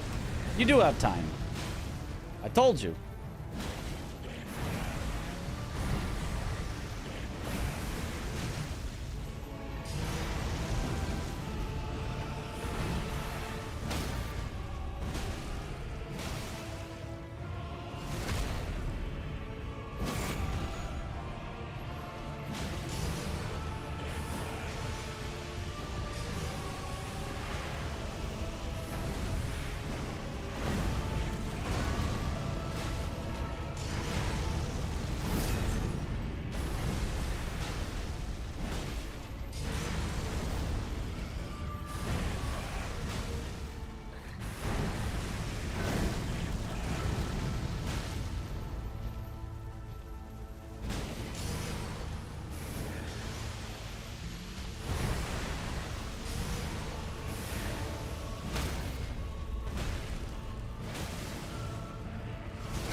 I can see it.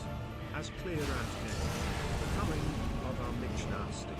Mitch Williams. I can see it as clear as day. Yep. The coming of our dynasty. Morgwyn.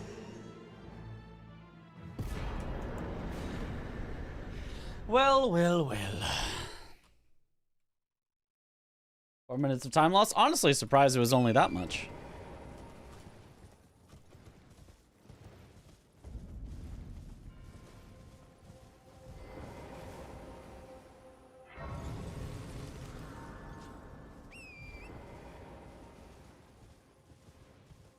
Was good Moog practice? I mean, I don't need any Moog practice. The first one was something that would happen 100 times out of 100 if he does that, because the plan is to hit him while he is guaranteed to do his phase transition move, because he will do his phase transition move 99.99% of the time there.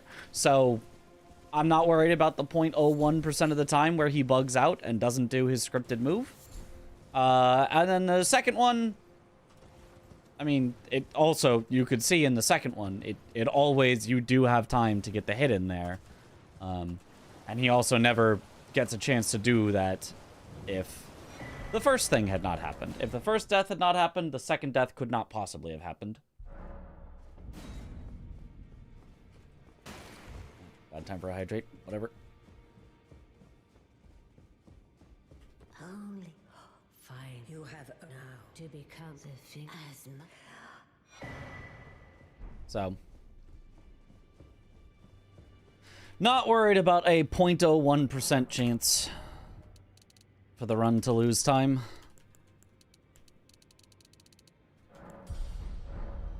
No extra practice required.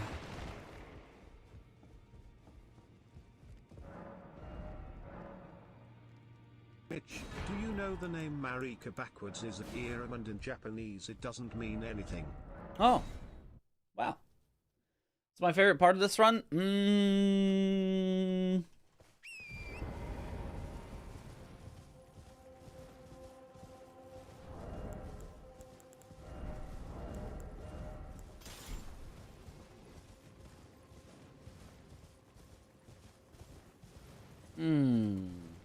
I don't know.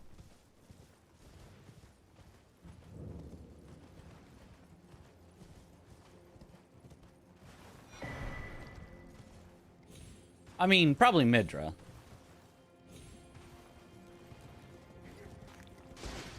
Midra is very fun with guard counters.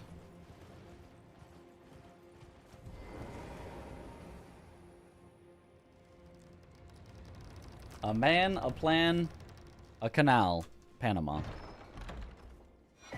That is a palindrome.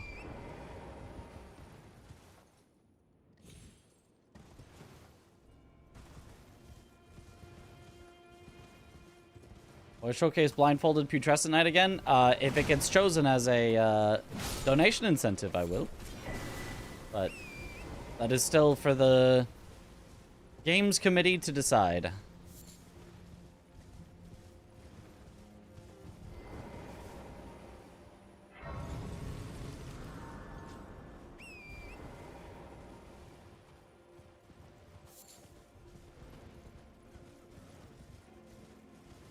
The depths of your guard counters. The.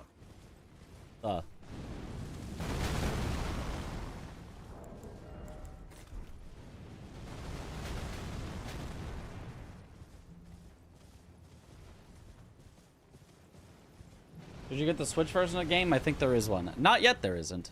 There will be. And from all that they've shown of it, you probably should not get the Switch version. From all they've shown of it, it looks like it runs very not well. Very stuttery. Very low frame rate.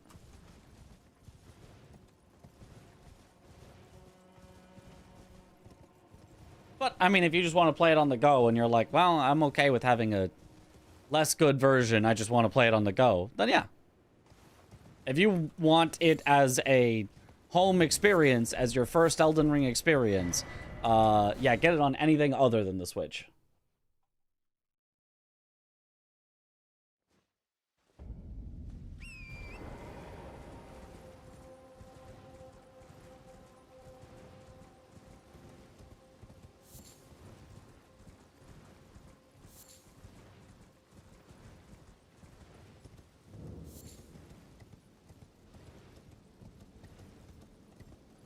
Why are they making you buy a Switch 2 to play OOT Remake? Well,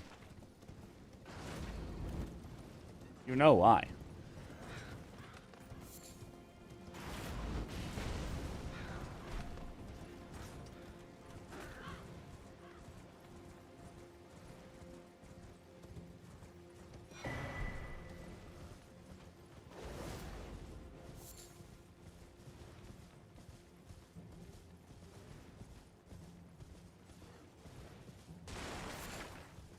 Oh, there's a black firefly on the way there. Is it black firefly that I need, or is there... I think that's the only type of firefly. For crafting the fire pots? Because we're going to need to find 10 of them. But I've already found several, just walking along and spamming the button. I'm already at 3. And I didn't pick up the ones in Scorched Ruins either, I think. I think we could easily get 5 sets of fire pot.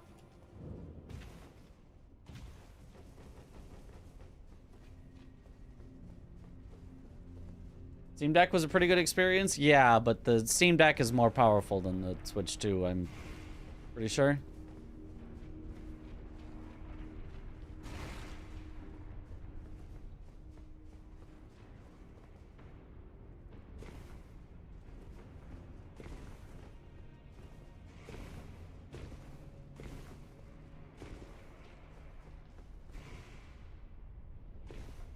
Graceless tarnished.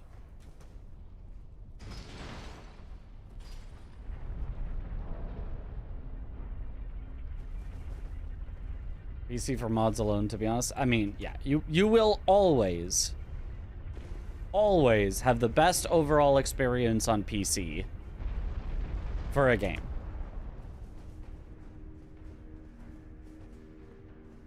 Unless your PC sucks. But it will always be possible to make your experience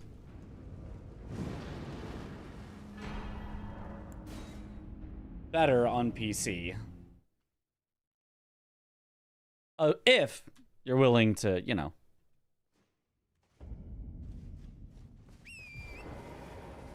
potentially put in enough money into it, or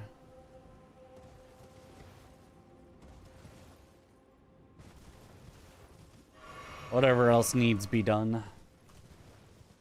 The PC sucks, unfortunately.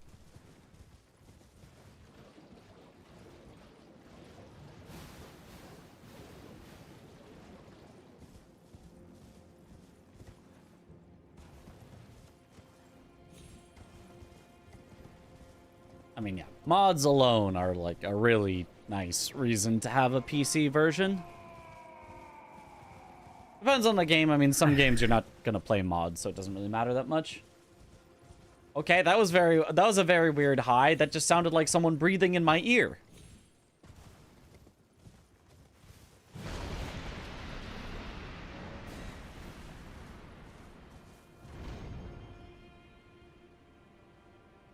But yo,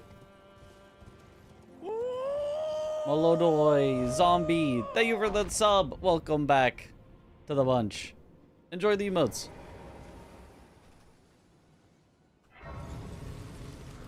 That was intended. Ah. You know, as long as it worked as intended.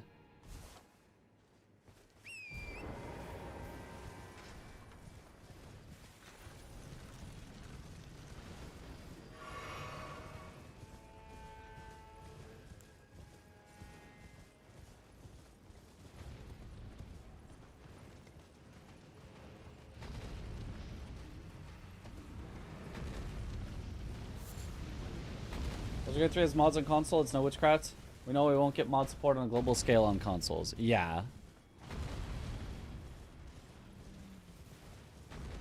I am assuming, though, that the mod support for Baldur's Gate 3 on console is basically like a selection of curated mods, and I think they also, like Bethesda did that. So it's not like you can just get any mods. It's like, we have curated these ones for you that we think are of high enough quality that you could, that we have decided to give them to you as a possible selection.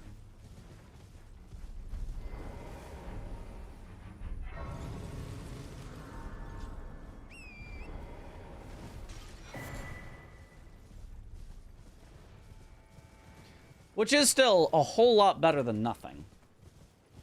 But is also less than, well, I want to find my own mods. I want to search through every available mod.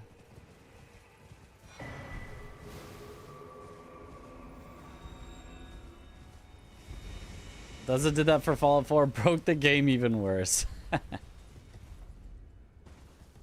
It just works, though. It just works.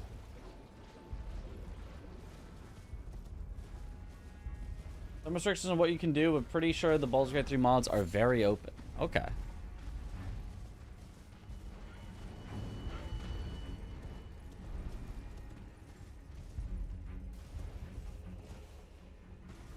When's the run at SGDQ? It's on July 9th.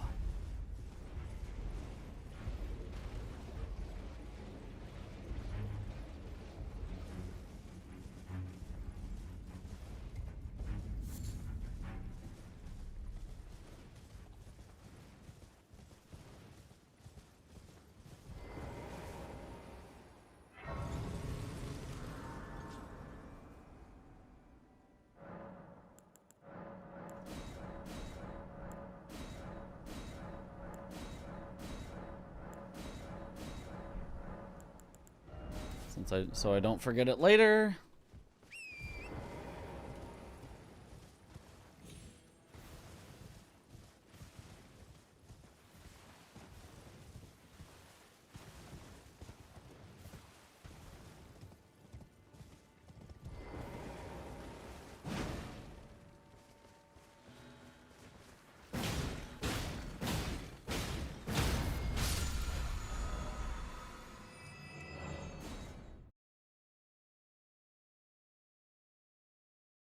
Have you practiced any AI limit? Not yet. It will take a lot less practice, so I have been putting my effort towards Elden Ring first. And then I will...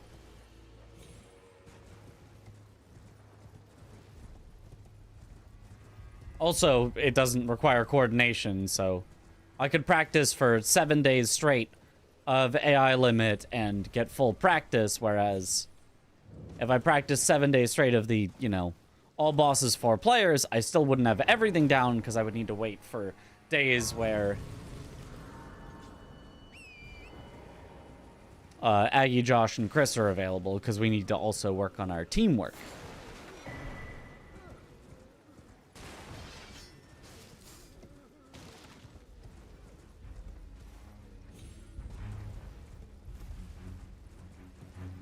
So I need to be prepped for this at any time, including tomorrow. AI limit was a backup, right? Yes, also that. AI limit is also a backup, which means there's also a very small chance that it actually gets selected as a run. Doesn't mean I'm not going to be prepared for it. I wouldn't want to be a backup, get called up, and then just, you know, have an embarrassing poor performance, but...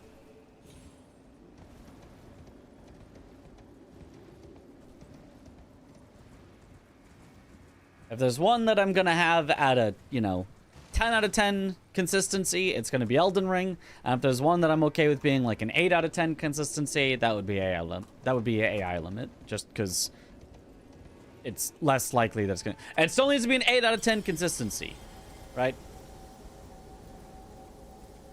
I still wouldn't want like a 5 out of 10 consistency, like, yeah, I could get through the run eventually. It'll be all right. I still want to be prepared, but...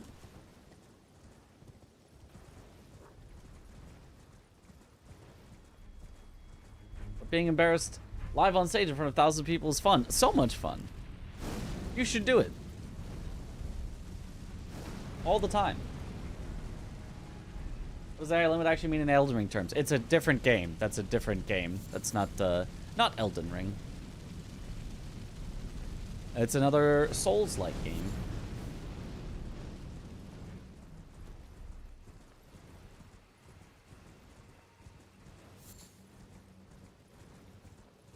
Never mind, my bad. Yeah, that actually told you everything. It did tell you everything, actually. Can you describe AI limit using Elden Ring terms?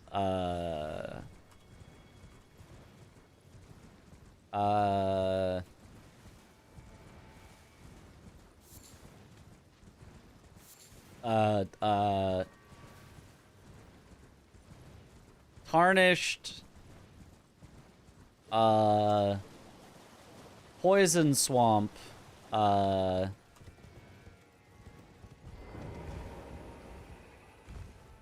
Ash of War focused,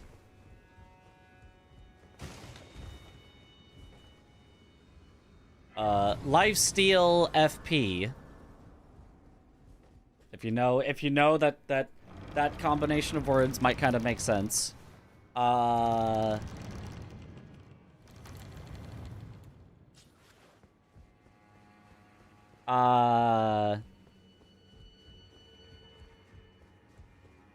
am. It is a Maiden. plan seeing that. Allow me to.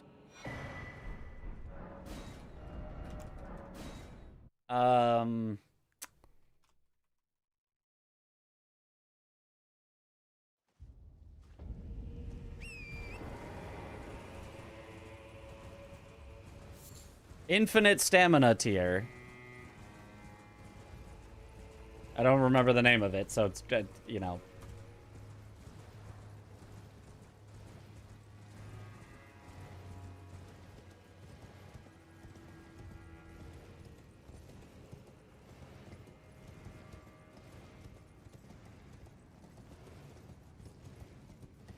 Close enough. Thanks. This is painting a picture. You're welcome.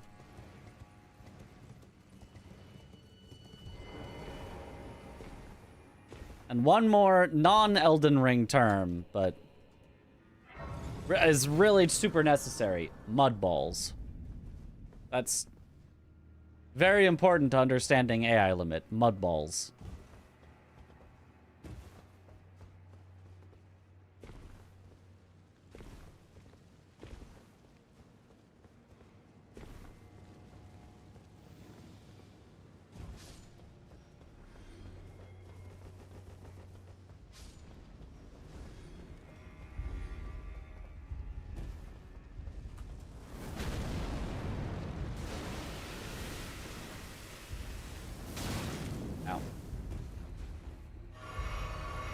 Didn't need to heal twice, whatever, it's fine.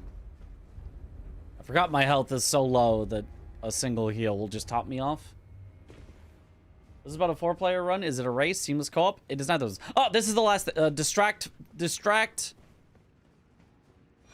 Drain the water, distract. Drain the water, distract is the third thing that I wanted to be reminded of.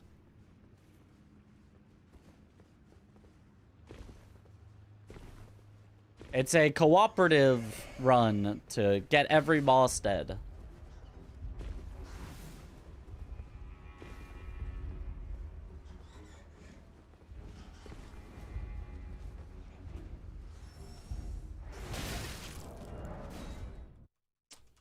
Unfortunate again.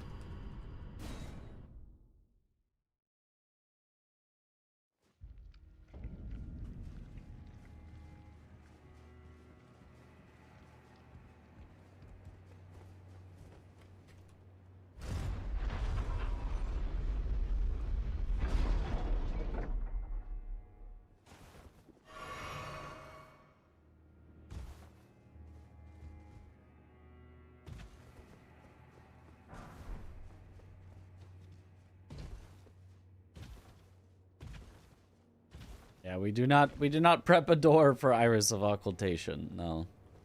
No Iris is given. We're doing the whole DLC. Almost the whole DLC. The DLC is too big for one person, so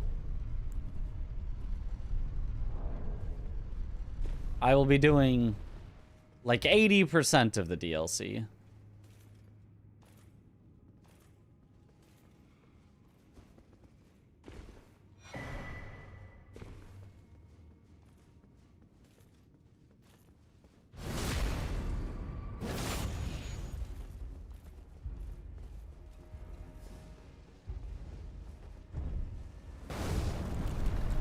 Alright. The elevator where I pop runes. It's back.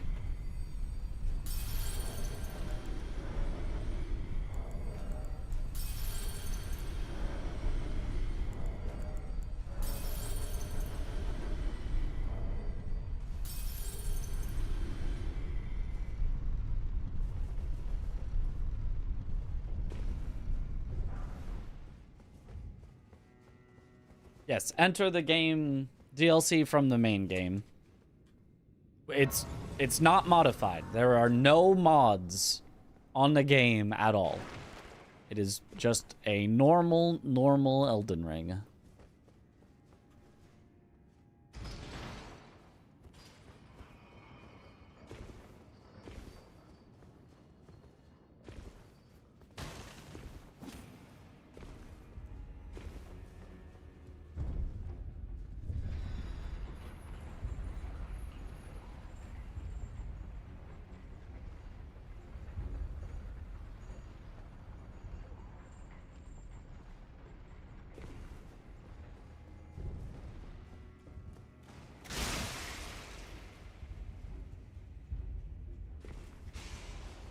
Are there modded games often in SGDQ? Depends on how modded. A speedrun mod that maybe like skips cutscenes or something, yeah, for sure. If it's allowed in the official speedrun, then it, yeah, you would also see it at GDQ. Actually, like a full modded, like, I'm gonna show off the convergence mod, rare. I would say more so for like showcases, like they've done Clone Hero, which is like Guitar Hero, but it's basically all modded content. There's been like a showcase of that, which is not exactly the same thing as like a speed run. It's a showcase. Are Moogs allowed? Never.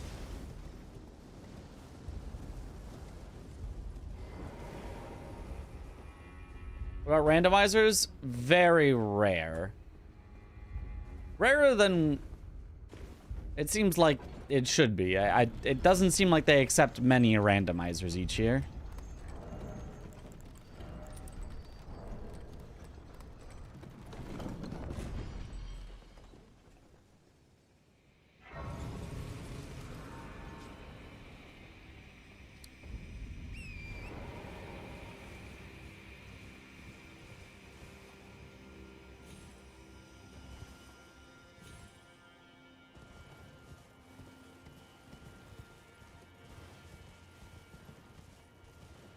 See a bunch of ROM hacks. Does that count? There's also ROM hacks. That would definitely be modded. Yeah. I mean, I've only ever seen ROM hacks of Mario games. Maybe a bit of Zelda.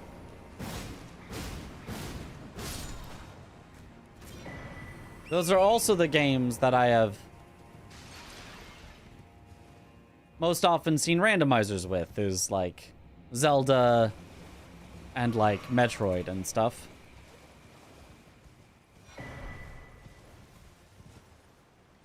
So they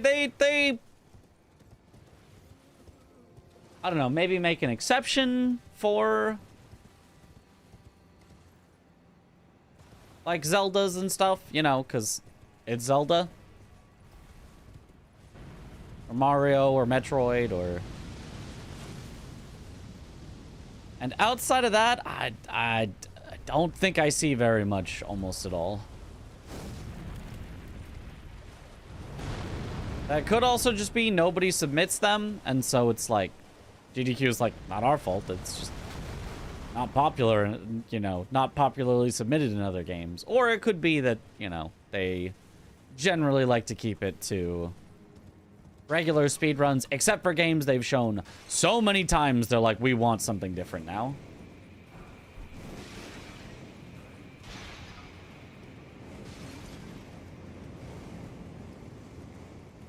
Let's go do level 11 square into Romina. Yep. Good synergy here.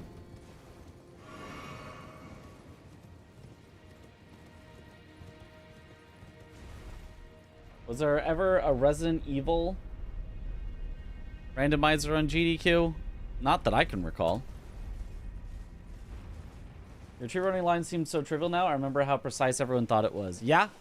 And now it's just there's a line on the ground and you run along that line on the ground. Now, I do also have the benefit of I get to run in exactly a straight line, whereas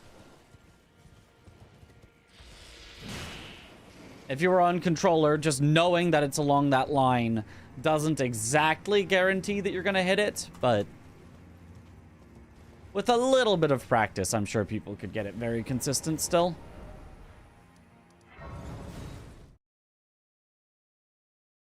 I think I saw an RE2 remake of GDQ that had modded character outfits. That's not very significant, obviously. Yeah, that's probably something they didn't even tell.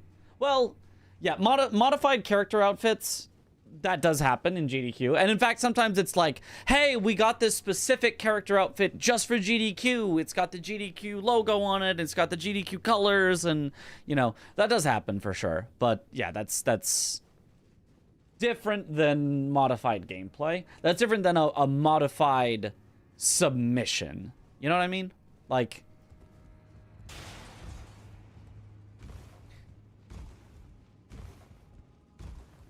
if you submitted a run on original game, and then you showed up with a modded character, you can still do the same run. If you submitted a run of the original game, and you showed up and said, oh, actually, we're going to be playing this mod instead of playing the regular game, that would not be the same as what you submitted.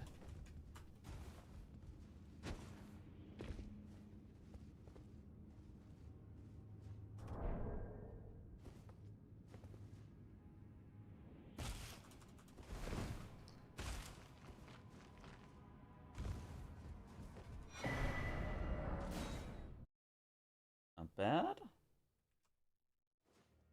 Modded cosmetics for incentives has happened. Yeah.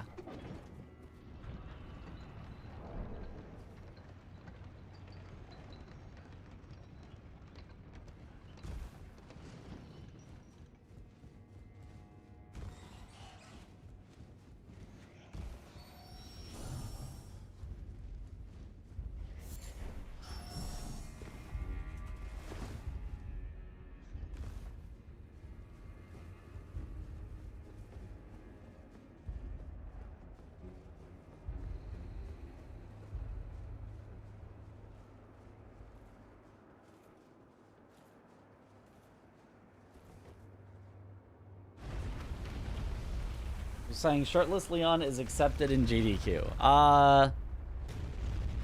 know, it probably would be. Well, maybe not shirtless Leon. Maybe not. Maybe that one they draw a little bit of a line, but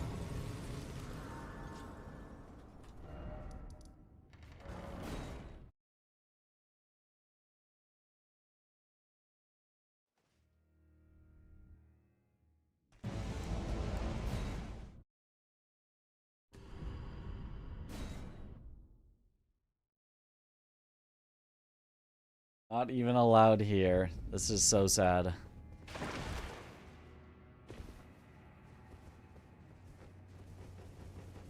What's so bad to play the DLC, but your PS4 broke before you could play it? Dang. That's truly unfortunate.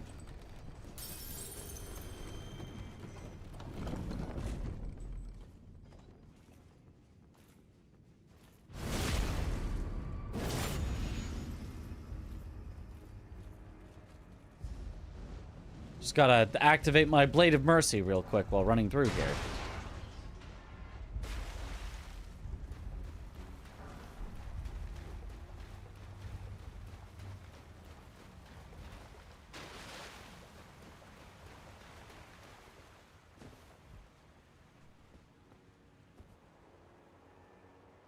Yeah, we all finish at the same time. The run only ends when all of us are done.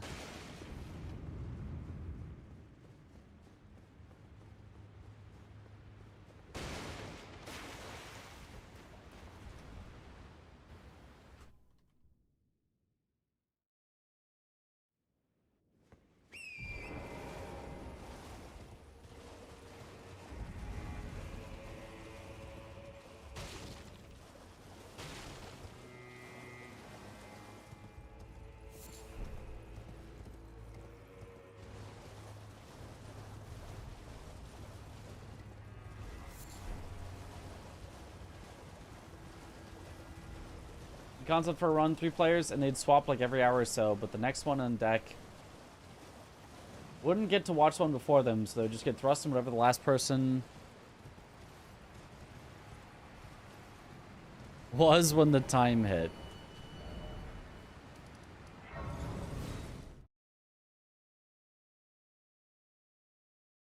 Sometimes mid-fight, no idea which guns they'd obtained or how much ammo they had. That is funny. That's a funny run.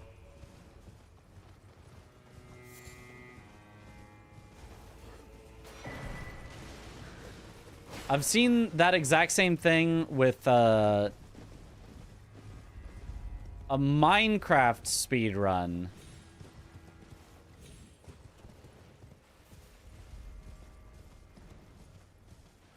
But it was swapping every like minute. not unsure. So you couldn't really make meaningful progress on your own. You had to hope the next person would just, like, continue going in the same direction.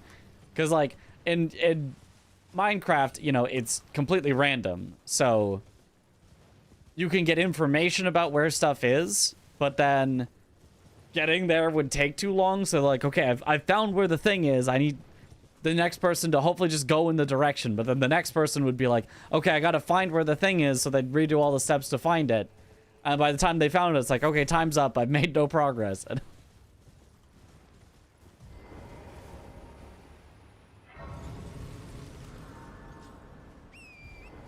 Ooh, how did you come up with the pathings in order to finish together? We leave some of the easy bosses for the very end, so that whoever's done just goes and does them. So it doesn't matter who finishes first. We will end together because the first person done will go do a bunch of easy bosses at the end. The person who's done second will do some easy bosses at the end. The person who's done third will do a few easy bosses at the end. And the person who's done last will hopefully still do a couple of easy bosses at the end, because we've saved enough cushion that that we're all just finishing with a couple of easy bosses. And then once we're all ready, we all do our final bosses together. So we make sure we end at the same time because we all start our final bosses together. Technically, that means we end slightly off because Consort and Bale take significantly longer than Elden Beast and Melania because they just have more health.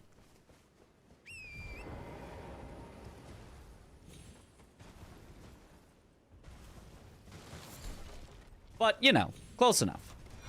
We all at least start our final fights at the same time. For the epic conclusion. Pretty smart, yep. You gotta be when you're planning out a run like this. Otherwise, it would not really work very well. A lot of moving parts, a lot of cogs. You gotta fit everything in just right. Otherwise, it will not turn.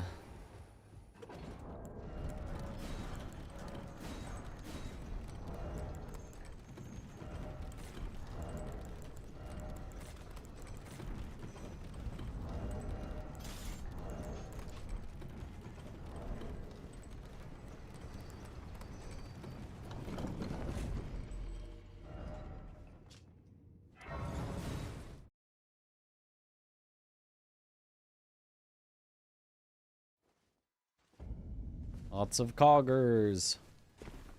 I presume I am an old. perhaps.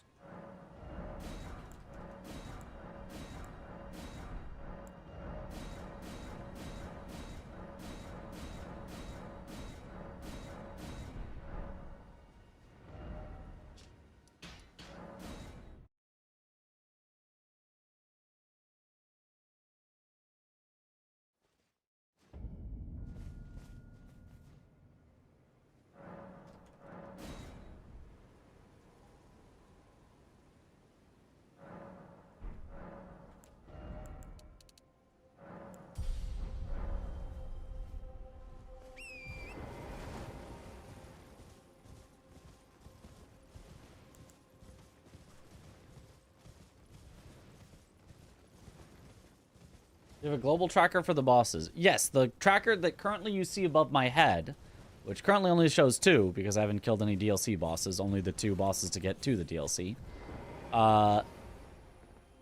When there are multiple of us all going at the same time, will be updated with the total for all of us.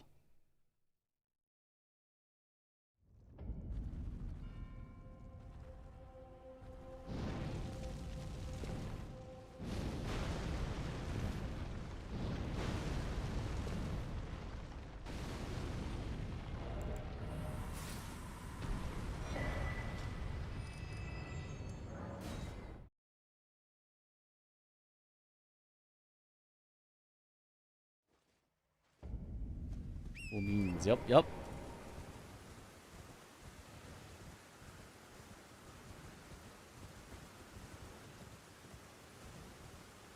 What do you update? Which Overwatch heroes you've played? Ah. It's, just find a 0 somewhere on screen, and that's gonna be your answer. It's updating in real time to still say 0.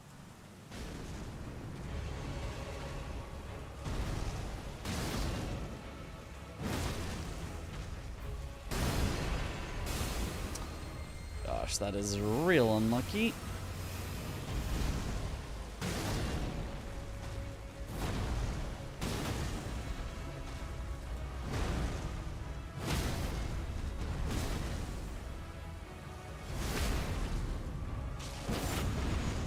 Okay.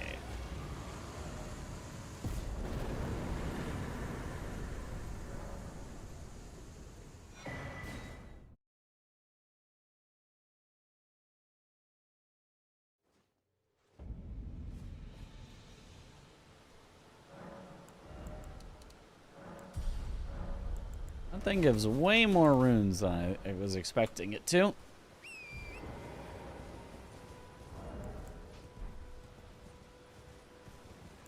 Also, do you guys like the throw the furnace pot at it to aggro it slightly sooner? I don't know if it actually saves any time or if it's just a pure waste, but I think it's kind of funny.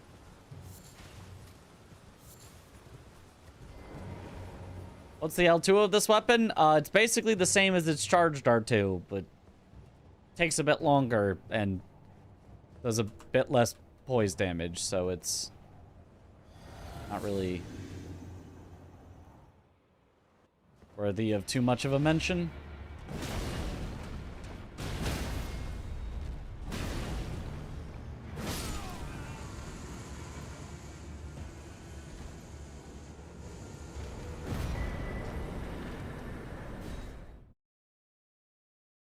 Nice. L2 bonk and fire. Yeah.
Gold. Hammer smashing Margaret to death is also funny. That is true.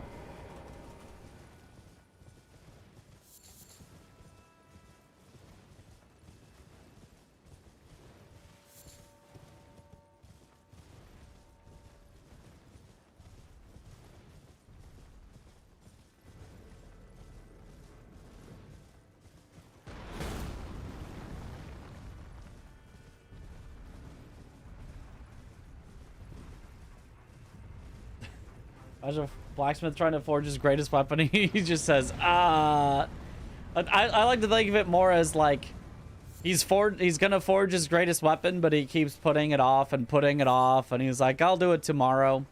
And then the customer just shows up on the day that he promised it, and he hasn't even started, and he goes,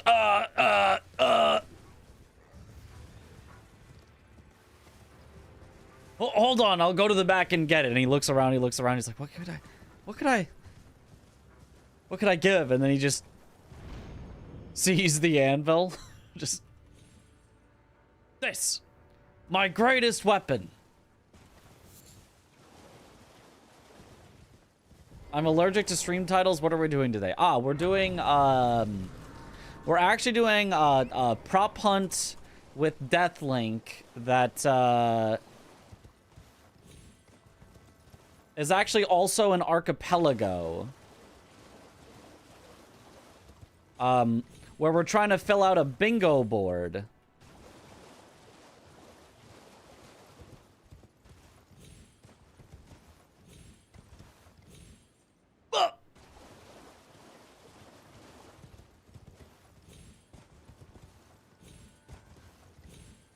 Come on, just land!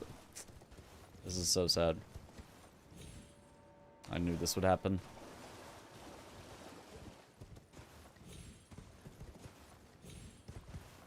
There, just, it's Ordina skip. That's all you need to know. It's Ordina skip. Definitely lost time with this skip, but we can work on it again. Still safer than the other way.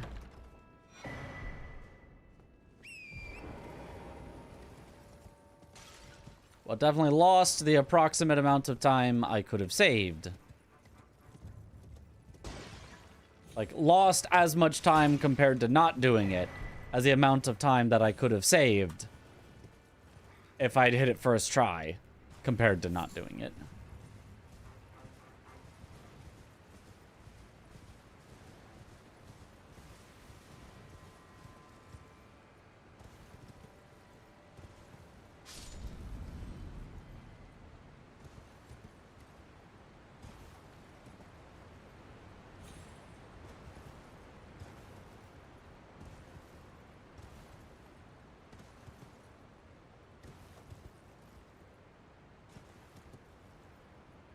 Bug dying from fall damage. Yeah.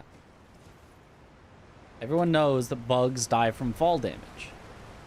They've got no way to stop themselves from dying from fall damage.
Not bad.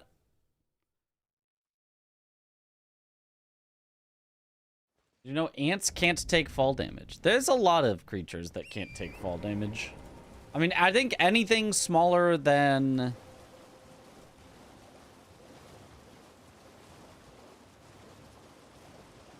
I don't know the exact size limit, but anything smaller than a certain size could not take fall damage.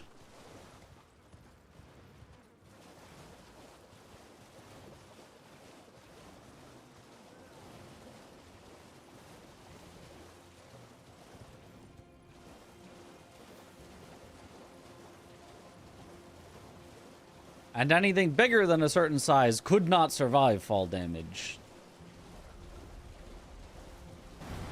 Even if they were built like a cat.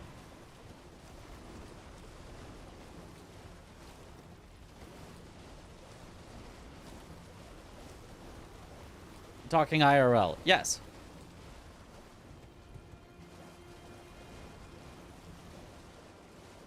I know elephants can't jump. It would make sense.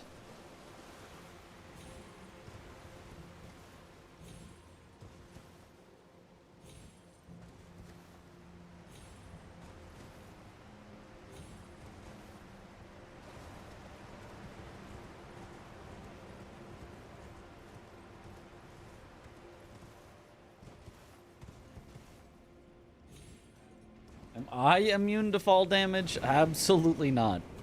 Not these old knees. Anything with an exoskeleton? I mean, that could probably help, but in terms of size, it's literally just like if you are small enough, the amount of force that would be applied to you from falling is just not big enough to do any possible damage. And if you are large enough, then the force is just going to be large enough that it will always break everything.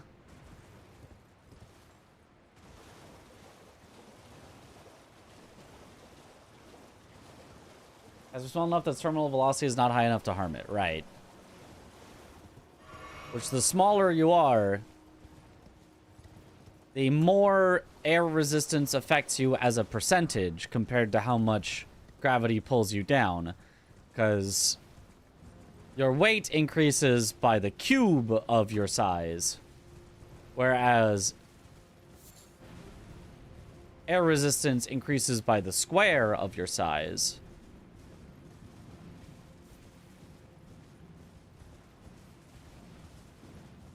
So at really, really small things, your mass is a very small number cubed, whereas your air resistance is a very small number squared, and so the air resistance becomes much, much larger as a proportion than your weight.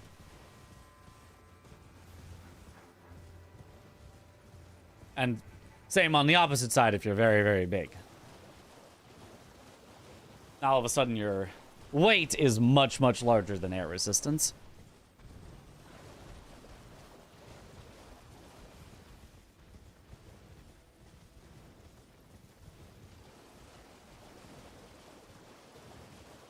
And anyone over 30 takes double fall damage. Yep, that's the stats, yep.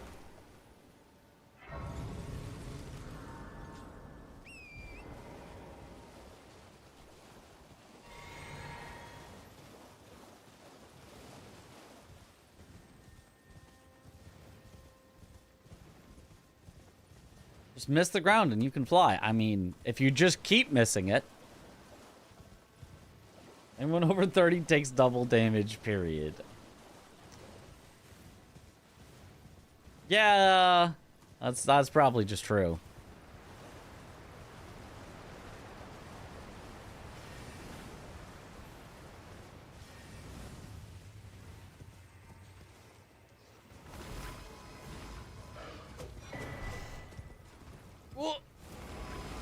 Okay. Unks, whoa. Can I unequip this talisman? What's the biggest animal that jumps? Do whales count? Whales would not count. Because the entire, like, buoyancy just destroys the entire need to jump effectively.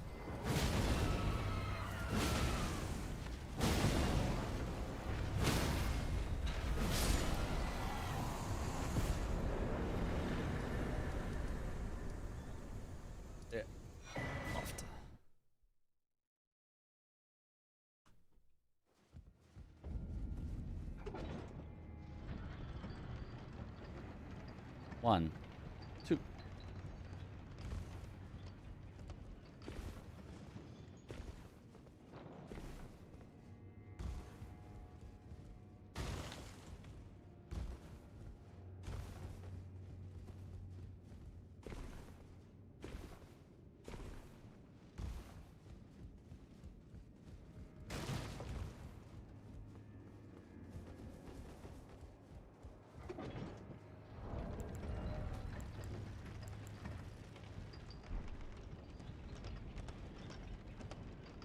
I don't have anything to use on an elevator.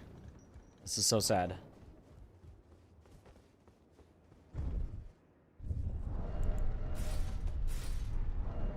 That should work, and then I guess I'll use my rune arc. Because why not? You step over an edge, but don't realize it and don't look down, you won't fall. That is true. You just have to keep not realizing it. Don't let someone point to you and point down, and or else it's all over.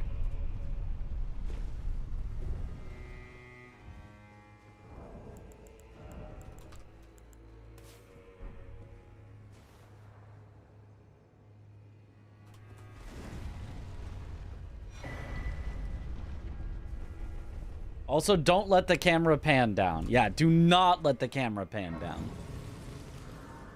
Disaster if you do.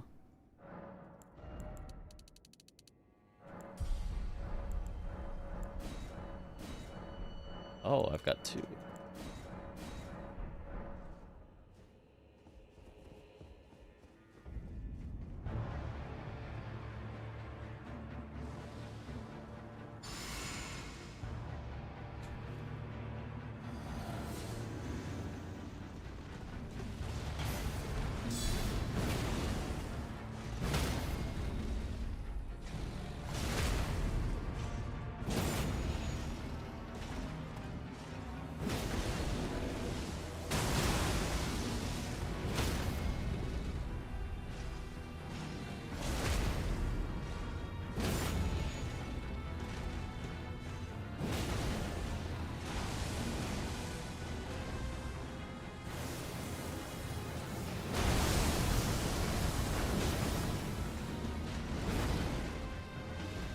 Hey, can you stay here? Thank you.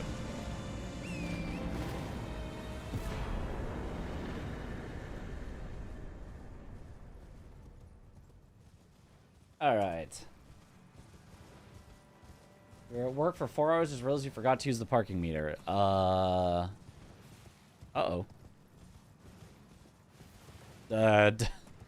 Is there a person who checks the parking meter regularly where you are? Uh-oh.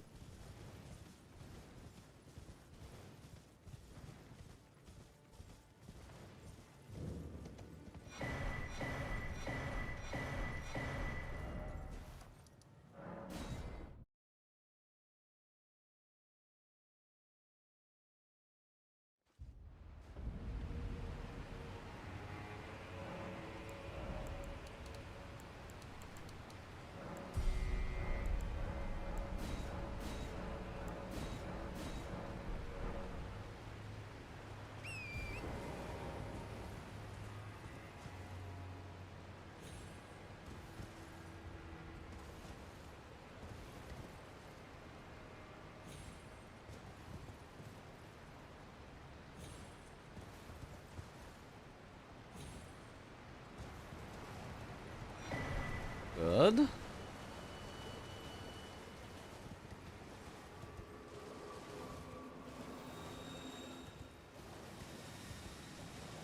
Parking meter. How do you fit your whole car into that? With great care.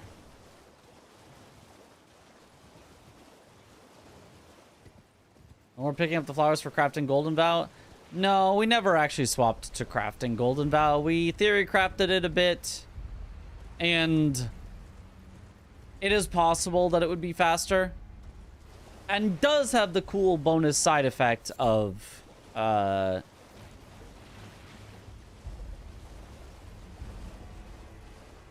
more of our build would be from the DLC and not from the base game. But unless I fully cut out everything that was base game to have a DLC only build, it's probably not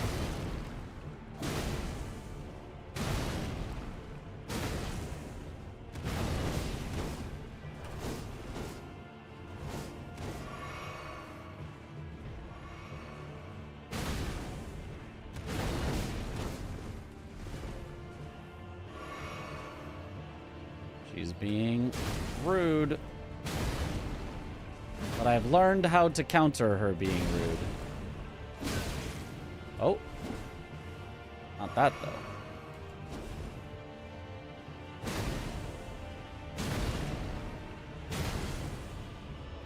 There we go.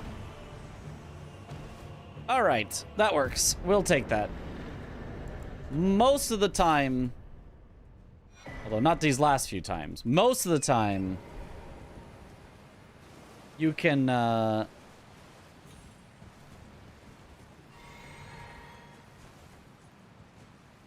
kill her without her doing a single weed cutter that you can't...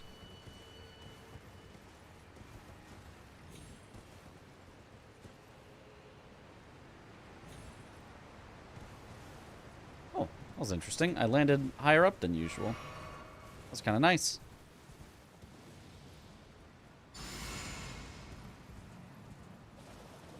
That you can't stagger her out of, but today she has been doing it consistently. Like, we literally in practice that it's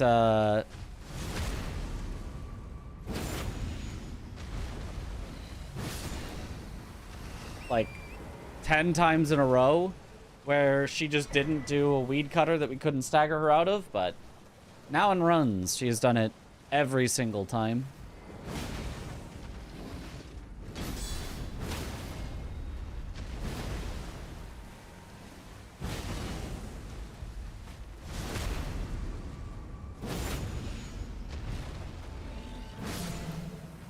Ah, I didn't have Rakshas's armor on. This explains why I'm doing a little bit too little damage.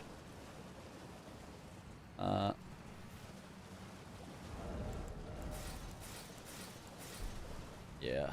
I didn't have time to swap it before the skip, and I forgot to swap it after. Oh. That's not quite correct. No.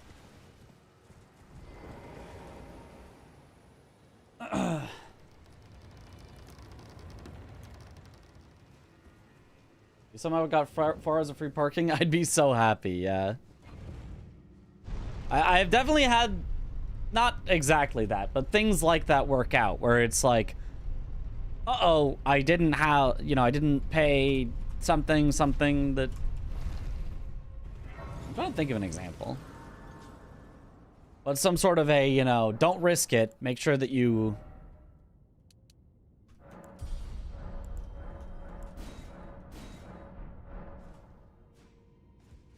are careful, and then it's like nothing bad happens, and it's like, oh hey, it all works out.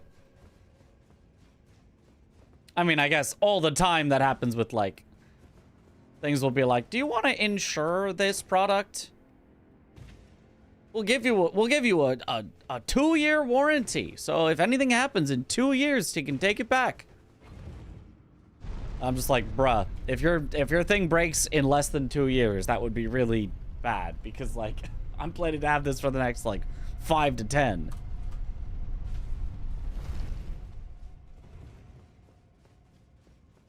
One, two.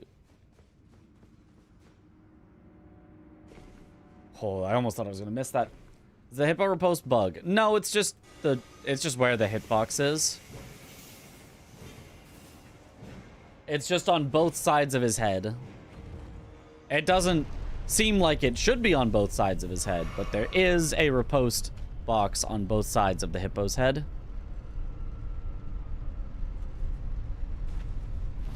So we were meant to Rakshasas. Yeah, it's just finding the time to equip it is a little awkward, because we go from there immediately into a skip, immediately into fighting some hippos. So we don't get like a long straight running section to equip, or like an elevator to equip stuff on, or, you know. It's directly one into the next.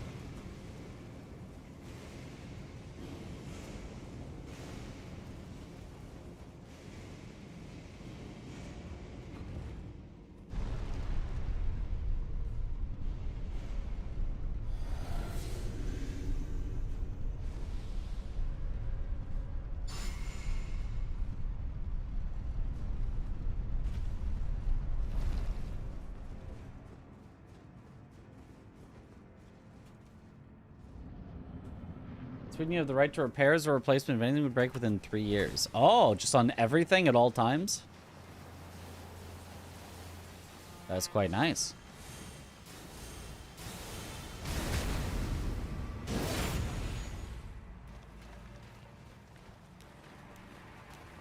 Ooh, are you kidding?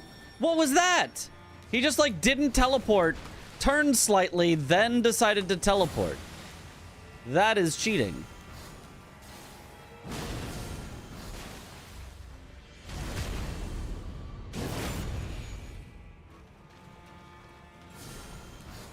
He just countered my ability to backstab him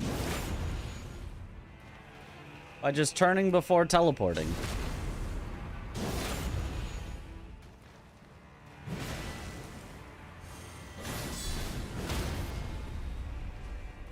Bye-bye.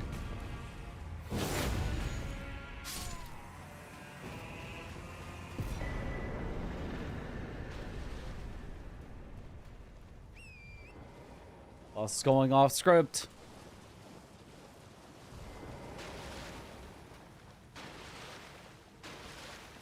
How are we doing today? I mean, doing pretty good. Excited to do a full run of this with the full squad tomorrow. Should be fun. And still companies try to sell insurance for items for the period. Oh my goodness. Percent raw input percent. Or like airline companies that'll try to sell you like trip insurance. When I know damn well if something happens to the flight, they are like obligated to you know, find me a new flight, refund me something anyway. Like I know there's no way that a airline could get away with just, oh yeah, there was a weather incident, so you just don't get a flight. We're just keeping your money. Would you consider doing it with the seamless co-op mod? We would consider it if there weren't so many seams in it. Same time tomorrow? It'll be around 12 hours from now. Either 11.5 to 12.5 hours from now. We don't know exactly when we're going to start, but somewhere around then.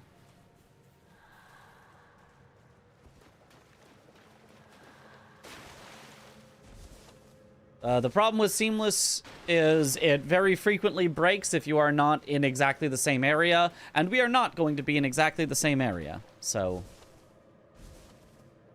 it would break constantly. Isn't 2-year warranty mandatory for all products? Or is that not the case in the US? You know, maybe there is and I just don't know about it.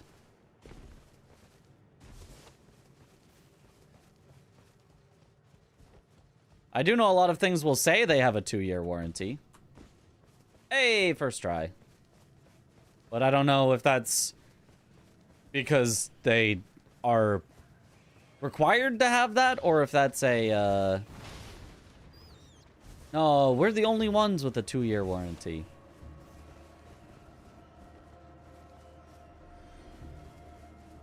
How am I doing today? Doing pretty good.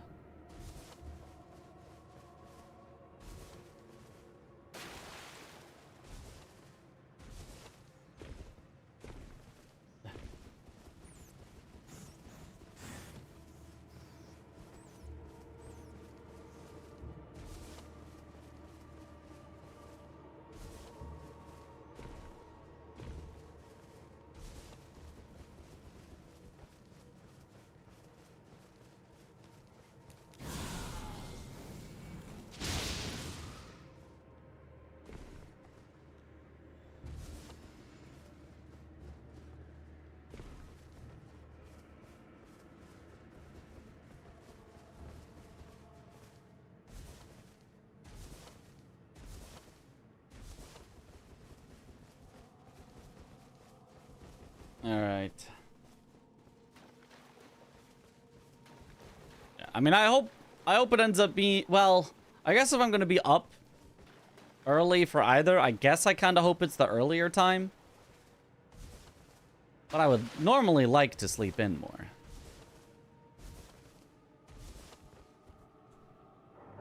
You got a new PvE yesterday? I did. Yeah. Doesn't look like this run is going to be another new PvE, but...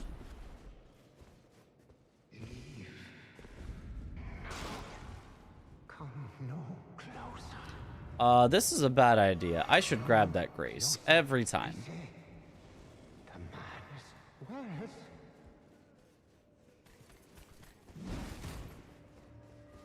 But I've already passed it, so it is what it is.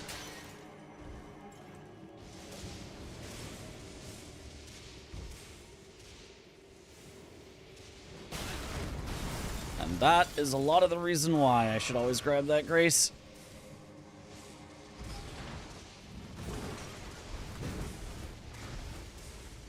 Because this guy can be a big old pain. Okay, now that we're past him, we're probably fine.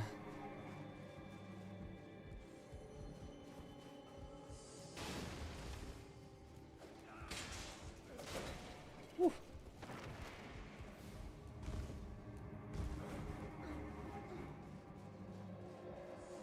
It's a shame the woods were underutilized. The area is great, just lacks content. I mean, I think that's kind of the point, though. Like, it's not really...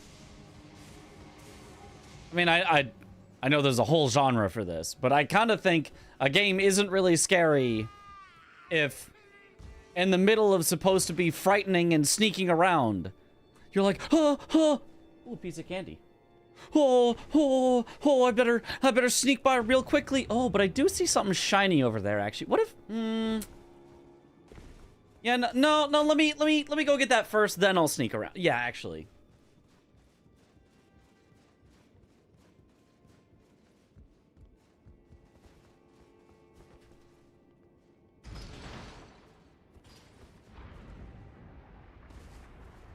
I know survival horror is an entire genre, but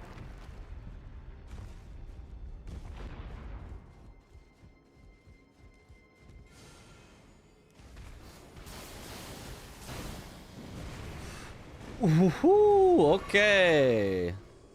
Just as I've come to dying there.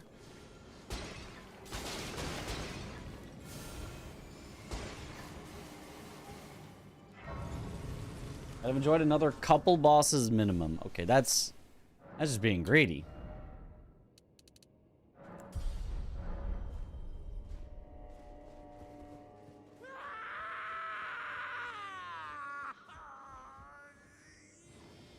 The depth of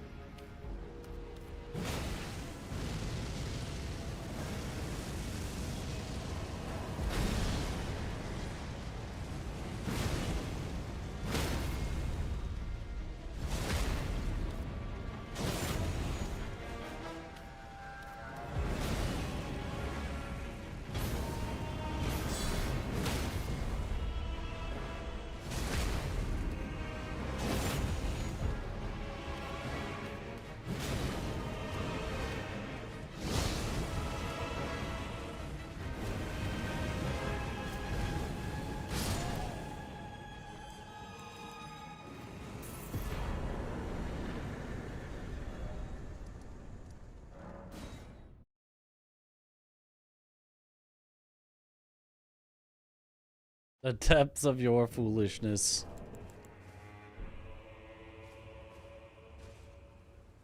I mean, sounds really insulting if somebody does not know.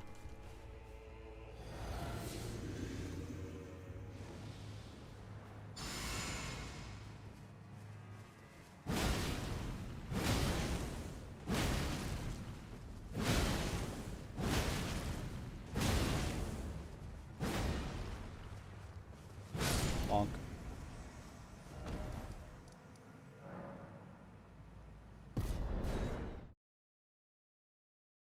Feels like a big part of the point is not much can live near Midra. Oh, I didn't. Whatever. You and I, whatever. Didn't level. Mesmer! Fall of my blood. In vengeance for the flames, my blade I wield. What?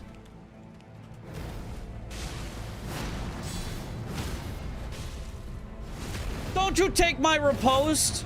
Horn scent! No, bad horn scent.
Oh, that was a very weird mesmer. A curse upon thee.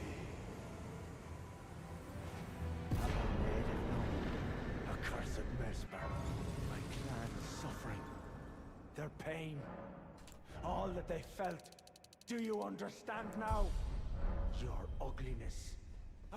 Ah! Flames. Yet the death of now Queen Venge if make it then I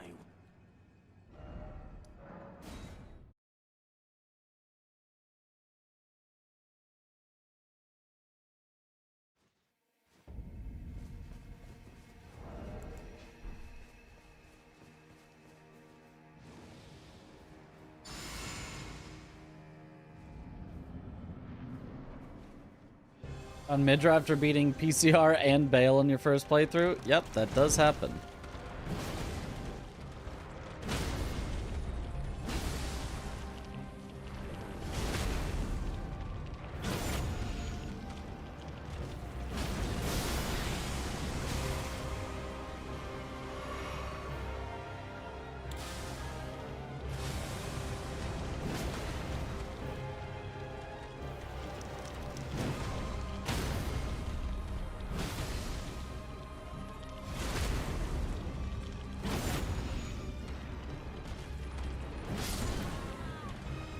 Bye-bye.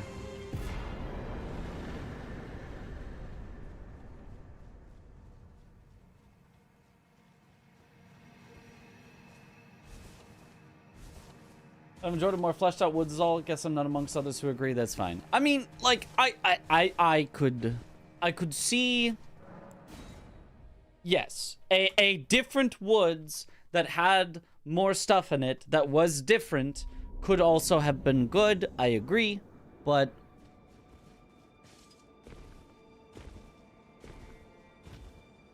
I don't think that the woods that we got is, like,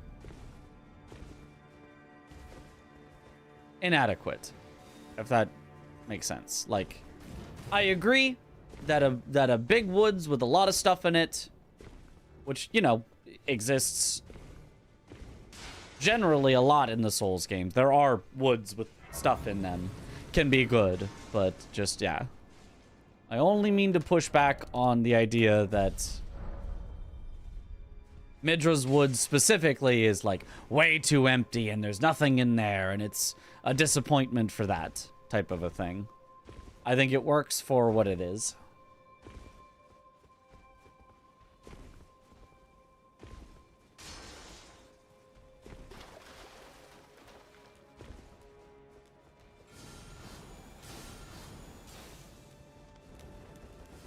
I thought it was very effective on my first playthrough. I thought it was very creepy and intimidating.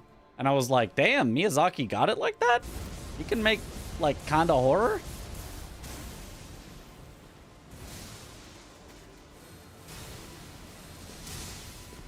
I might even say one of the standout locations on my first playthrough.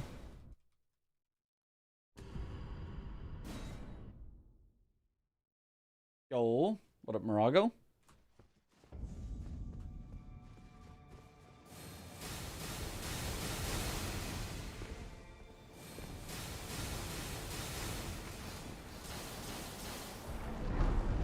Zaki is a man with many traits.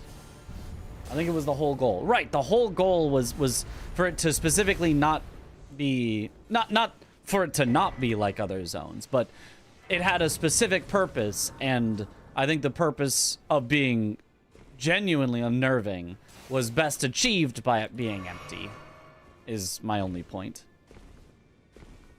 That's something about that specific woods and exactly the way that that specifically was implemented worked. Oh. Die then.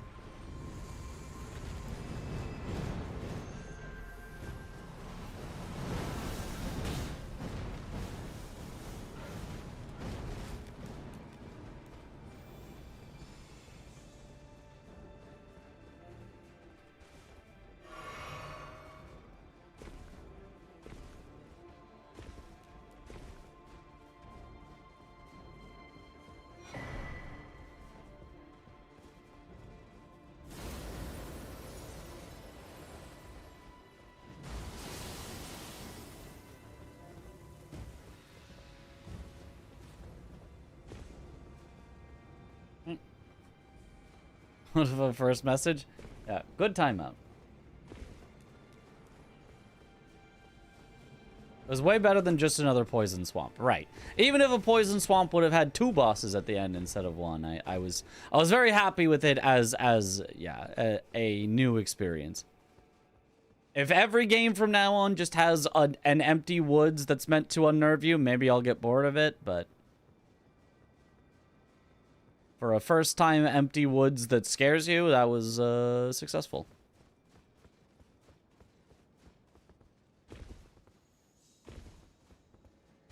Thank you for all the DJ Now's content. We're in this together in a sense, yes. Together in being degenerate. I think back to your first playthrough of Shadow of the Erd Tree, Abyssal Woods is the first thing in your mind. Reminds you of the Dark Souls DLC with Manus. Yeah, yeah.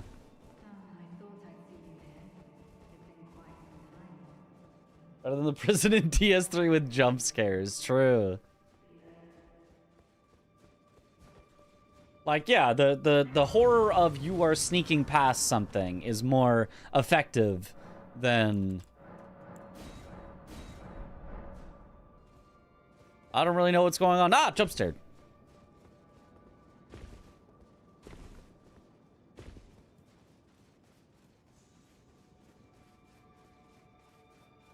I think the 600 messages on the floor warning you the zone is scary, take away from it being scary. The 3, 4 messages on the ground saying, do not let it see you. I felt like that was effective. I thought it was really effective when you couldn't summon Torrent. And not just like, because there are zones where you can't summon Torrent, where it gave like the specific message of like, bro, Torrent is frightened here.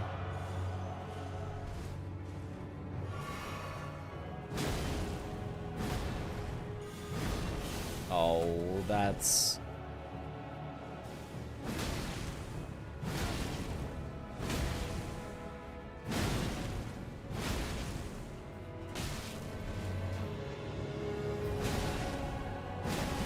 No way! Ah, he didn't die. This is so sad. This is so sad. Now go. This is so sad.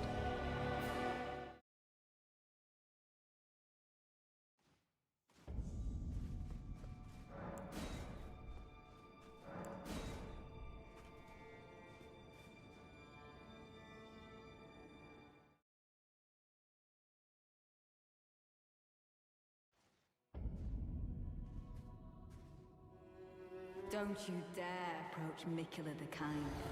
Needle Knight Ledder and Dryleaf Dane will never allow this.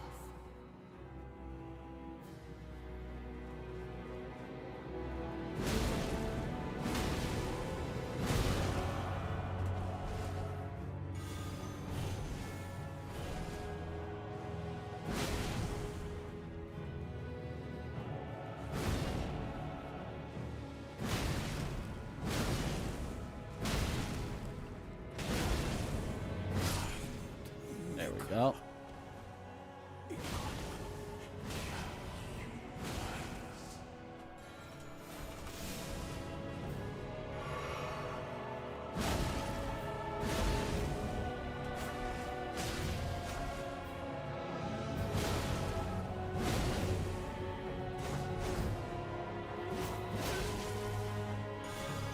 Just run. Natan, stop her from drinking while I drink.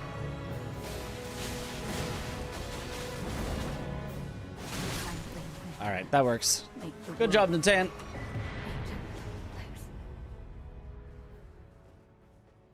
That's all I need you for.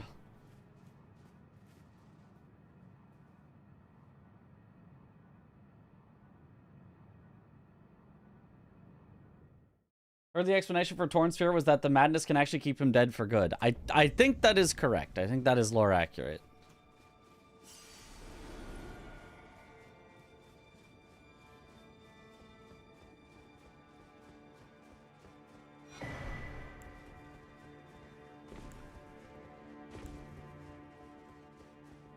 Or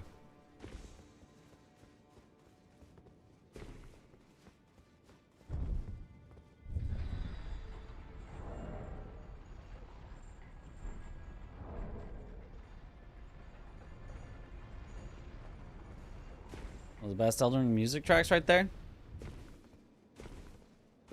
Maybe. I know I literally just heard it, but I don't know if I can even like imagine it in my mind right now.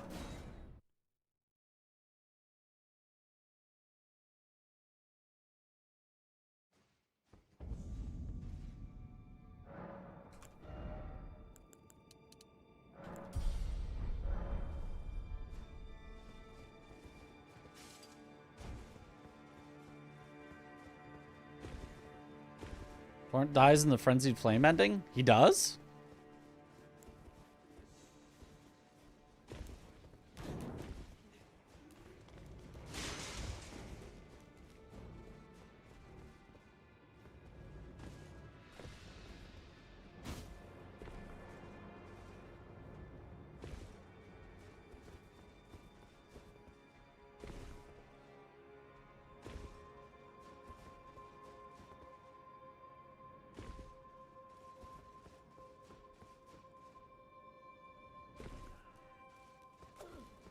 So that's why Melina is pissed.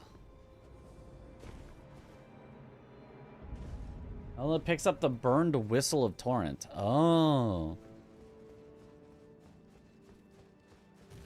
I don't remember that.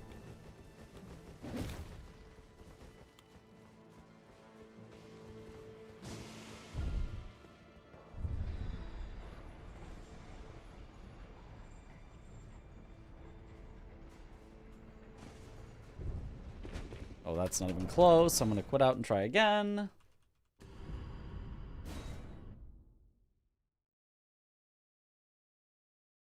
Well, it means we got burned and left the whistle. Could mean that.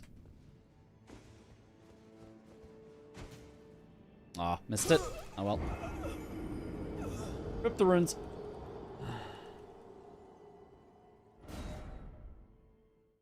Oh, by the way, do you guys like the fast flip or the slow flip better? I left in both a fast flip and a slow flip so that you guys could compare.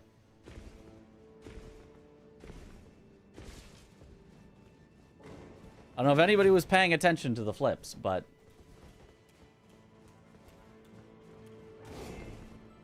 Can it be random? If I could figure out how to do that, maybe.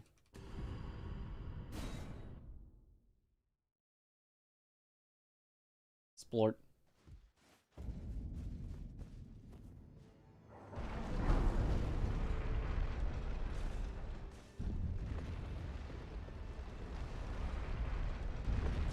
There's a stake at the bottom of that stairs. Yep.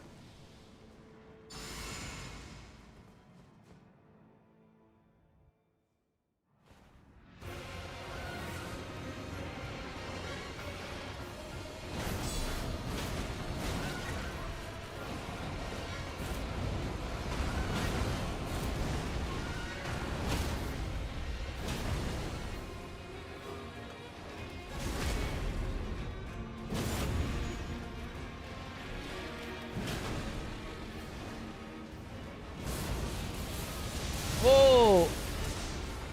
Okay, that lightning has to be random. That's just not where the lightning normally is.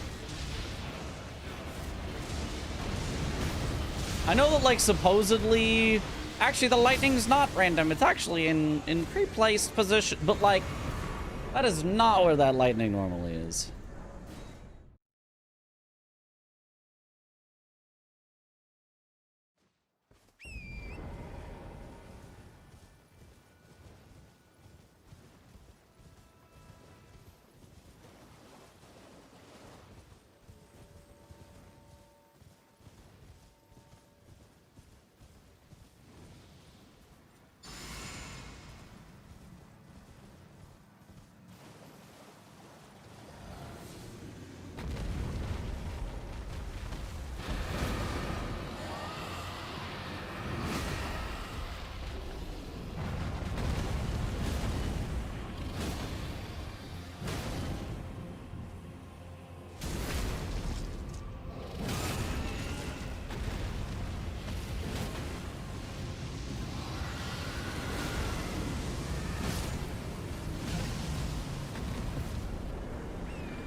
Good enough.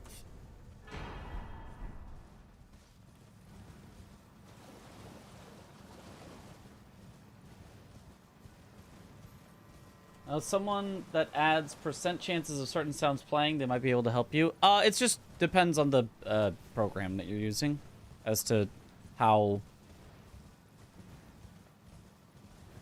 easy or not the things are to set up. If I just find a mostly it's a way to enter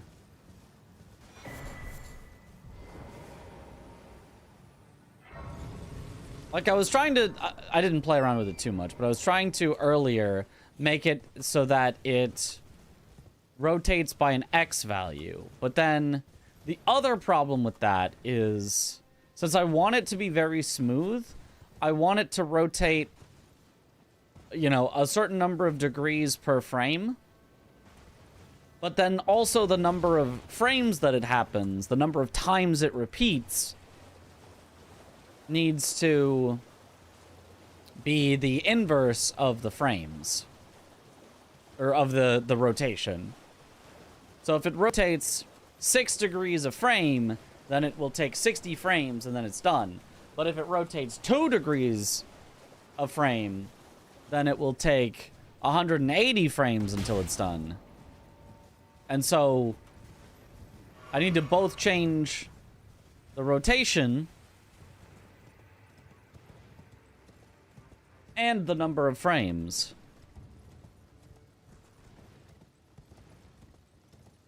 And the number of frames is the number of times that it repeats, and I don't know how I would make that a variable. Yeah, what are you using? I'm using streamer.bot. If it was like... Technically, it can be fully programmed, in which case I could do it, but I don't know how to program in streamer.bot. So it's got a bunch of, like, pre-made stuff. So I'm using currently a pre-made... Take this thing and rotate it by 6 degrees. Then wait 1 frame. Then rotate by 6 degrees. Then wait 1 frame. And I've just copy-pasted that until I had the correct number. So...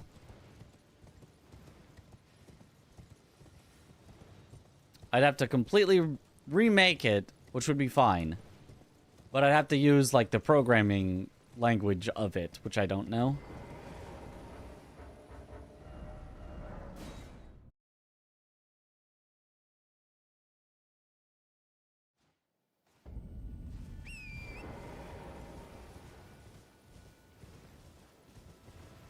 I'm simply unaware. I am... If I know a language, if I'm coding in like Python or something, I can figure it out. I'm not like good at it. I'm not like a programmer, but I can figure it out. But I do not know the streamer.bot language. A lot of effort for a sped up flip.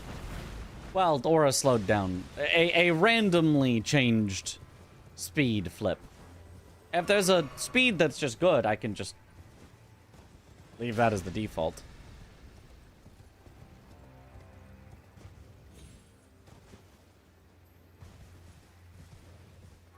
Is there multiple presets, a fast one, a slow one that it cycles between? Maybe. That might be the solution, because I can make a fast one, and I can make a slow one. And so then it just becomes, can I have the activation do one or the other? And that may be possible.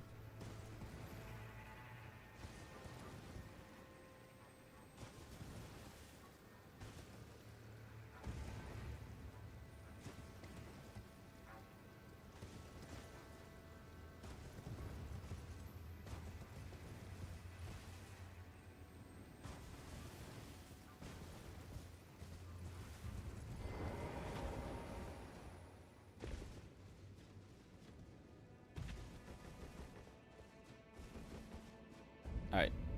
Grab this as a midway for the Stone Coffin Fisher.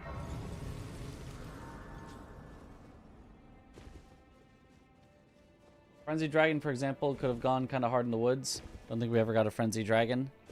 I mean, in the lore, I don't think dragons are frenzyable. But, you know. That is lore that they made, so they could have decided in their lore that dragons were frenzyable to put in a Frenzy Dragon.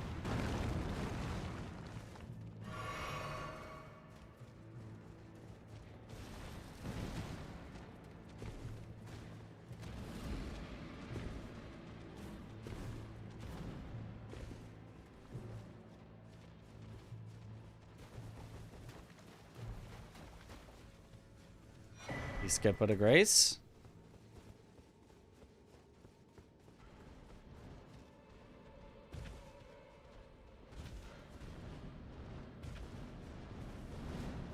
Play the random spin seems like a heckin' amount of work due to learning a new language. Yeah.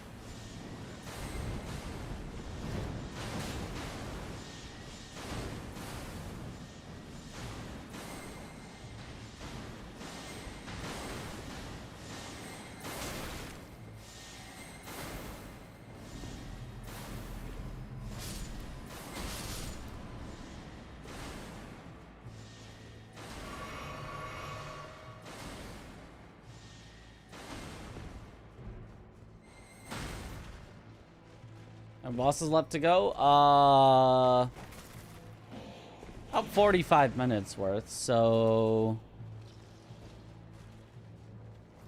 It says we're only at 16... Like 20 and a bit? 20 something? It does speed up from here. We've kind of done the slowest ones so far, and then we start just like teleport to a place, kill a boss, teleport to a place, kill a boss. This is like our last long running section, I think, of the entire run.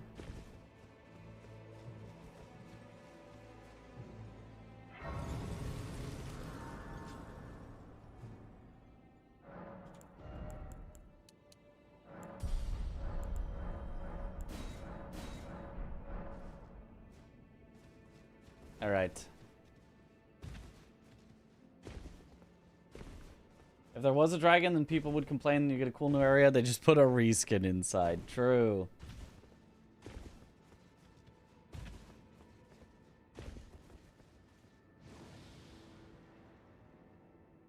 Such a sick descent here. Even if I don't love the boss below. I don't hate the boss below. Like, the more that I've learned him, the more I've come to appreciate the Putrescent Knight. I think it's alright.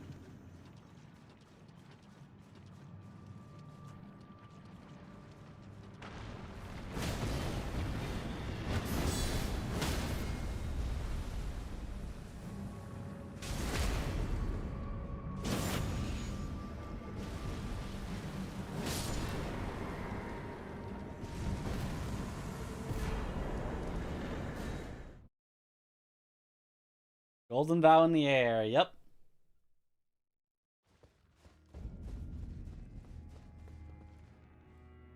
What boss? Never heard of him. Blindfolded PK incoming? Well, as you can see, that strategy should be accomplishable blindfolded.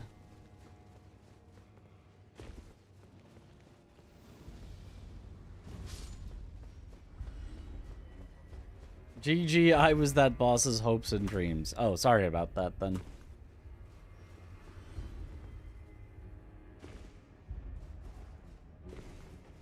You're definitely gone now.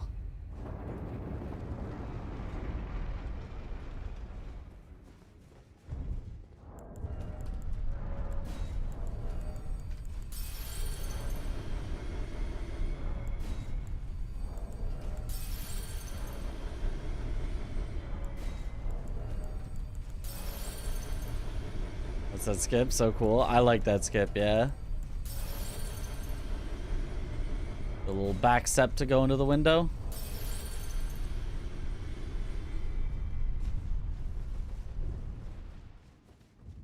You feel you've gotten significantly faster since your initial run? I mean, yeah. Like, much, much faster since the real initial run. Like, initial run was, like, 3.5 hours that we did. And now it's like a bad run if I'm gonna get like a 310, you know?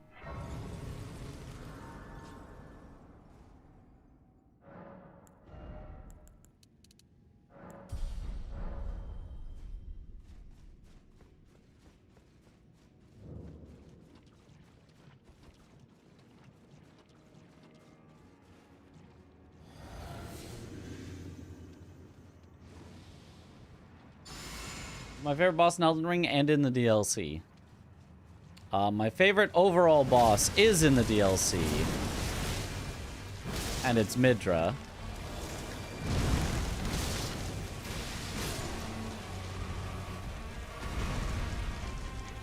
And then in the base game, it is Horalu. Although my second favorite overall boss is also in the DLC. It is Mesmer.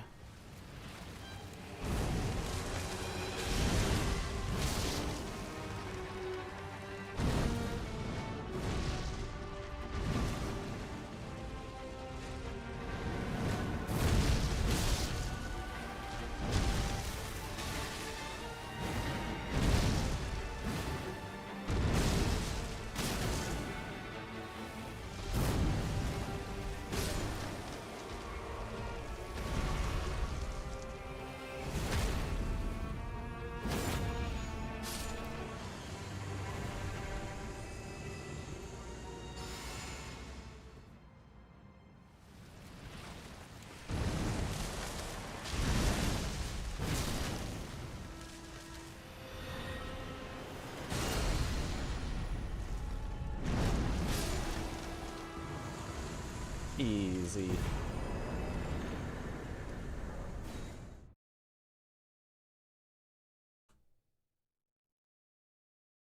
You have to kill Sunflower in region lock if you go backside. I'll be honest, I don't know how region lock does their rules.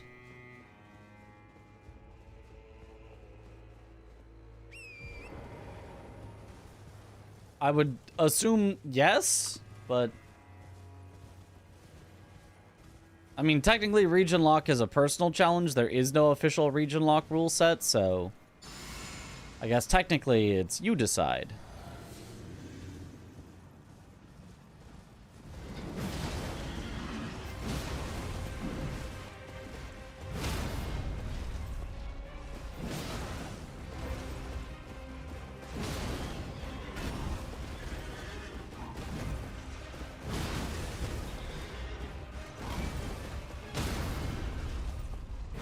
Sure do love when the tree sentinel misses me.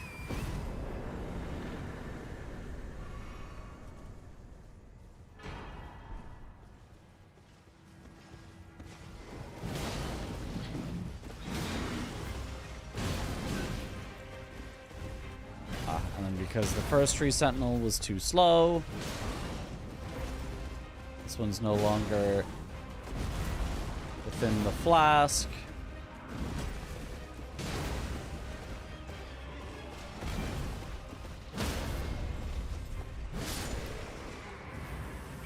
Okay. There's a list of bosses of that region. Yeah, but the list depends on who you ask. So there's no definitive list of exactly what bosses definitively belong to exactly which region.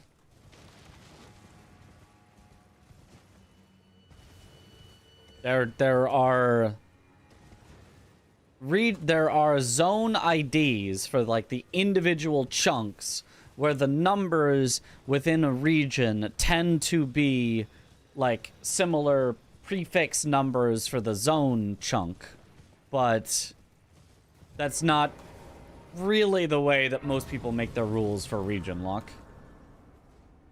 They don't look into the prefix IDs of the zone chunks for the bosses and then group them by prefix. They just go, well, this boss feels more like it's in Nokron than Shifra to me.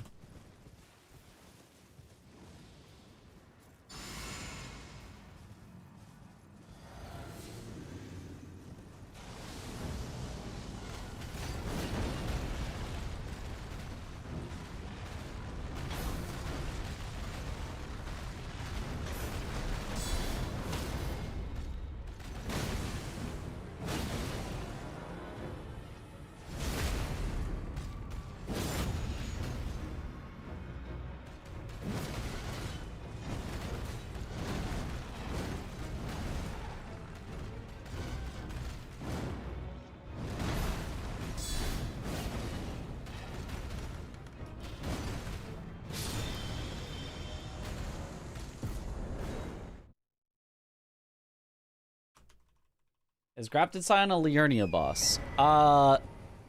Depends on how you count it. But most realistically, it is actually a Stormveil boss. Again, according to the chunk IDs. The chunk ID for Grafted Scion places its location within Stormveil Castle. And Stormveil Castle, I think most people would say, is in Limgrave rather than Liurnia.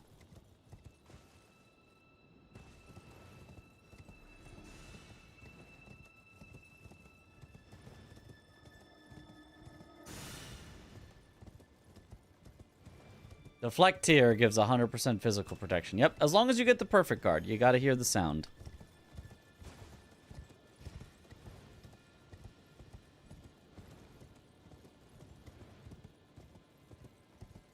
Grafted Scion is harder to... where was I going? Geru. Harder to determine because Chapel of Anticipation has no grace. That is true. It has no style. It has no grace.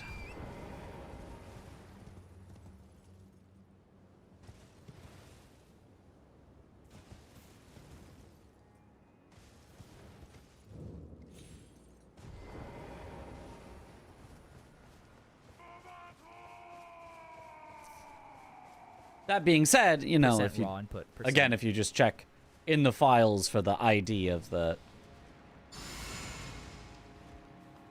literal land chunk that it is in, then it is most reasonable to say it is in Stormveil.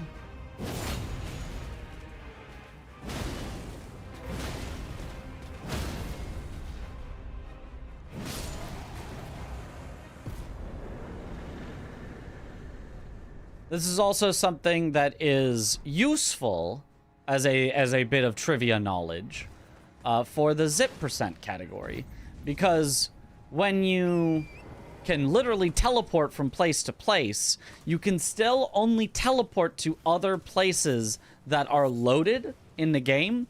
If you teleport to Farum Azula from the Chapel of Anticipation, you will just fall through the world because it's not loaded. But when you are in Chapel of Anticipation, Stormveil Castle is loaded, so you can, in fact, zip from Chapel of Anticipation to Stormveil Castle, land there, walk from Stormveil Castle out the back into Liurnia to load Liurnia, and then zip in Liurnia.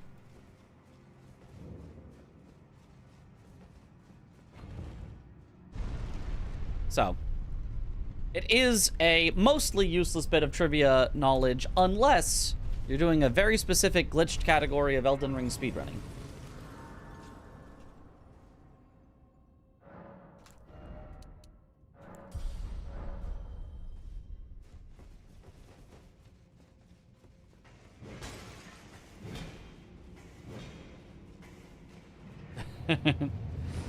Oh, what a Dane.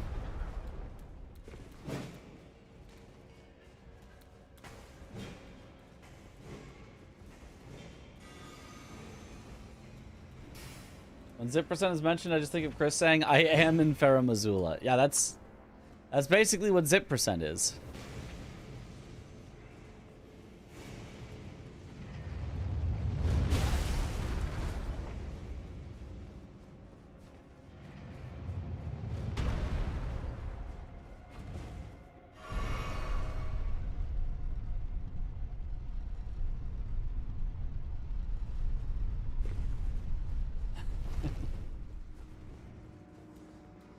Any place with a grace on a specific tab in the list of graces, which pretty neatly separates the game into regions as devs seem to have intended. But there's no grace for this. Scion. So this natural separation falls specifically in Scion's case. Fails specifically in Scion's case. Yes. However, I do believe there's also exceptions of places that, like, the organization of the grace list is also borked and not really helpful, but I can't think of one off the top of my head, but I think there are also exceptions where just because graces are placed in a certain way does not necessarily correspond exactly to what any reasonable human would call their regions.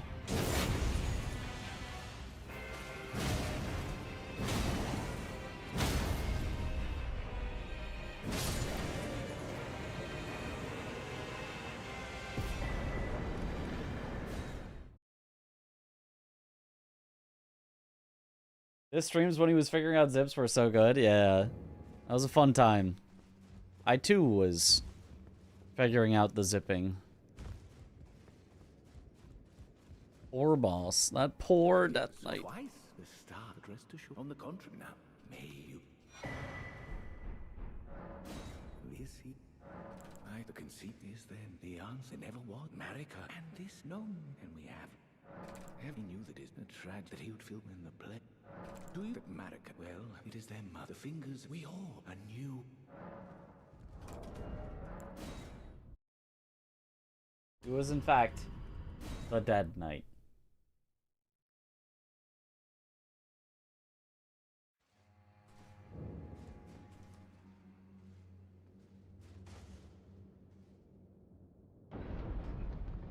Races are placed where the Erd tree thinks the regions are. Yeah, that's...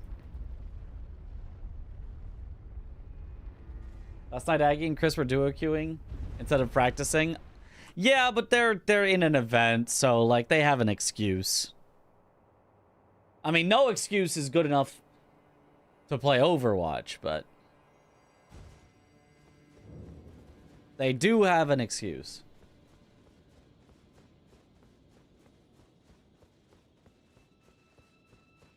How do you even zip? Notice with blocking a certain direction and warps you across, but IDK how? Nobody knows how. like, nobody knows, like, why, I guess I should say. We know how. We do not know why.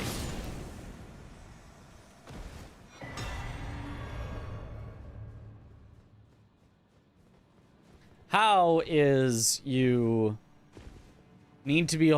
Well, I'm going to explain it on keyboard because everybody does it on keyboard because that's just the easiest way to get it done. You hold the walk modifier so that when you press forward, it will walk forward instead of running forward. Or instead of, I guess, full speed walking forward. Like the slow walk button, you know what I mean? You block. You wait approximately for when the blocking animation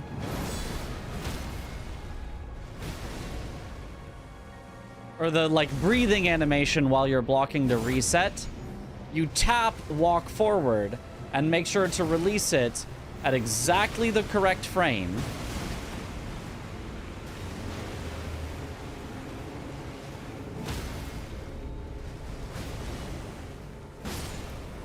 Matter? I hardly know her.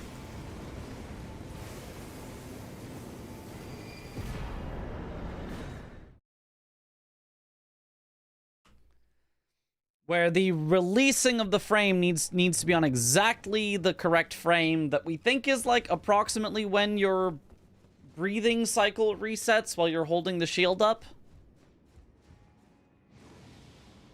So that the ending of your walk animation overlaps weirdly with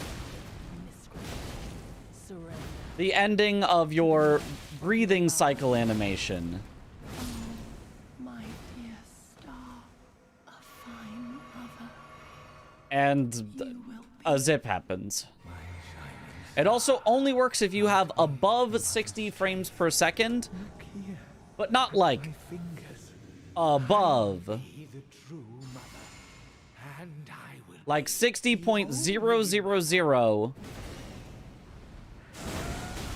1, 2...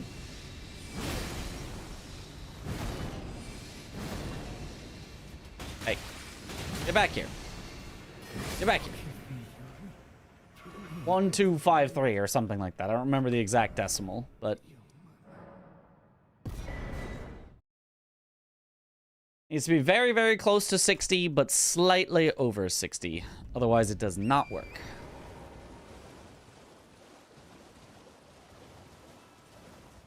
If you have any, if you're a programmer that goes, I know exactly. It's actually because of the da da da da da da da da. Then you know more than I do, because as far as I know, it's just some sort of animations overlapping. But I have no idea why animations overlapping would send you forward. Is able to be done without tool assistance. Yep. I have beaten the game using that in 4 minutes and 20 seconds.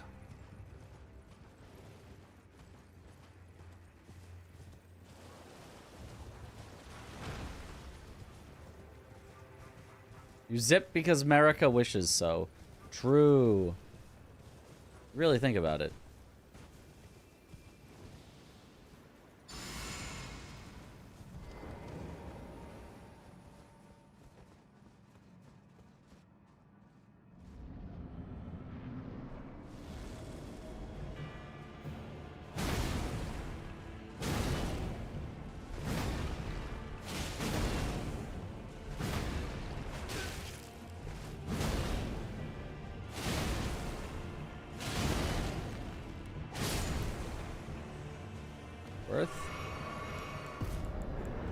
Also, for Bor to do that.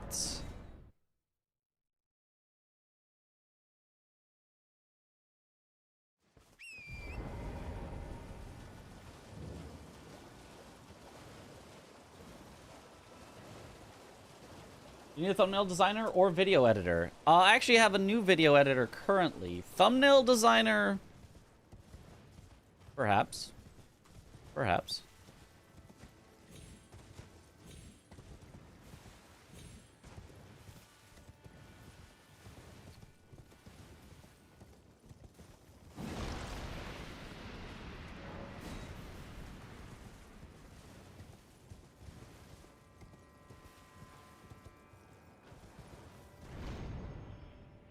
Thumbnails are tricky. It feels like something that, like,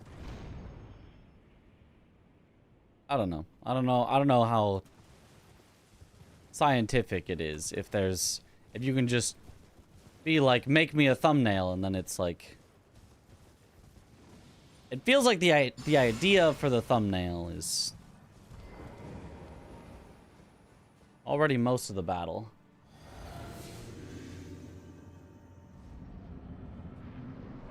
With some red arrows and circles in the thumbnail. True. Oh, yep, he literally started with the combo that full to deaths you if you get hit by the first bit. Awesome. Okay. Well, go again.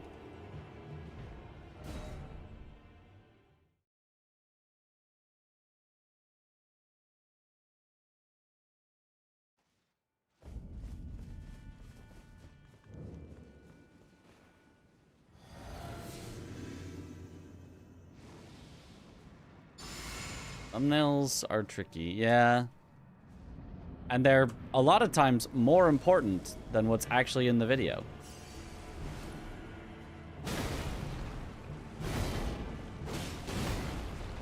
Oh, come on. At least in terms of, like, getting views, but, you know.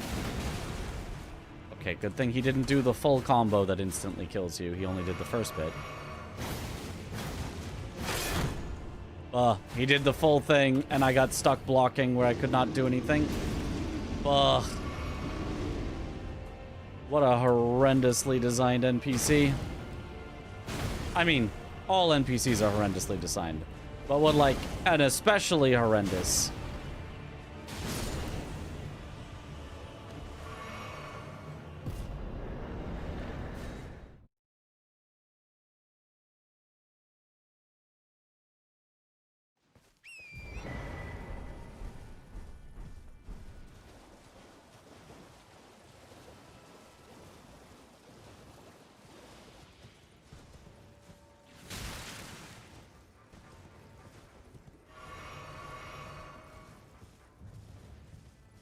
Maybe Auto Mod can have that one, to be honest. Yeah.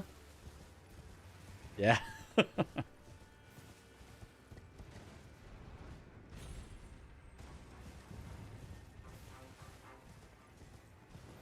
Oh, these sniper bugs, yeah. Also very annoying.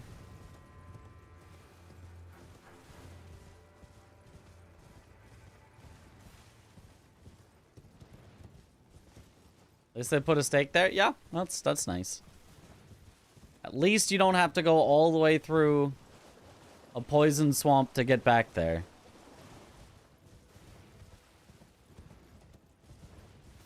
Who's looking at you, Silksong?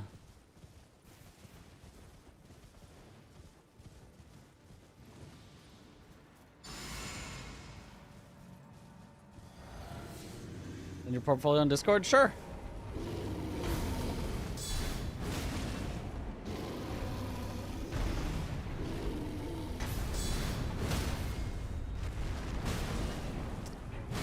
Take the riposte, but that's fine.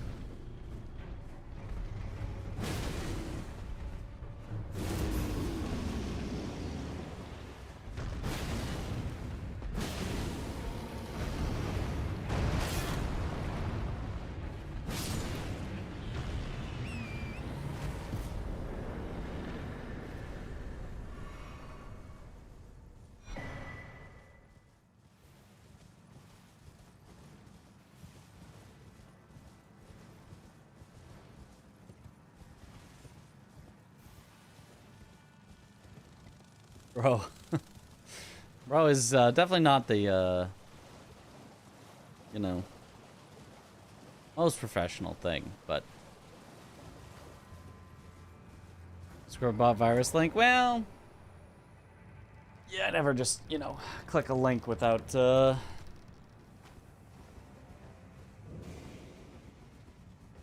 without checking where it leads, because Discord links can be spoofed. Like... It says it's gonna link... Oh, it says it just goes to Google Drive, but actually...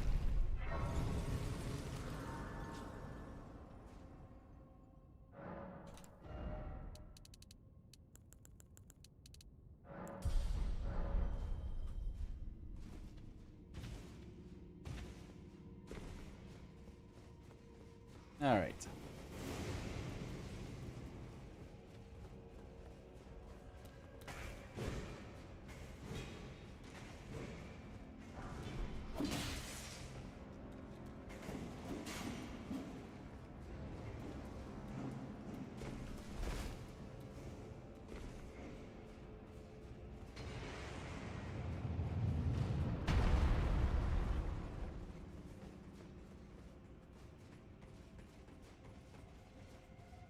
Easy. Account created today? 2 days ago? Oh, well. Never mind then. That's, this seems...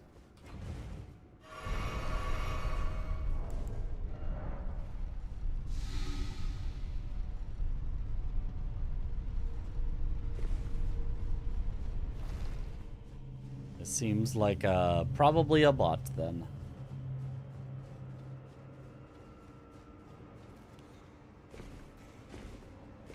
Good investigative work. Gents, you did it. I'm often willing to give the benefit of the doubt that it's just somebody who is less experienced with communicating, but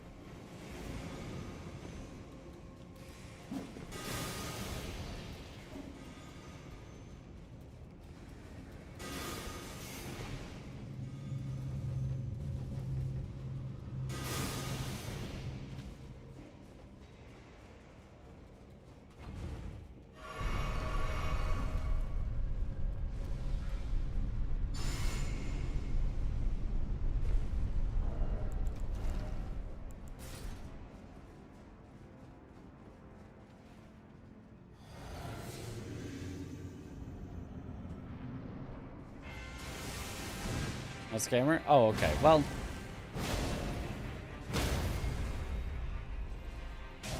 I don't know. Let's say portfolio to prepare. Just want to show. But yeah, if you want to send it to me, I am not guaranteeing anything, but I may or may not take a look. Aha. I do genuinely need to figure out how to get my thumbnails in order for, and titles, to be honest with you.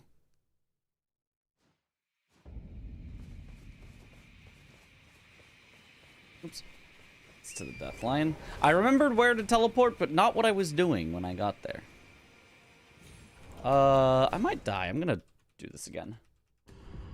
I was behind. What happened? 6 minutes behind. Died.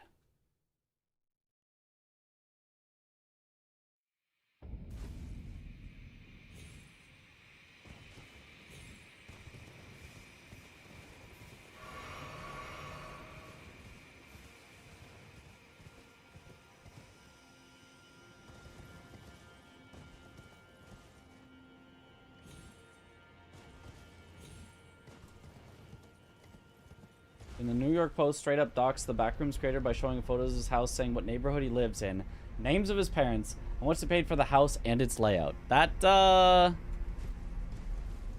that sounds bad. I would say they probably should not do that. Ah, dying. I try to avoid that. Really, you know... I just try not to avoid it at all, you know? Just walk right into it.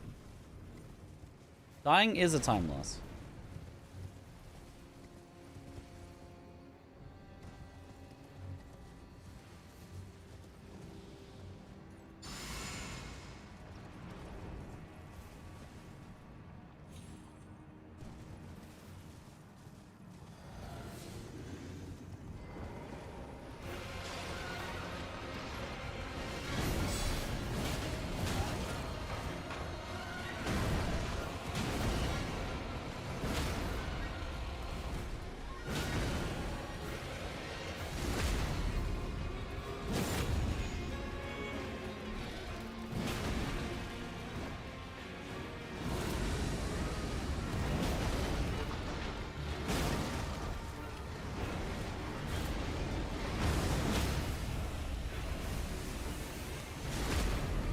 That'll do.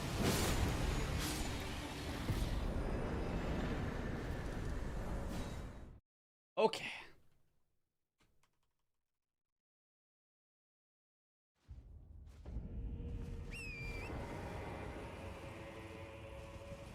Not even closed.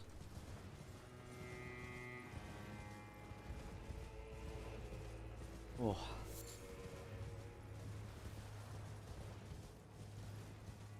They were chasing this 20-year-old director still lives with his parents headline. I mean, that, like, that, I don't think in order to have that headline, you need to say he still lives with his parents at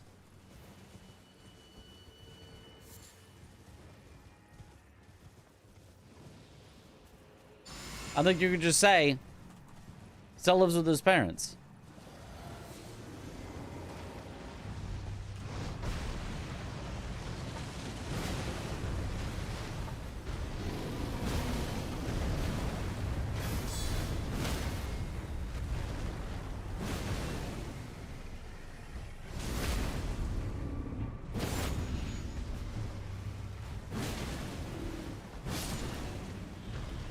Nice. Gold! Also never fought that bear before. Oh, really? I thought that was the easier bear to find.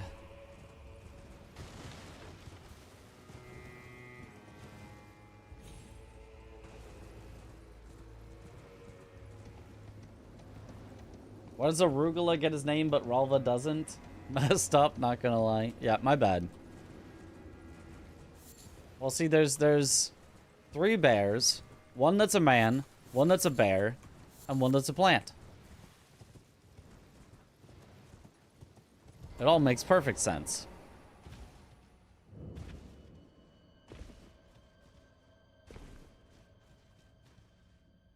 Always learn something new watching the streams. Heck yeah.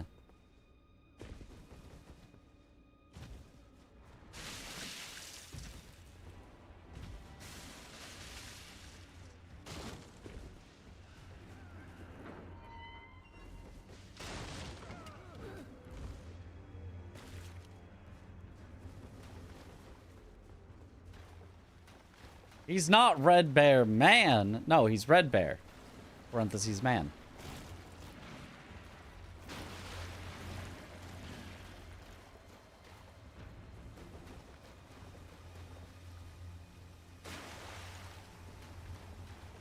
Van Bear.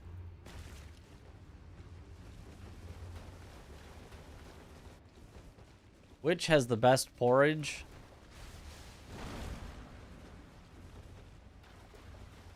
You know, what is porridge? Is porridge like oatmeal? That's what I picture in my mind. I don't know what porridge is. 8F apparently... yeah, 8F apparently has the best porridge. So I've been told.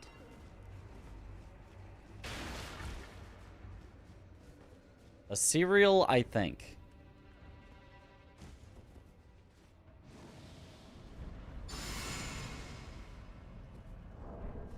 But, like, what? It's not a brand of cereal.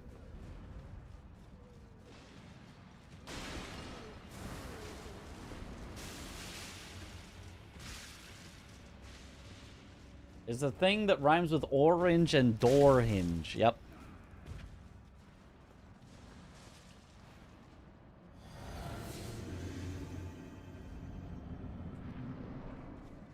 I got some orange porridge on my 4-inch door hinge.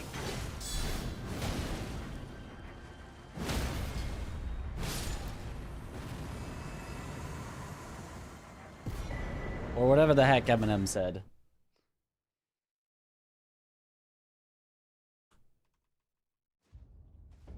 Oat, rice, cornmeal. Okay. I mean, that doesn't sound bad.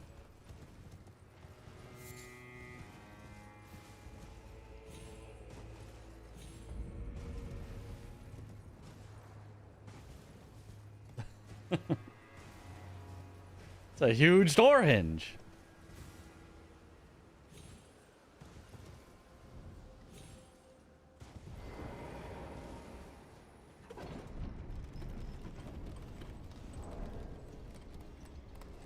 Porridge is the oatmeal's street name. You don't want to just say, oh, I'm eating oatmeal. I want to say, no, no, no, this is porridge.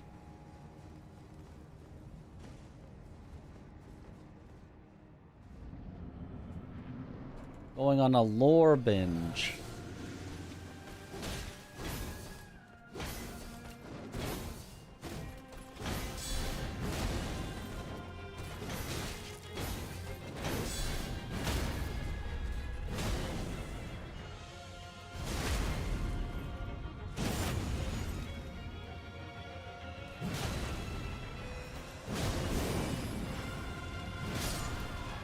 Bye-bye.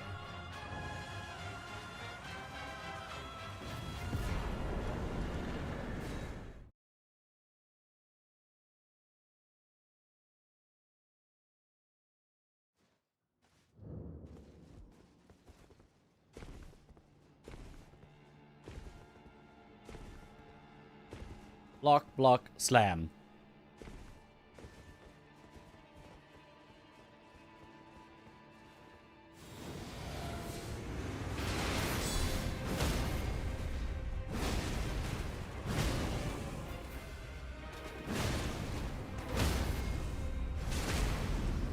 Al didn't mean to take the riposte, but I suppose that's fine.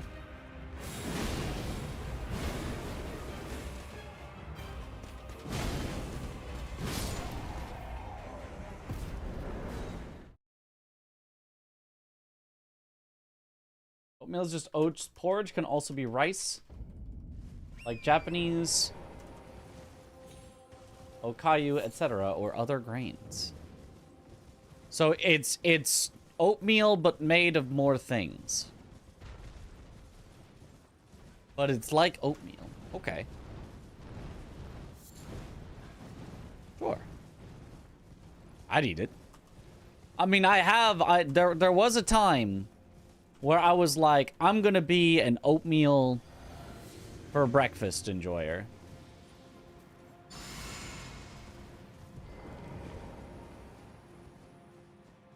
I was like, I had some flavored oatmeals. I had some sort of like brown sugar something oatmeal. I was like, this is the greatest thing.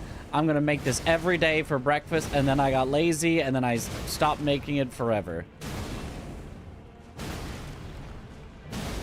And I've never had it since. The end. There might even still be some like 10-year-old oatmeal sitting in my cupboard somewhere. Who knows? Oh, I don't have enough stone sword keys. Right, because I tested out skipping the stone sword key, so I have to buy one later. Grits is also a type of porridge. Oh.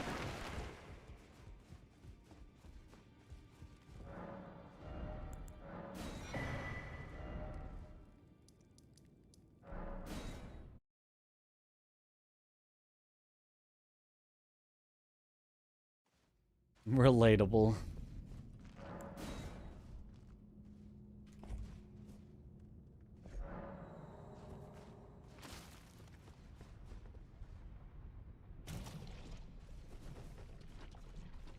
The concept of porridge really is just goop with solids. I mean, I feel like that's a whole like genre of food is goop with solids.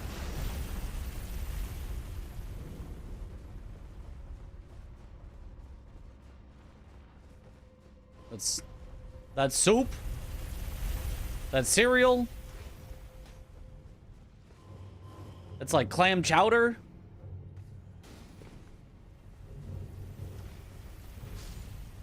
Stew?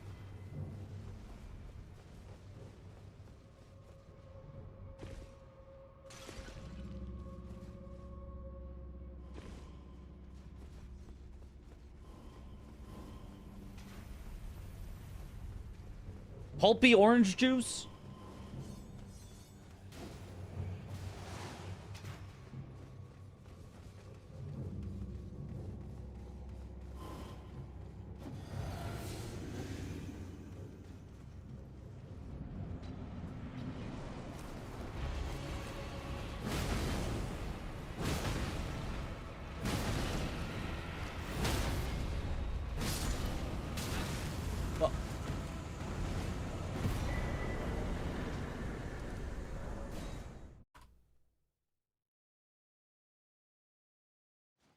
Porridge is breakfast stew.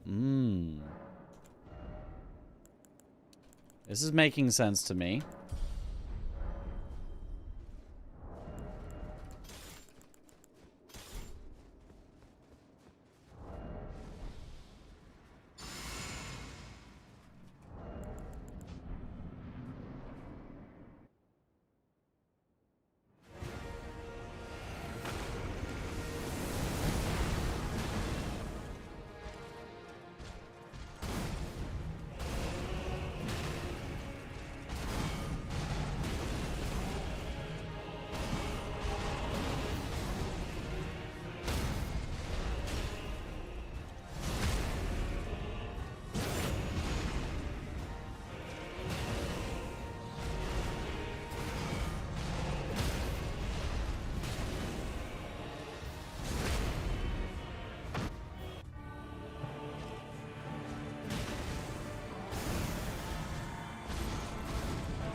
You know, I'm just gonna stand here.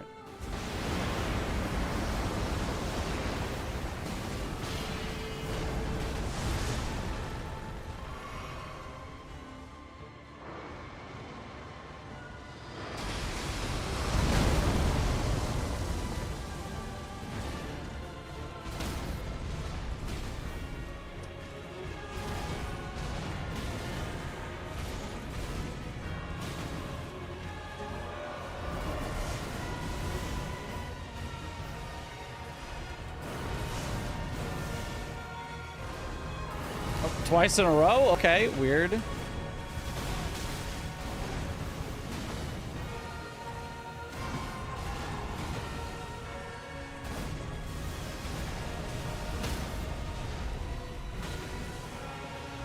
Bye-bye.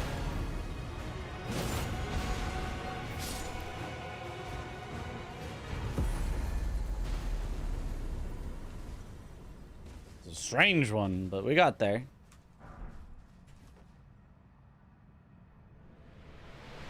Was that good RNG or bad? It was bad, but it was weird bad.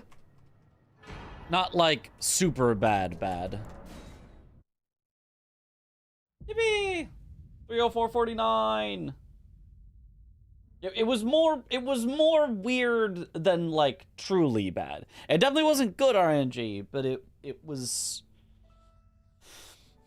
Yeah, you can see it was literally 30 seconds faster RNG than our PB. So, like, it wasn't, like, that bad. But it's probably 30 seconds also slower than actually good RNG. So it's kind of a middle ground. Was it theoretical no time lost time? Well, apparently at least down to 252, according to our golds. Which I just deleted all of our golds yesterday. So all the golds should be real, except for maybe there's around 1 minute at most of like, oh, technically it's because sometimes you level here and sometimes you level here, so you're getting, you know, the time as though you never leveled, you know. There might be a little bit of fake golds, but for the most part it's around that. It's around the 252. Have you tried 120 FPS? You can't natively in the game, and it breaks the game if you try to mod it to 120. Not like you can't play it at 120 if you mod it. You can mod it to play it at 120, and it works well enough to play. It does not work well enough to speedrun. Things get very slightly different, and you're cheating at that point. Everything's just a little bit different. The physics are just a little bit different. The enemy AI is just a little bit different.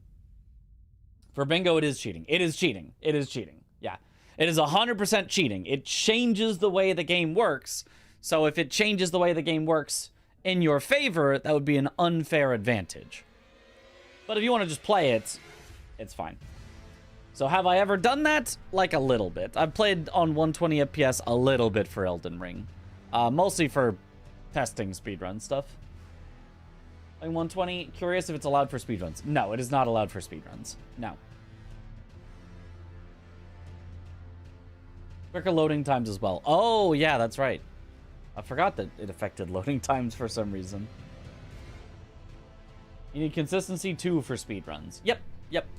Which you can see we're pretty consistent. I mean, there's time loss in there, there's time gain in there, but you can see our 3 runs today were all, or 2 runs today, sorry, were both around this time, and then our run yesterday was at 3:00. So like we're in there for sure.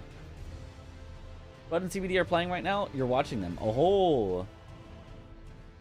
I was gonna fix up some things first in my route, then possibly end the night with watching Bingus.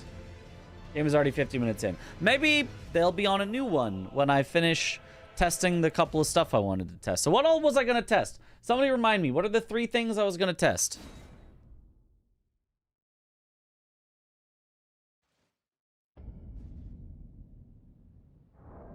I know what one of them was.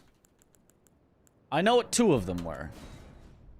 Oh, fire pots. Fire pots was the 3rd. Fire pots is going to be the tricky one. Thank you for the hydrate. Drain water, distract. Yeah. Okay, so...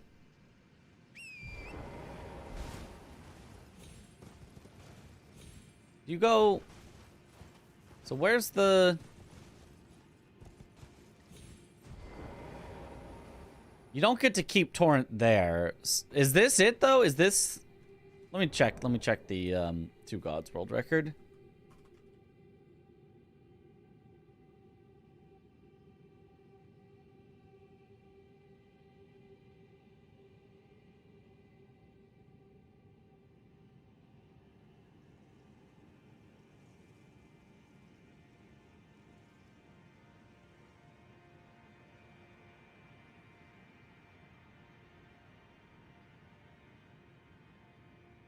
Okay, Elden Ring. 2 Gods.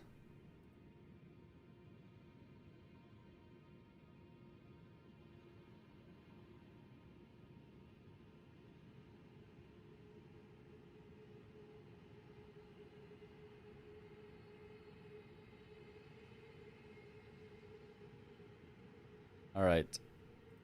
Let us see. Oh, that's loud. We are looking for Og.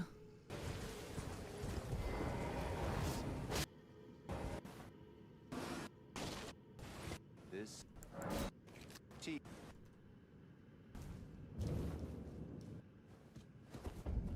What? Wasn't I told there was some sort of torrent shenanigans here?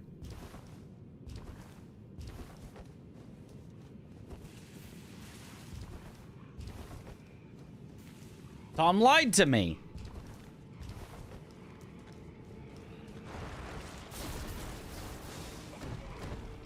Either that or it's so little time save. He said it was like maybe a second that even the world record holder decided not to do it.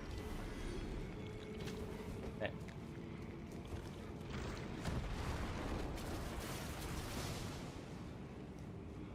I mean, I can check the 2nd place run.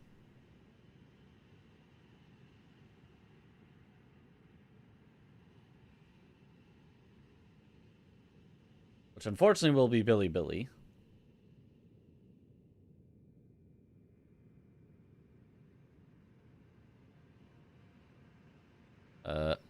Load? Okay, it's earlier than that.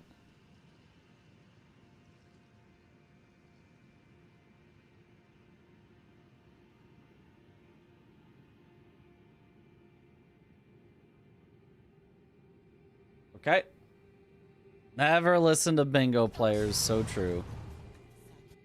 Okay, he's got playing copyrighted music. Can't listen to it anyway. Let's see.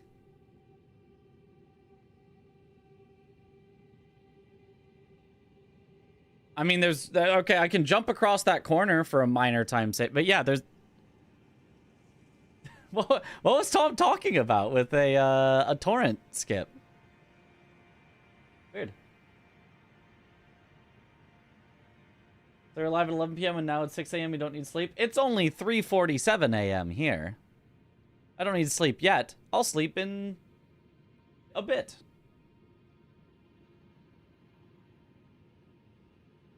I do need sleep because we do have the full run with all 4 of us tomorrow.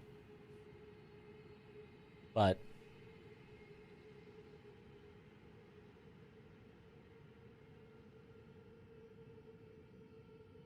okay, well, whatever it was Tom was talking about, it's not there, so don't know about this one. Don't know about this one.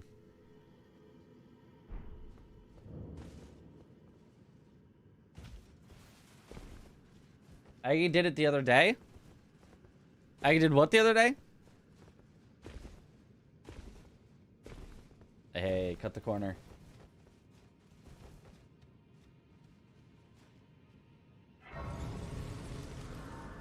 Oh, an instance where you can jump further with Torrent, where you climb onto the rock that's there to the left side. Seen someone do it in rando. Wait.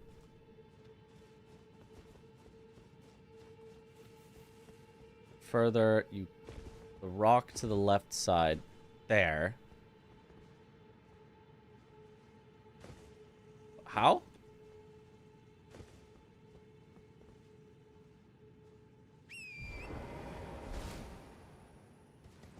He did it. I am not understand. Like some sort of land at the right spot where it doesn't detorrent you, and then I don't know. I don't know. If the world record holders don't bother with it, I'm not gonna bother with it. Someone was teaching a torrent skip to Parky in a race. There, if you're coming from like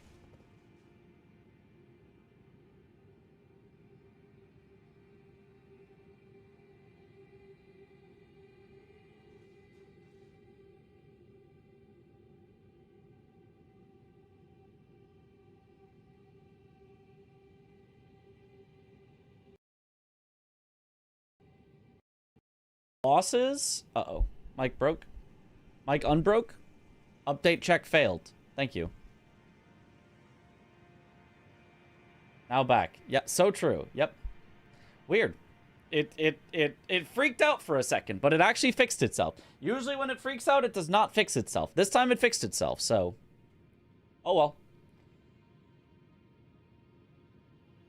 Anyway, as far as routes go, theoretically mine, because I have the most of the hardest bosses. Like, I think generally you would say that the DLC was a step up in difficulty from the base game, and I'm doing basically all of the DLC. But also, because I'm doing basically all the DLC, I make myself super overpowered, so like it's not actually that bad. Well, it's not actually that bad once I get overpowered. Early bosses still are tough. Everything up to, like, Rakshasa is still tough. And then once I get through Jori and Midra, I get so many runes, I'm fine.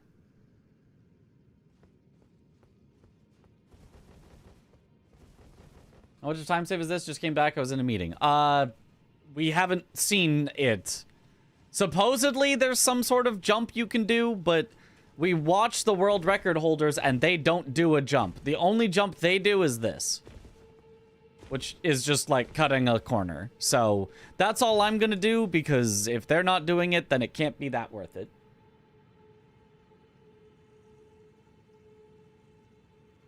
Like, if it saved enough time that it was worth doing, I guarantee the world record holders would do it. So, given that they do not do it, it must either not save any time, or save so little time that it's not worth the inconsistency that it adds. And again, those are world record holders that are going to reset, you know, 1,000 times to get a perfect run. I am but a humble marathon runner trying to just do it once. So I'm not doing it, if it does exist. I've seen Domo do it, it looks hard. I think you're thinking of a different skip. I don't think you're thinking of the skip that Tom was talking about. I think you're thinking of a skip that's all the way over on another side of a rock somewhere else, I think.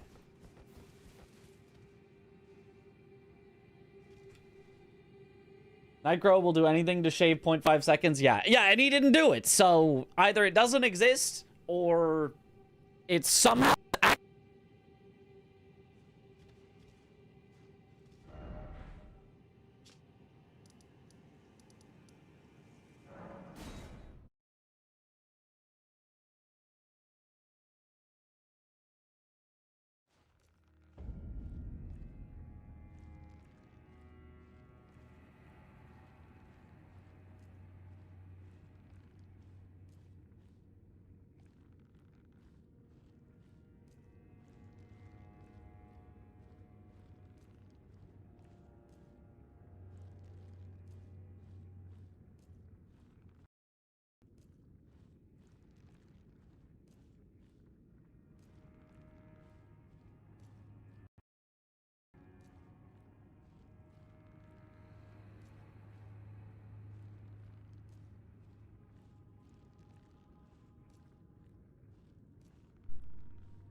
not verify this. Version with server. Should be fixed now. Hopefully it stays fixed. It double breaking does not bode well, though.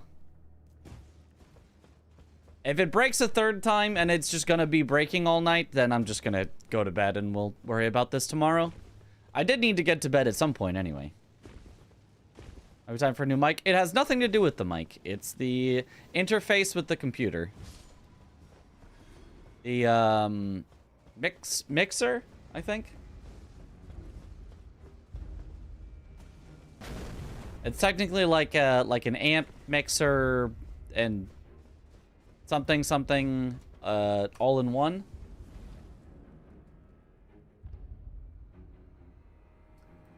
Okay.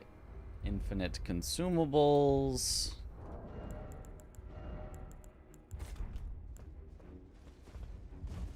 Okay.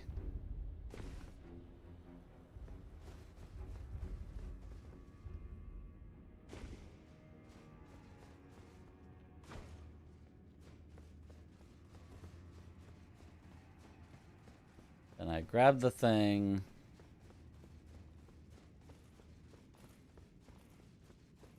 I mean, I don't even know if I need to practice that. That's not even like... That feels... unlosable. And then he's just distracted forever.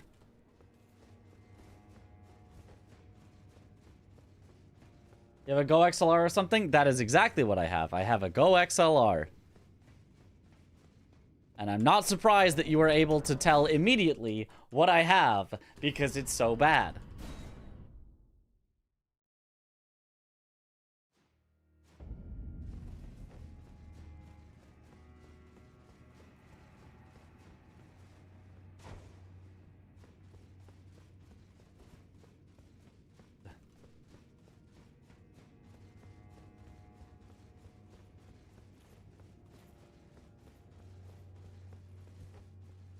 Thing is, this has to work every time, because if he ever spots me, like, I would just die, because I'll be going through here with no health, no skidoo.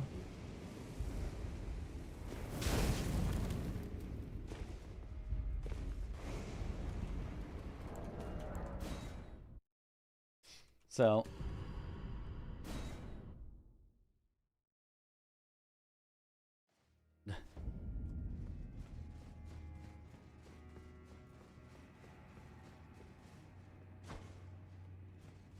So if I do it early, they're a little further back,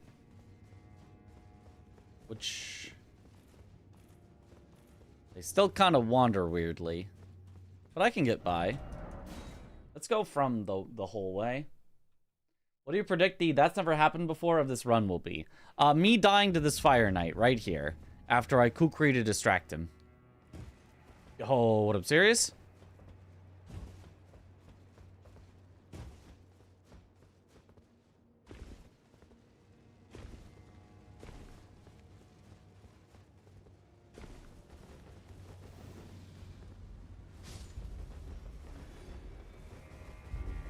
Has to check the clip out? Okay, alright. Give me a sec.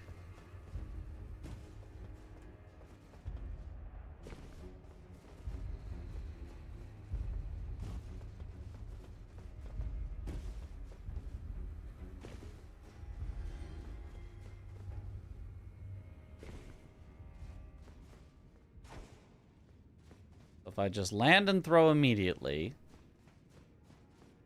Grab the thing.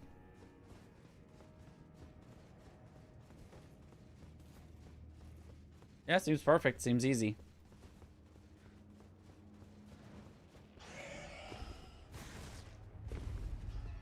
Okay. Can I do the same thing for the Fire Knight on the other side after draining the water, though?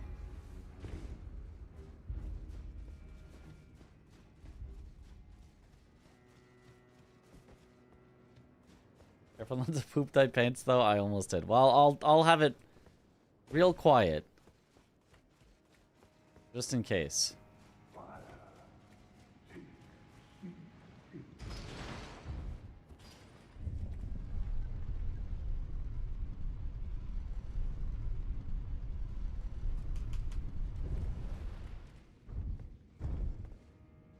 So, is there a ride up the elevator?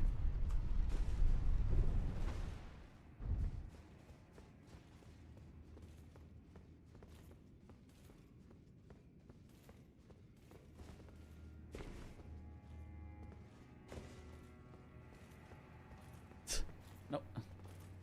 But then they're just backing up in... Oh, go... Yeah, go towards it. Go towards it. Yeah. It's over there. Go towards it so I can sneak by you. Yeah? That did not work as well as I was hoping.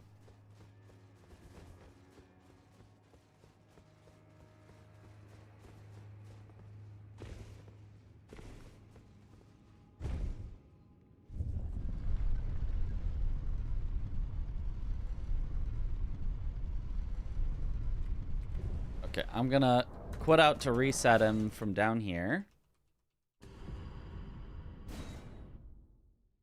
And then I'm gonna try, let's say that I follow behind till I get the skidoo. Then can I throw a kukri instead of backstabbing, which would be a bit faster.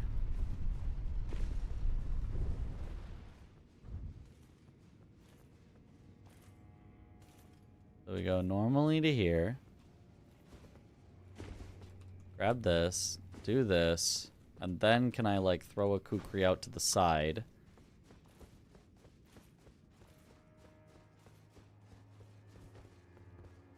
I mean, yeah, that worked. That did work. Kukri!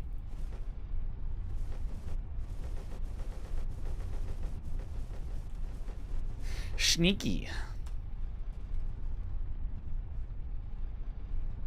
I mean, I can always try it, I guess, but the problem is, like, if I do it wrong and I get spotted, I probably just die, which is very bad.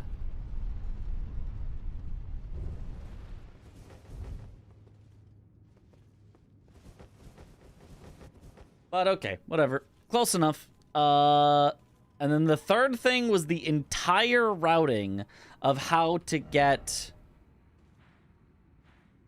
fire pots. Okay, first things first, we, as an absolute necessity, we would need to work in a 5th hefty cracked pot into our early game route. If that does not happen, the whole thing falls apart.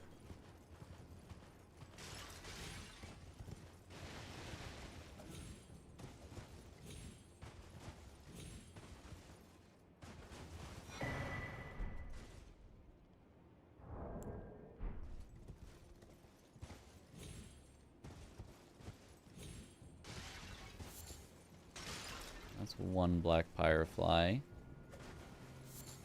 That's one more. Wasn't there like a collection of a bunch of them here or something?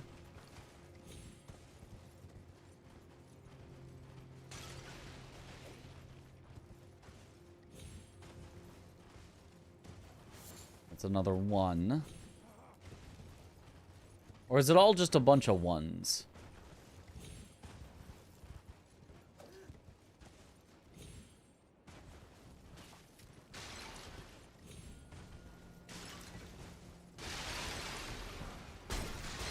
That's just a rune.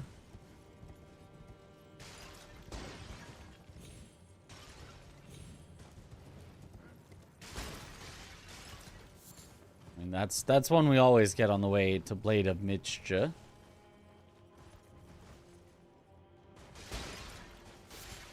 Oh no, that's a bunch of mushrooms there. Okay, that's the other crafting material, is if you need a bunch of mushrooms, which we probably have enough of.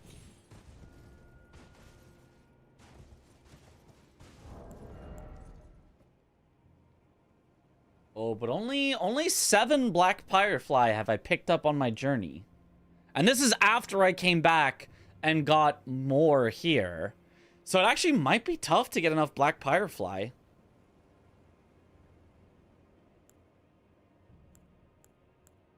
The red flesh mushroom, we literally have 15 left over after spending 8 of them already. So like, the red flesh mushrooms we're fine on, but the black firefly is actually a bit tricky.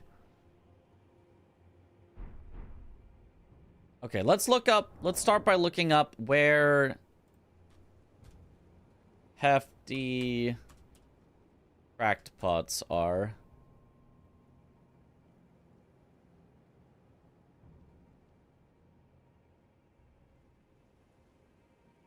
Okay, not doing the 3 in Bellerot jail. We don't go there. Not doing the 1 in Bonnie jail if we can avoid it. We already get that one. We don't want to do the troll, and we don't want to do Lamenter's jail. Wait, we actually just can't get enough hefty cracked pots unless I went Bonnie jail early.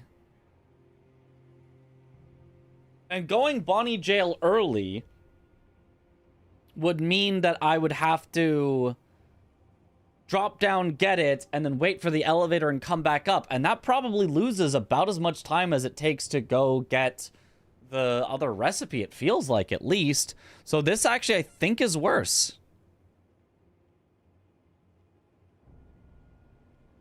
Right, we don't go in, that's Chris's job.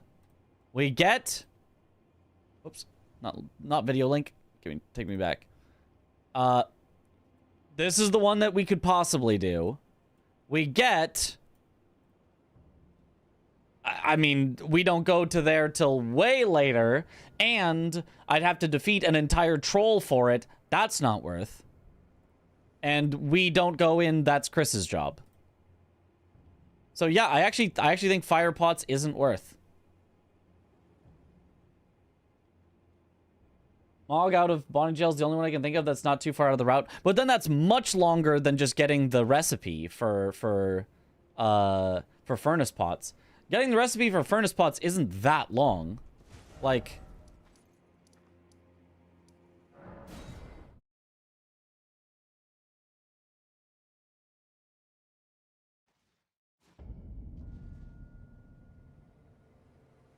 it's just 647.50. Like, it's just like a little run down here and then drop down and then grab the stuff. And in addition to that, the materials are easy. We already know where to get them. And it only takes 3 pot throws. Each pot throw would take time and would lead to a lack of safety where it's possible to run out and then port back. Yeah, it takes literally 30 seconds. It takes literally 30 seconds to grab. So the maximum time we could save by swapping to fire pots is 30 seconds. But it's going to take some time to get the fire pot recipe. Less than 30 seconds, but, you know, sometime. And then it's going to take way more than 30 seconds to get another pot. So, yeah. We stick with what we've got. Oh, thank you for the raid. Welcome on in, Raiders. Grabbing them from base game is probably not worth the time investment, right? Those are different pots. Those are not hefty pots. These are hefty. Base game are just pots. They take cracked pots or ritual pots in base game. Hefty pots are only in the DLC. So yeah, we have to stick with furnace pots. I didn't think the literally just having 5 furnace pots was going to be the limiter, but in this case it is. Interesting. Yo. At some point you mentioned Tialier's could do possibly being faster than the one you dropped down a warehouse. You just remembered. Ah, that's a great call. Great call. Great call.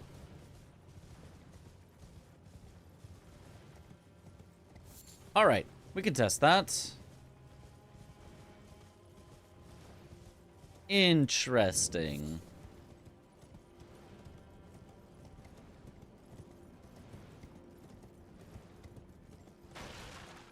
Yeah, there are a few more black fireflies here, like on the bridge and stuff. If we needed to make the black fireflies work, I think we could find enough of them along the route that it wouldn't be too bad. But it's literally just getting the 5th hefty pot that we just wouldn't be able to do. So that idea dead in the water. Okay, so we'll go from here for convenient timing.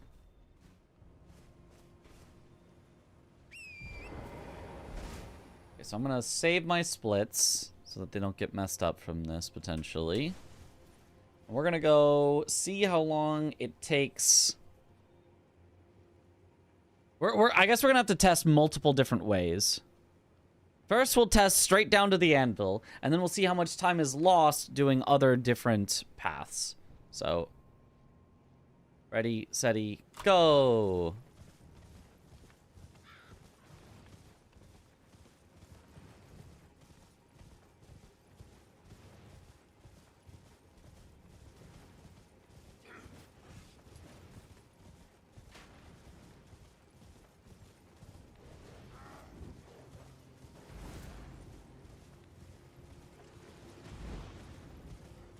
I mean, dropping down the gravestones has got to be way too slow compared to the statues could do, I think.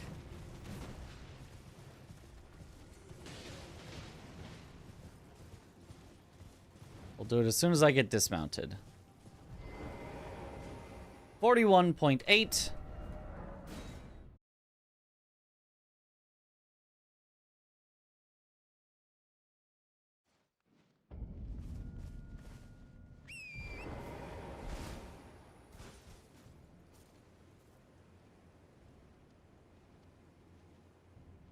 Okay.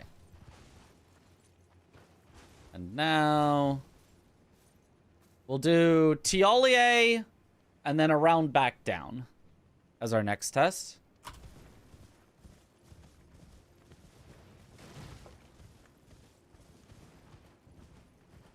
Which I feel like is going to be quite slow.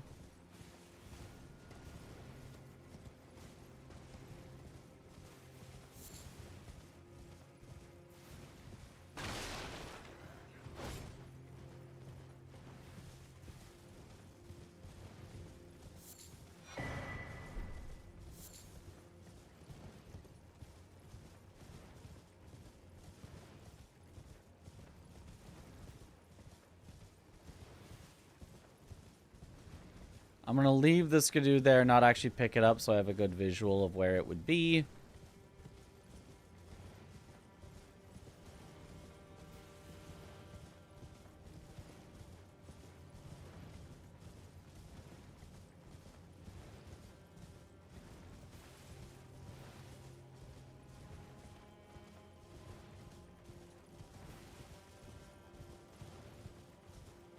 mean, this is just forever, right?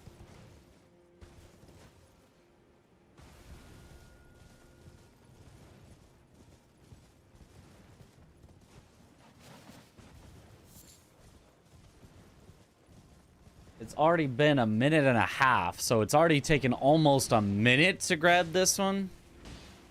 We're not even there yet. This one's looking a little cooked.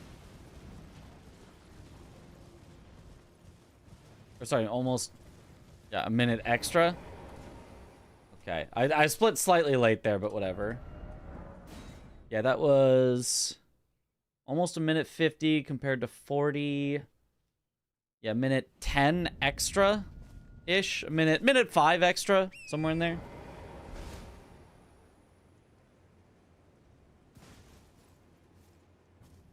Okay. And then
let's say that I then go this way and drop down the gravestones.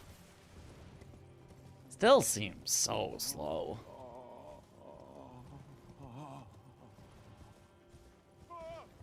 Oh! Oh!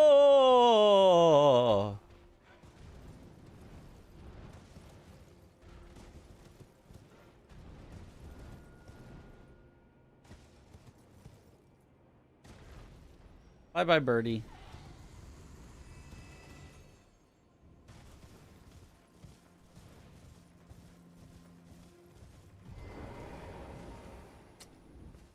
That took a minute 40, so it's about a minute extra. So you can either have a minute extra or you can have like a minute 5, a minute 10 extra. Either way is like an entire minute spent compared with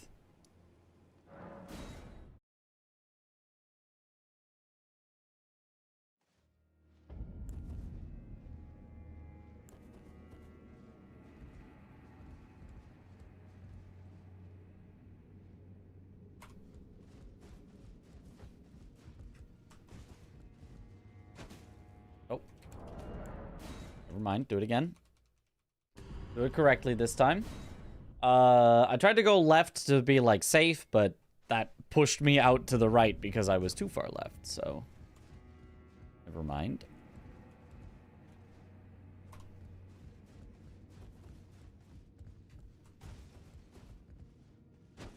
There we go.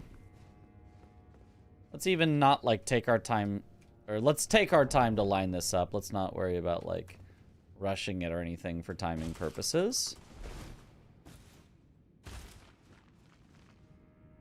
And then it would be grab around here, and then warp back, and then it's once I regain control of my character. Now. 30 seconds. Yeah, literally half the time taken for this one. I could fail it once, have to redo it, do it all again, and still end up faster than grabbing Tialiers. So that's good. That's what I had already thought. Unless I cut out this one still, even though it seems like it's you know, 30 seconds, it's not too bad. And then I also cut out the two at the very start of the DLC in the gravesite plain over at this Church of Consolation, which takes about a minute. And then I save a minute and a half immediately, just for not grabbing them. But I would be 1 to 2 less skidoo levels the entire run. 1 for most of it, 2 for a bit of it, depending on the exact overlap of losing 3 skidoo.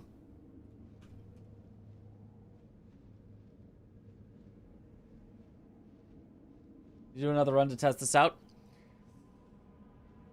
Yes. I would just do a run where I have lower skidoo and I'd see if it makes a big difference on any of the boss fights, basically. Unless... I have a hard time imagining that 1 skidoo is going to save us a minute and a half over the course of the run. If we've got 40 bosses, which we do approximately, that would have to save 2 seconds and a bit per boss.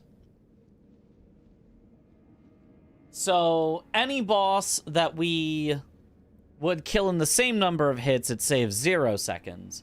And any boss where we save 1 hit probably saves more like 1 to 1.5 seconds. And I don't imagine any bosses that we actually save 2 hits. The only exception would be if it saves you a hit on a boss that would have stalled you out for, you know, 5 to 10 seconds. But instead you kill them before they can stall you out, then that is a lot of time saved. So...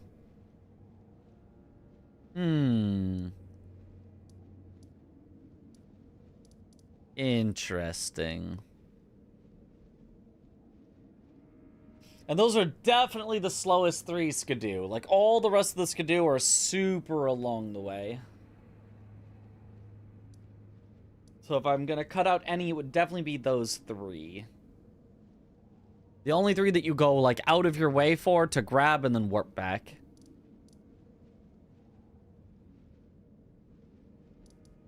I mean, I could do another run with it. I could do the run tomorrow with all 4 of us, and I could just not grab those skidoo and see how it goes. Bro is overcomplicating a simple, fun run. This is a speed run, sir.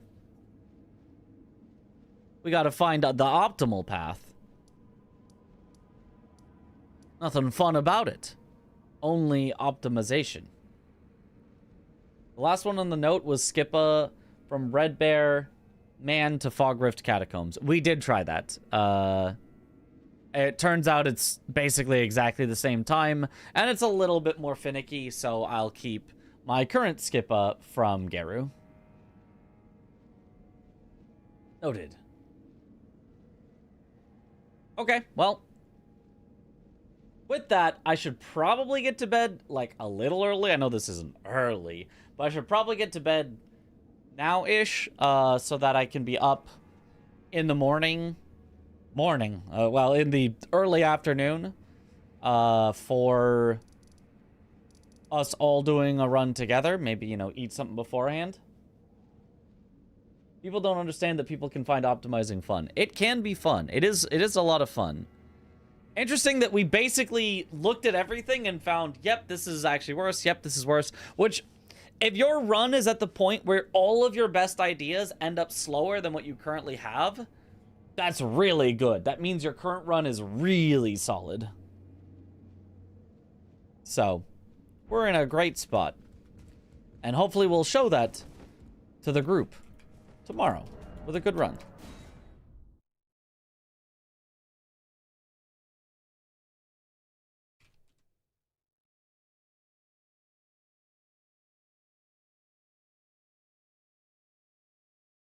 All right.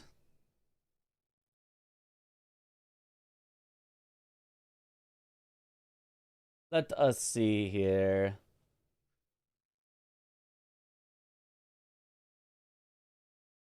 Let's raid.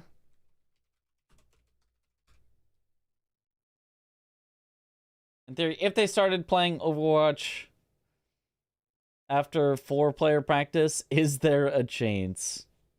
A chance for what? A chance for them to win Overwatch? Not a chance. I saw them play. There's no hope for them. Let's raid Zoodle. Let's raid Zoodle. Who's doing Elden Ring, Permadeath, Randomizer, 7 Great Rune Hunt. Using chest items only. What time is it tomorrow? It's in between 9.5 and 10.5 hours from now. We haven't fully decided. So somewhere in there is roughly when we'll start whatever people get ready, which probably means in 10.5 because, you know, that's how things work. But that is the approximate time when we have said. But yeah, thank you all for watching. Have a good night, or morning, or afternoon, or evening, wherever in the world you all happen to be, and I will see you all later. Have a good one, everyone. Bye-bye.